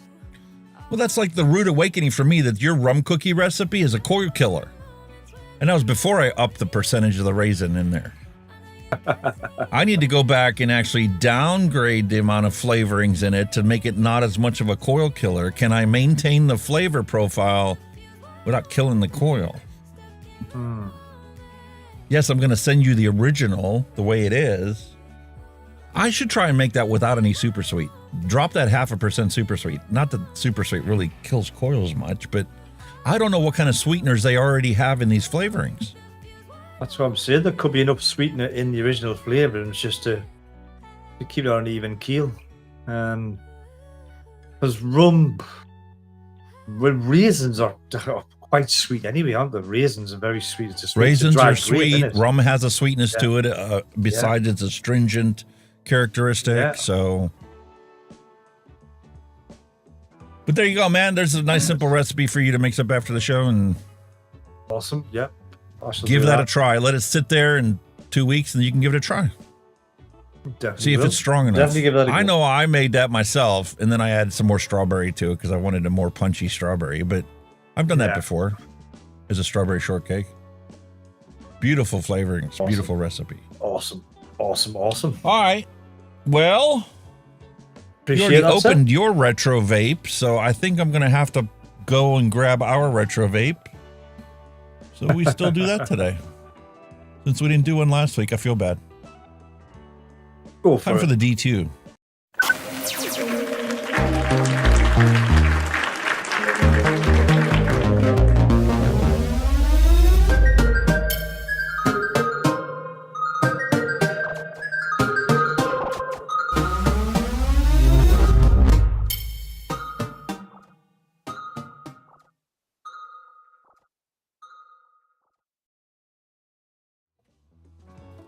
A long time ago in a galaxy not so far away, UL created the D2 atomizer.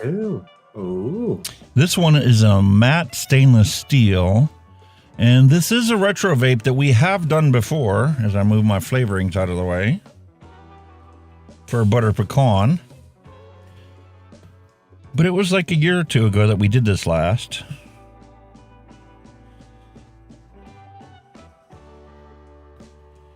ULD2. You're looking at 2016 technology you're going to be opening, mate.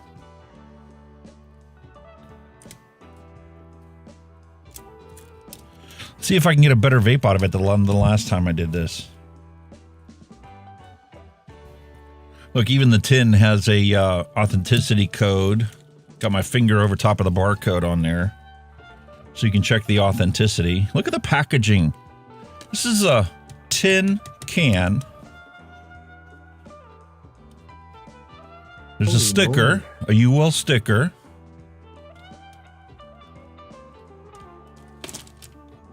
And that's how they packaged your vape. It's got the velocity.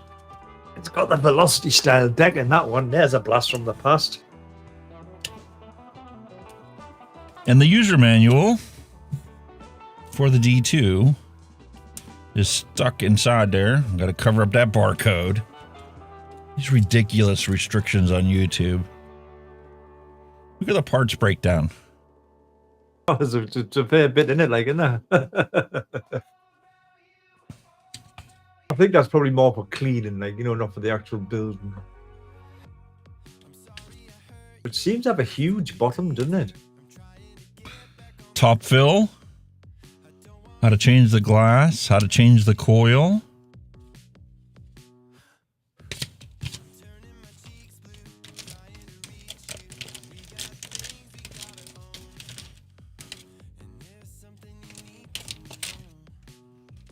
Look at that. Those are the packaging or the airbags. Well, I could save that and send you a flavor. Yeah, not cool. Oh, that'll get saved. Yeah. Oh, so much for that. Oh, look at what's that glass. Oh dear. That's not good. That didn't quite work out as planned. Was that a bubble glass or was it a normal spare? Another spare. Looks like they gave you... There's an inner glass and an outer glass. This is the outer glass, and what broke was the inner glass. Bummer. Yeah, it says that, doesn't it? All right. I need some tape to pick up all this glass on my mouse pad. Well, I'm just looking at this description out here, and it says double glass top airflow system. I wonder if the glass is the airflow, like the gap between. Yeah.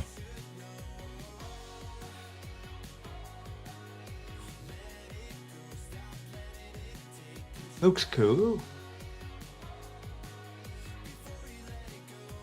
What a pain in the wazoo. It's a bit of a signal, like a broken glass, like.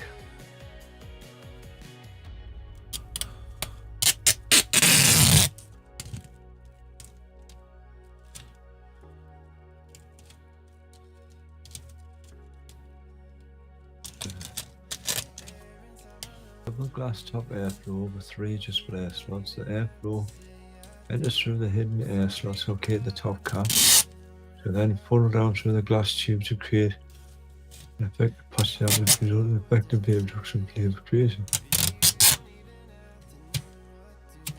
Work harder, not smarter. Yeah, never in my house. Sorry, dude. Time to clean up the glass. I am not cutting myself. I'll waste a bunch of tape.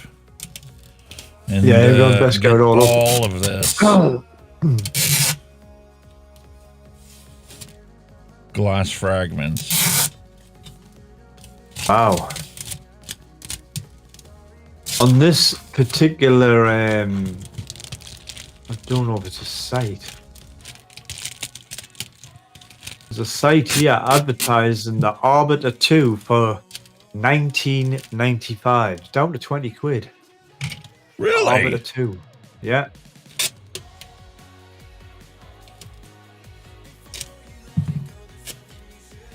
There's a UL fancier for $9.95. The Steam Crave. Look at this. This is a blast from the past. The Steam Crave Aromamizer V2. $9.95. 10 quid.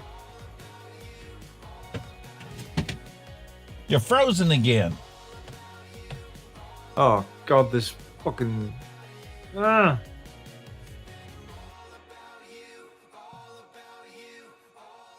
This thing is really bugging the shit out of me, this OBS, for some reason.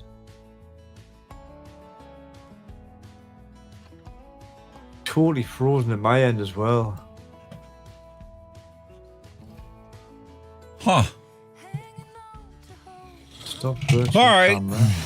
Let's jump back into Start virtual camera. this Come beautiful on, UL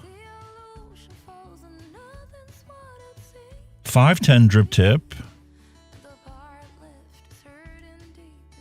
Oh. Look at a solid rubber seal on the top of that. And look how narrow that airflow is inside here.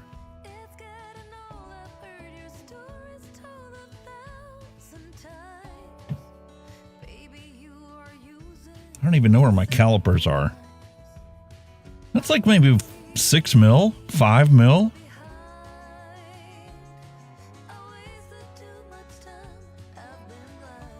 Come on, you bitch.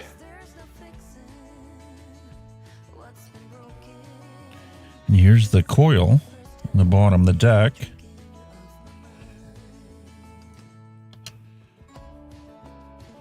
I have to put it onto the build stand to just try and get it out of the tank.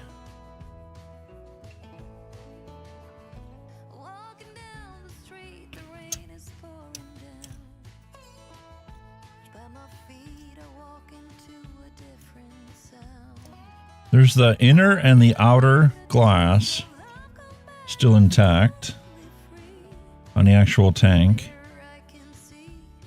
That's how they separate the airflow from the juice. And that's how they're regulating the airflow.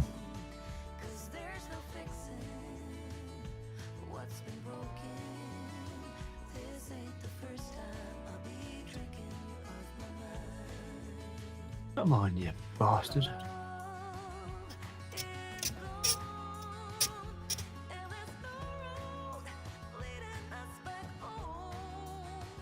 And here's the airflow adjustment. Not very much adjustability. Quarter turn.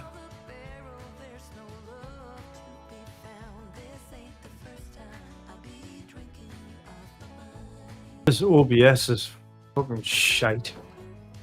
My whole main camera and everything is frozen solid. I'm gonna keep trying to restart it. Restart OBS. When I shut it down, I keep saying it didn't. I wonder if it's like I say that on the plugins that's not updated or crashing it. That would make sense, especially with the move transition. That's been updated 3 times in the past month. And I've got past the 2 months. The Streamlabs is probably crashing it now. Streamlabs has a false positive virus scan from Windows. So if you've got Streamlabs installed on there, the Windows antivirus sees it as a virus and shuts it off. That's where you're running into problems. It's just a right screen. It's just You're not using Streamlabs anymore. Ditch it. Remove that plugin. Problem solved. I wonder where that is. How do I get that out?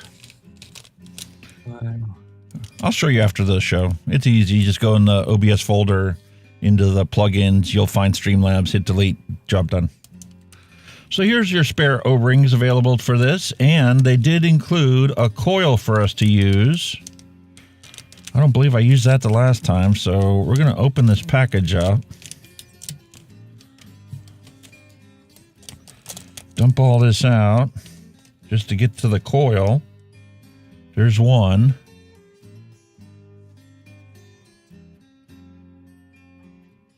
Look at that coil. It's a nice little Clapton coil. Spaced. Good. 4 wraps. But why did they only include... Oh, there's the other one. I was like, why would they only include 1 coil? We've got 2.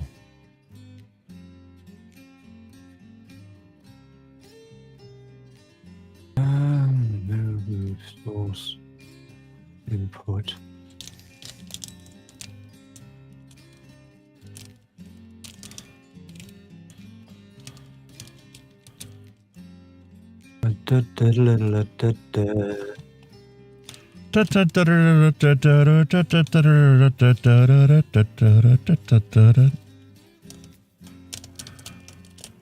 Deck.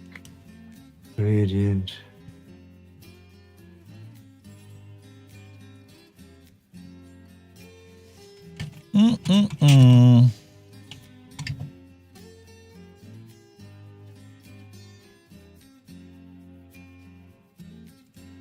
Streamlabs PNG file. That's neat, good, isn't it?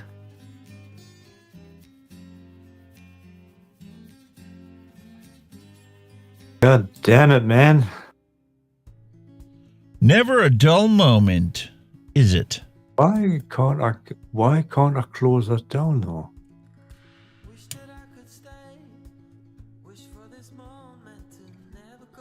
That is a good question. Not giving us any options with it for some reason.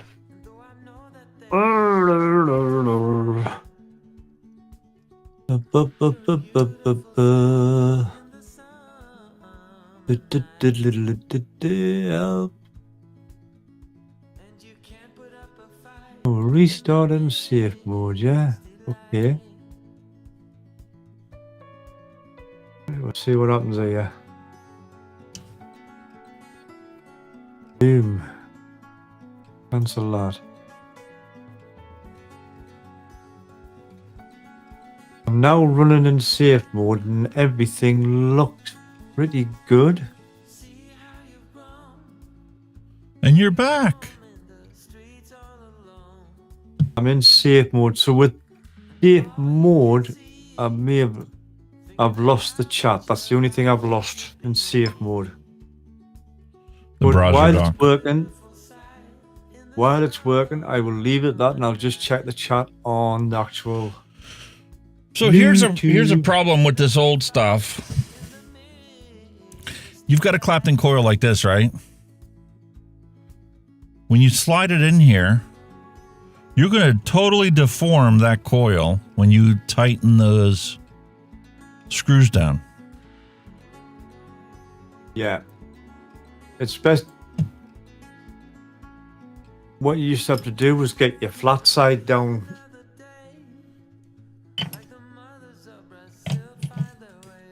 So I'm going to do my OCD maneuver. I'm going to grab my coiling rod, grab my nylon non-marring pliers,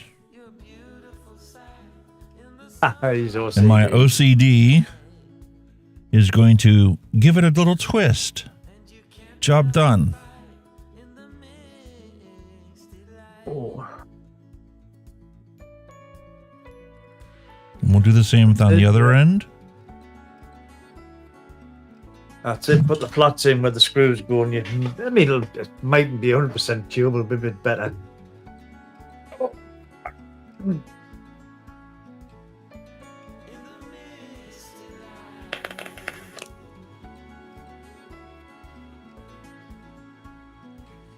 All right. That coil's sitting right out of that hole in the bottom, if you can.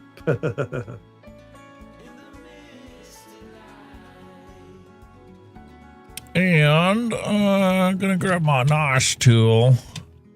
Quit messing around with this little rinky-dink jobber.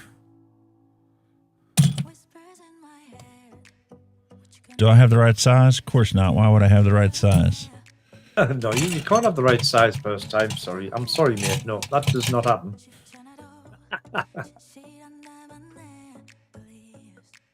There you go. Ish. Shorta. Stay on camera. Tighten her up. Keep it over the hole. Come in from the other side. Do this again.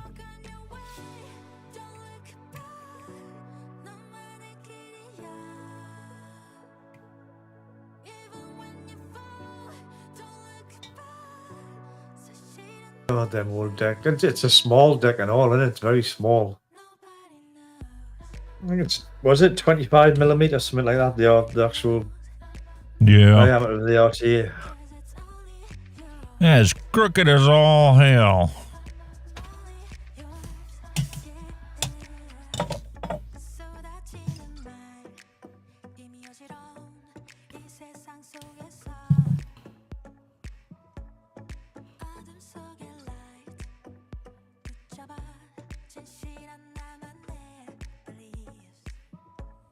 Better. Pinch it together a bit and be absolutely hunky-dory. That looks good. Right over the hole.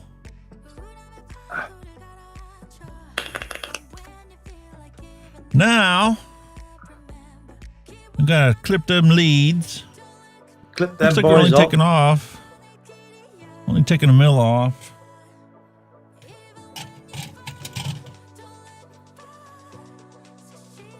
It mightn't be too bad a flavour, you know, because like I said, bottom airflow, it's coming up the bottom under your coil, so... And they're Clapton coils. And that space isn't going to be an issue. Space coils will just be easy to burn in, mate. Right, just so let's do this again. Wicking, you're not going to be needing much wick by the looks of it. Quarter turn there. Quarter turn there.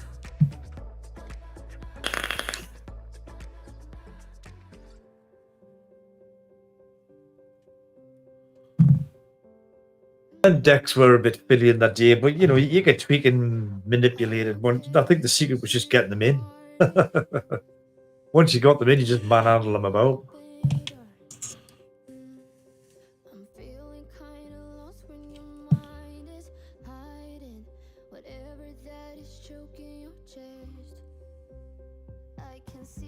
Put some hair around it. You'll find it.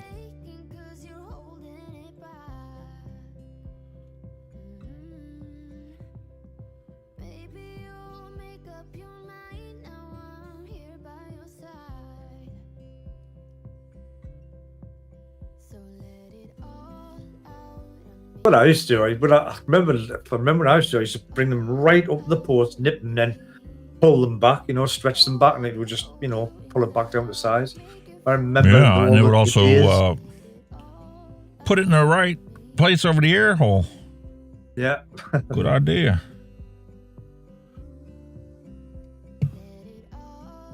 That one's not even going to need clipped. Look how barely it's sticking through.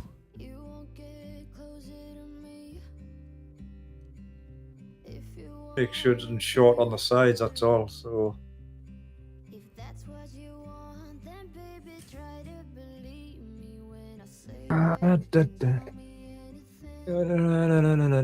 Randy, what's that? What you say? What you say? What you say? Here, my babe.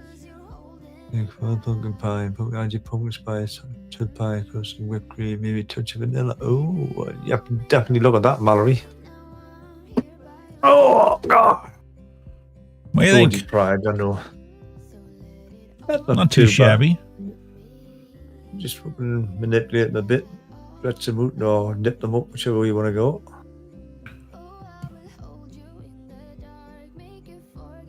Try and even that spacing out a little bit.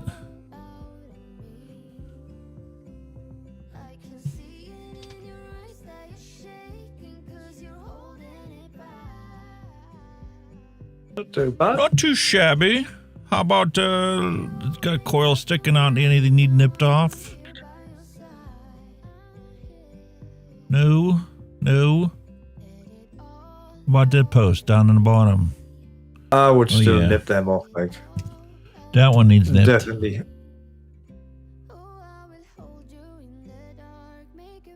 Just so it doesn't short on the side, if anything. You don't want to screw the top on and go. Good old Muji cotton. Yeah, I'd say your wicks are going to be really short. I mean, there doesn't look much room in there for wicks. No, definitely not. What a booger of a package.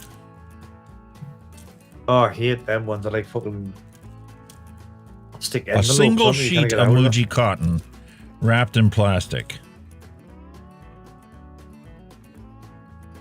It's not even a full sheet. It's like half a sheet. Or is it bent over? No, it's bent over. It looks like it's folding off. Yeah, that's it.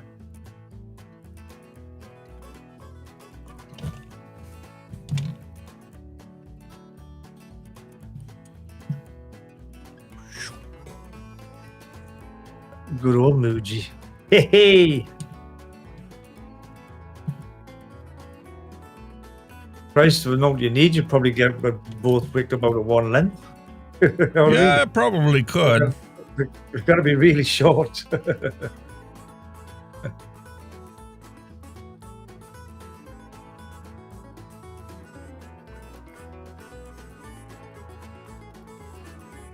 Do I even really want to take off the skin? And is there skin on both sides or just the one? I just think I'll stick with the one. Work it back and forth. Oh.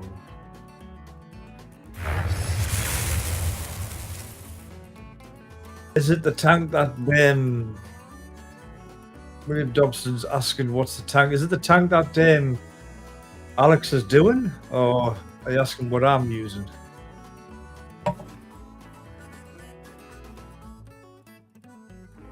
If it's a tank that Alex is doing, he's doing the UL D2, which was out around about 2016.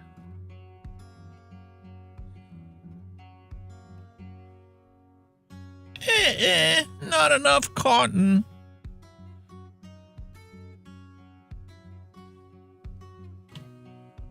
Yeah, it's the UL D2, buddy. The one Alex seems to be struggling with. You know he's merciless, that William, and he just shows no mercy. Good. I don't deserve any.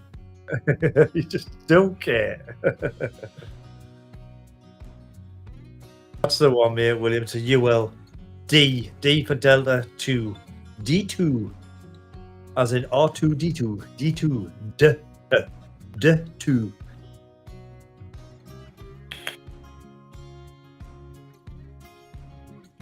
$2016, man. Christ, that's what? 24. It's nearly 8 years old. Come on, you little fucker, get in. There we go. It's moving the core a little bit. We're at least on the right path.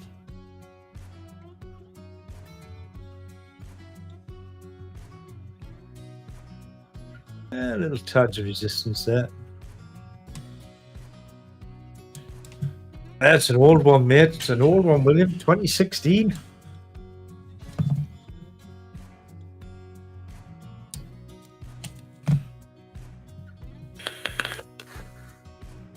Says it's seen on the dealers that's a double glass for the airflow.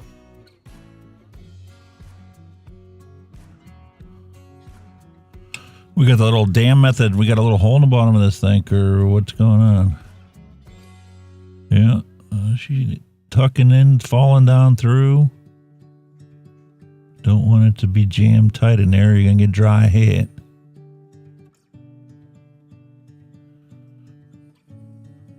Yeah, looks pretty. Just in there, William. He doesn't want a lot of cotton in there because there's no room on that deck at all. Need a microscope to wake this tank up. Not really. Yeah, get a little thin.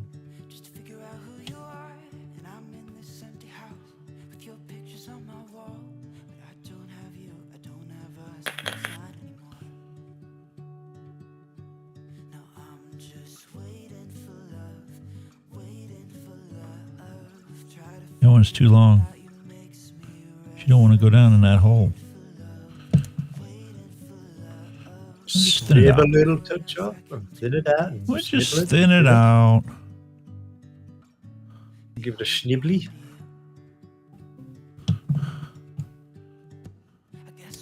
Little haircut. We'll try this time.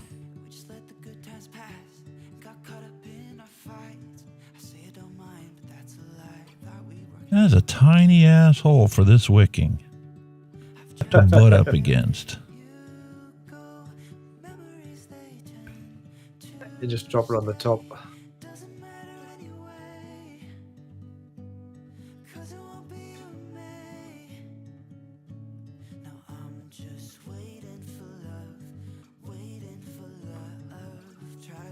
I don't want to occlude that hole. I'm not even on camera, am I? Didn't tell you nothing. I can still see it, man. All right. What are we putting in this thing? Ooh. What we got left? Ain't nothing left in there. Surprise, surprise. Banana split. Clementine, citrus, mango. Do I got any? No. I'm about done with that. I need to do the review. Spoonful. Nah, that ain't gonna taste good in there. This old archaic technology. What do I got laying around here that's gonna be good flavor?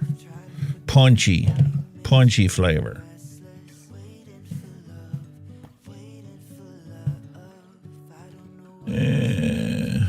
just mixed up. I just go with the Vapetasia. Pink lemonade. What the fuck? We know it well. This OBS is really rocky. It's really, really rocky, my version here. Like, holy shit. Me live chats just come back into OBS. Don't know why. In safe mode. Nothing. In safe mode. What is going on with this shit, man? I don't know, mate. But it's like a steam crave tank. You just drop it down, spin it into place, and it falls in. I've never Screw had the this, bottom of the cap on. I've never had this kind of crap at all before when I've updated this. Like, it's just this version's all over.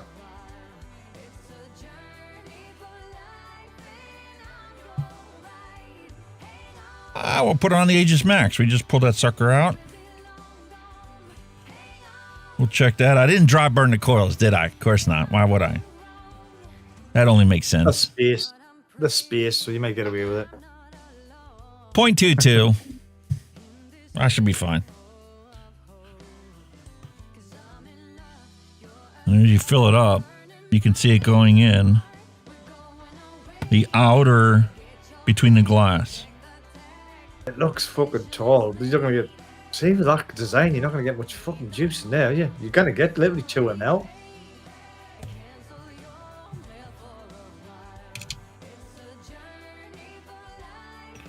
What's this gonna breathe like?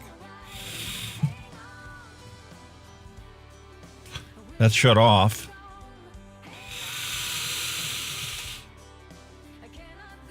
All right, well. That's one tall motherfucking tank, by the way, isn't it?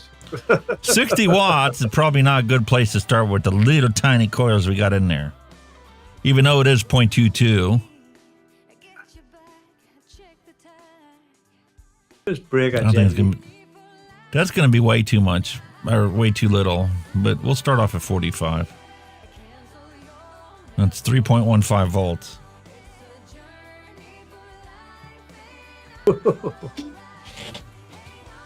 Here we go. Look at the height of that. Jesus. You could stand there on the table and still reach your mouth.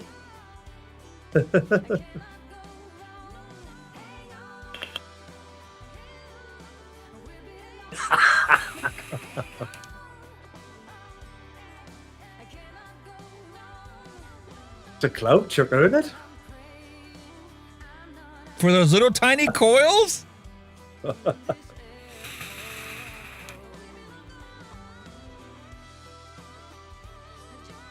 Wow. Flavor on this one is probably about a 6.5, maybe 6. It's old school, so you might need a tank to break it in, mate.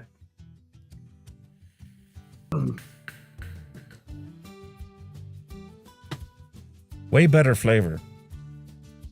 Mouth to lung tank. Single coil. Beats dual coil.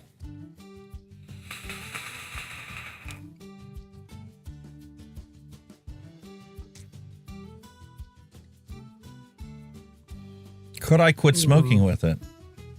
If you wick it properly. I've done this before and I didn't wick it properly and I got a dry hit because I choked the coils out by trying to shove the cotton all the way down in there instead of damming method against those openings with just a little tough dropping down in.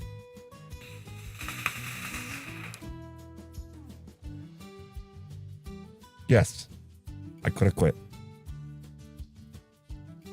But it would have taken some time, and I would have been searching for forums on how to fucking wick it right, because I would have been bitching about getting dry hits on it. I don't get dry hits on it now. Ah. If I would have had this e-liquid when I quit smoking, it would have worked.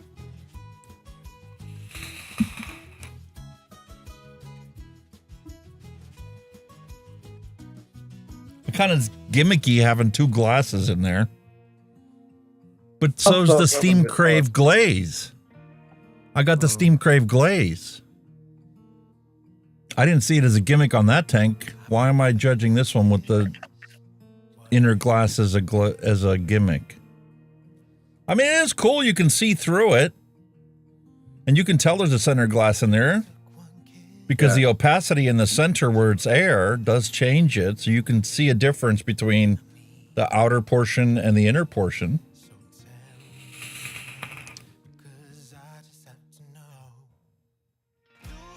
The flavor profile is different, but it works in that tank. Again, like you say, it's 2016 technology, isn't it? Listen, I love that sugar cookie. I'm going to have me another one. Cinnamon sugar cookie contrast with lemonade. Interesting. Beautiful creamy latte. Sugar cookie, cinnamon sugar cookie, snickerdoodle flavor. That's what that is. That's a snickerdoodle latte. Ooh. Very nice. It works with this. It works primo. Wow. I am glad that I bought multiple ones of these and I revisited it again today, because the first time I waked it, I got dry hits. I didn't like it. I thought it was shit. It might have been the e-liquid I put in it the first time we tried it. Now I've tried it again the second time and I really like it.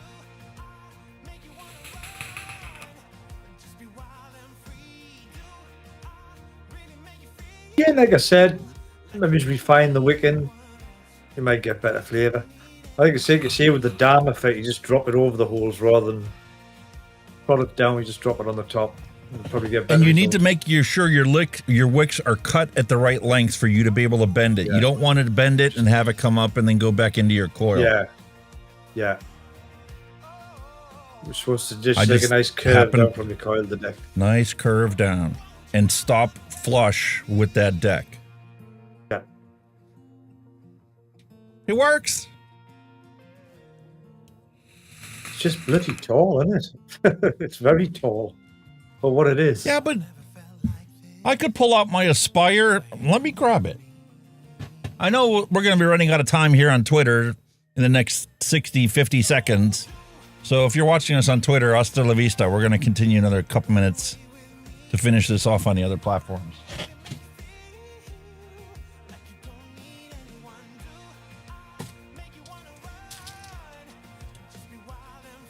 Because I'm going to yank out another retro mod from Aspire. Wow. The Aspire CF mod. Ah. You're like, oh, that's so tall. Yeah, well. If we look. Everything back in that day was that tall design because it was all pen based. Yeah. So I'm going to cut the seal. Brand new Aspire CF mod. Ah, I remember them.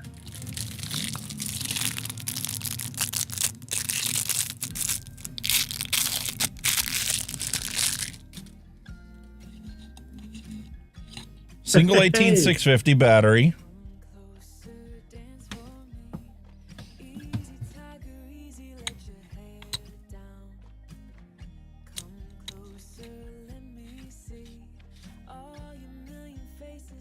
Five clicks to turn on.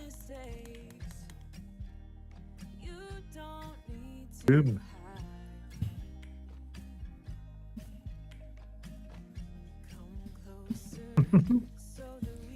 Look at that. Wow.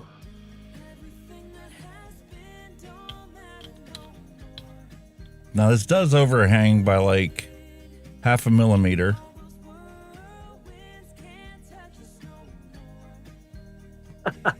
Fucking huge.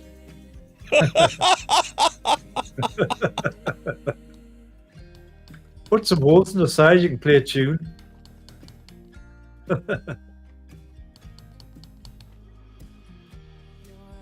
They're actually going to fire it.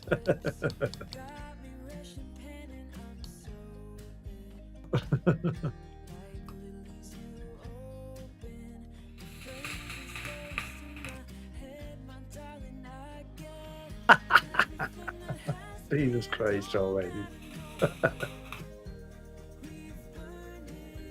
Whatever you do, when you get up, don't leave her on the chair, because if you sit back down, it might get lost somewhere. Non-adjustable mod. It automatically adjusts the output based on the resistance it reads. And it's top heavy. All that metal sitting on top of here. Yeah. But it works. That's fucking class. It's a cloud choker. It works. I think around about that time, it was cloud chucking devices rather than flavor devices, if I remember correct. Flavor race really never came on until a bit later. It was the wattage race, obviously the power, clouds, then flavors after that. It's kind of I get the citrus characteristics. I get the lemon characteristics. It definitely doesn't give me that lemon pledge flavor like I've had with other lemon e-liquids before. This Vapetasia nailed it. This is Pink Lemonade nailed their profile to be able to work effectively in an old retro tank like this on a retro Pretty mod. cool, that, like. That's pretty cool. Like, that's clever stuff. Like,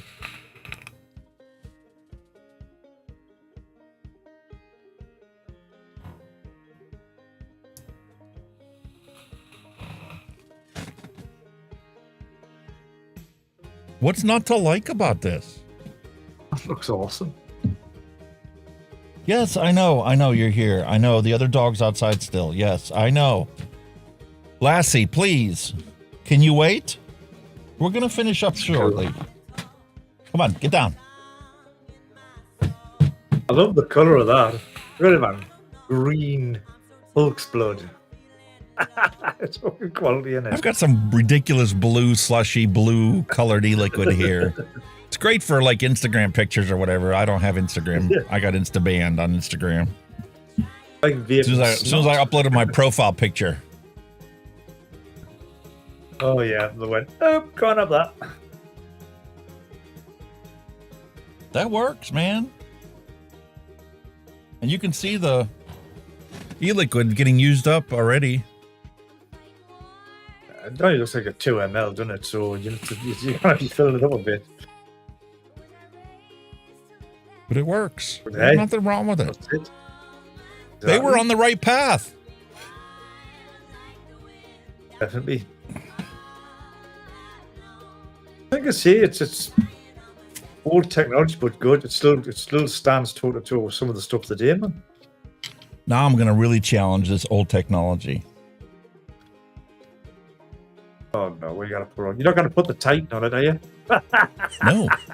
I'm going to put the Hell Vape Dead Rabbit Mouth to Lung 2 on there, and I want to see how she does.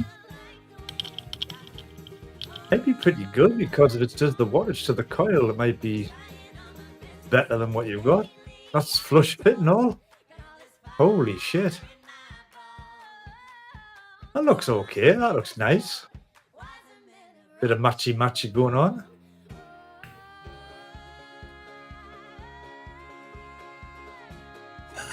Holy shit! If Hell Vape would have made this tank 5 years ago, they would dominate the entire market.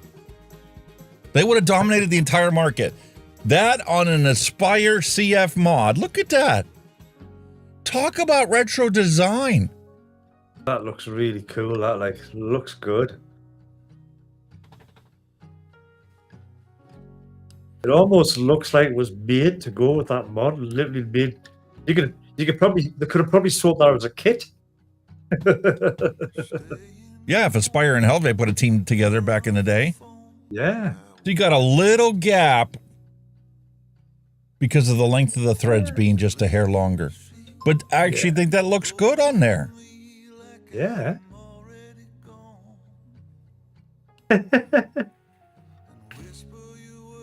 No way.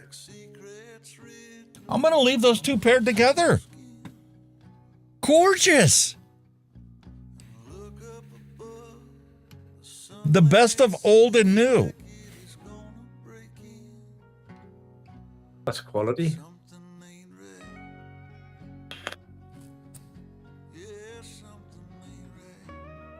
That looks quite. It does. It looks really nice. Really like matchy type of setup. Could probably sold, like I said, could have sold that as a kit. If they put it, done it in that day. Classic vape pen.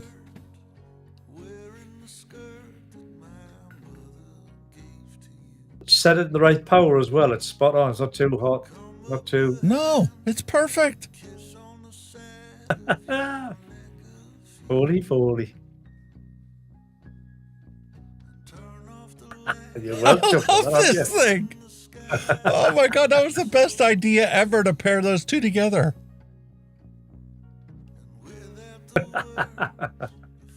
Oh, you're well pleased with that. Show's over. I'm done. I can't top it. I can't. Wow. The best RTA ever. And the most ingenious replaceable battery CF mod from Aspire. That's going even older. The pair together. When was that? When was that released? Ooh. CF mod. January 31st, 2015. His Guide to Vaping did a review on the CF mod. 2015. Wow. Todd did a review November 10th of 2014. A quick look at the Aspire Atlantis CF mod. 2014. This was the first sub-ohm mod sold by Aspire. Holy moly. Paired up with the latest, best mouth-to-lung RTA ever designed from Hellvape. You rest your case, so to speak. Fantastic. Job done. They could have made billions.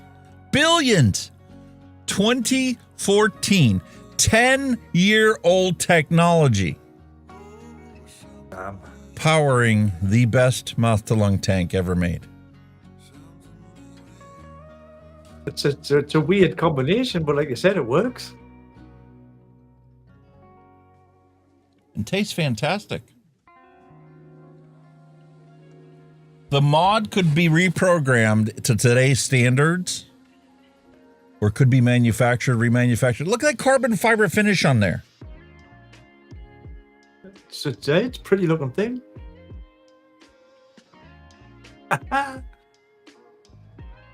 just can't get over it. Put you out of an even, eh? That is awesome. There you go. I think Alex has found his new all-day vape, boys and girls.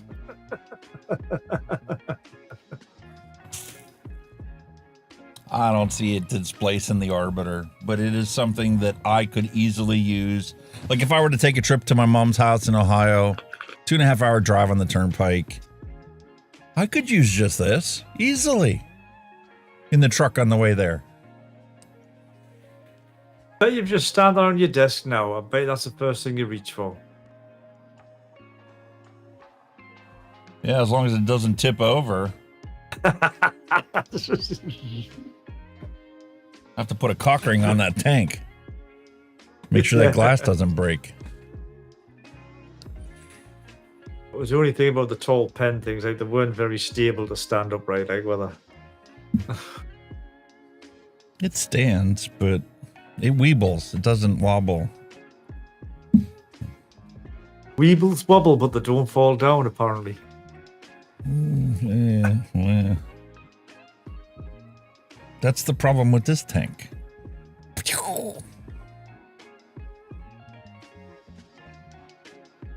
There's a little niche there for a market, mate. Mystique. That's a little niche for a little market. Instead of an Atty stand, have a pen style mod stand. So you can just plop them in, they don't fall. 3D printer. If I had a 3D printer, I could print a pyramid shaped device that would slip on here, be snug enough to stay on so you could pick it up. Yeah, it would kind of make the bottom of this look ridiculous, but at least you could set it down and never worry about it falling over. Yeah. To triple the size of the base that it sits on. Yeah, you wouldn't have to leave it on. You just pull it out. You know what I mean? Like a rubbery Oh, type texture. you just leave it sit on the desk and then just put it into it every time, and then when you pick it up and use it, it stays the same. Yeah, that would be perfect. Interesting. My nose is running like a sieve. Exhaling this. But it's delicious. The full pink lemonade profile is not there. It's lacking a little bit in the sweetness, as most of these archaic tanks are, powered tanks. And that's due to the mod not putting out the right voltage for the tank. Yeah. But today's standards, that's just, I love it.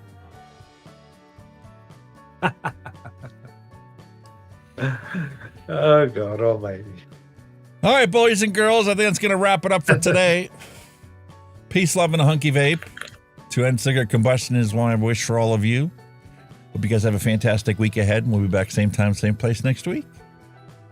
Yeah, man. Yes, just reiterating what Alex said. Thank you, everybody in chat, as always, for joining us. We love having you in, and you do make the show. And as always, contact Hunky with your pet shots, your hand checks, anything else you want to stick up there in his usual bag or a frog of me throat. Excuse me. Yeah, put all your posts up in these usual social media, as we, all these links are in the description. Yeah, as always, thank you for joining us. We shall see you same place, same time next week. Until then, you all stay safe. Vape's here, and we'll see you all very soon. You all take care now. Bye-bye. Bye-bye. Thanks for listening. We'll be back next week again for a fresh round.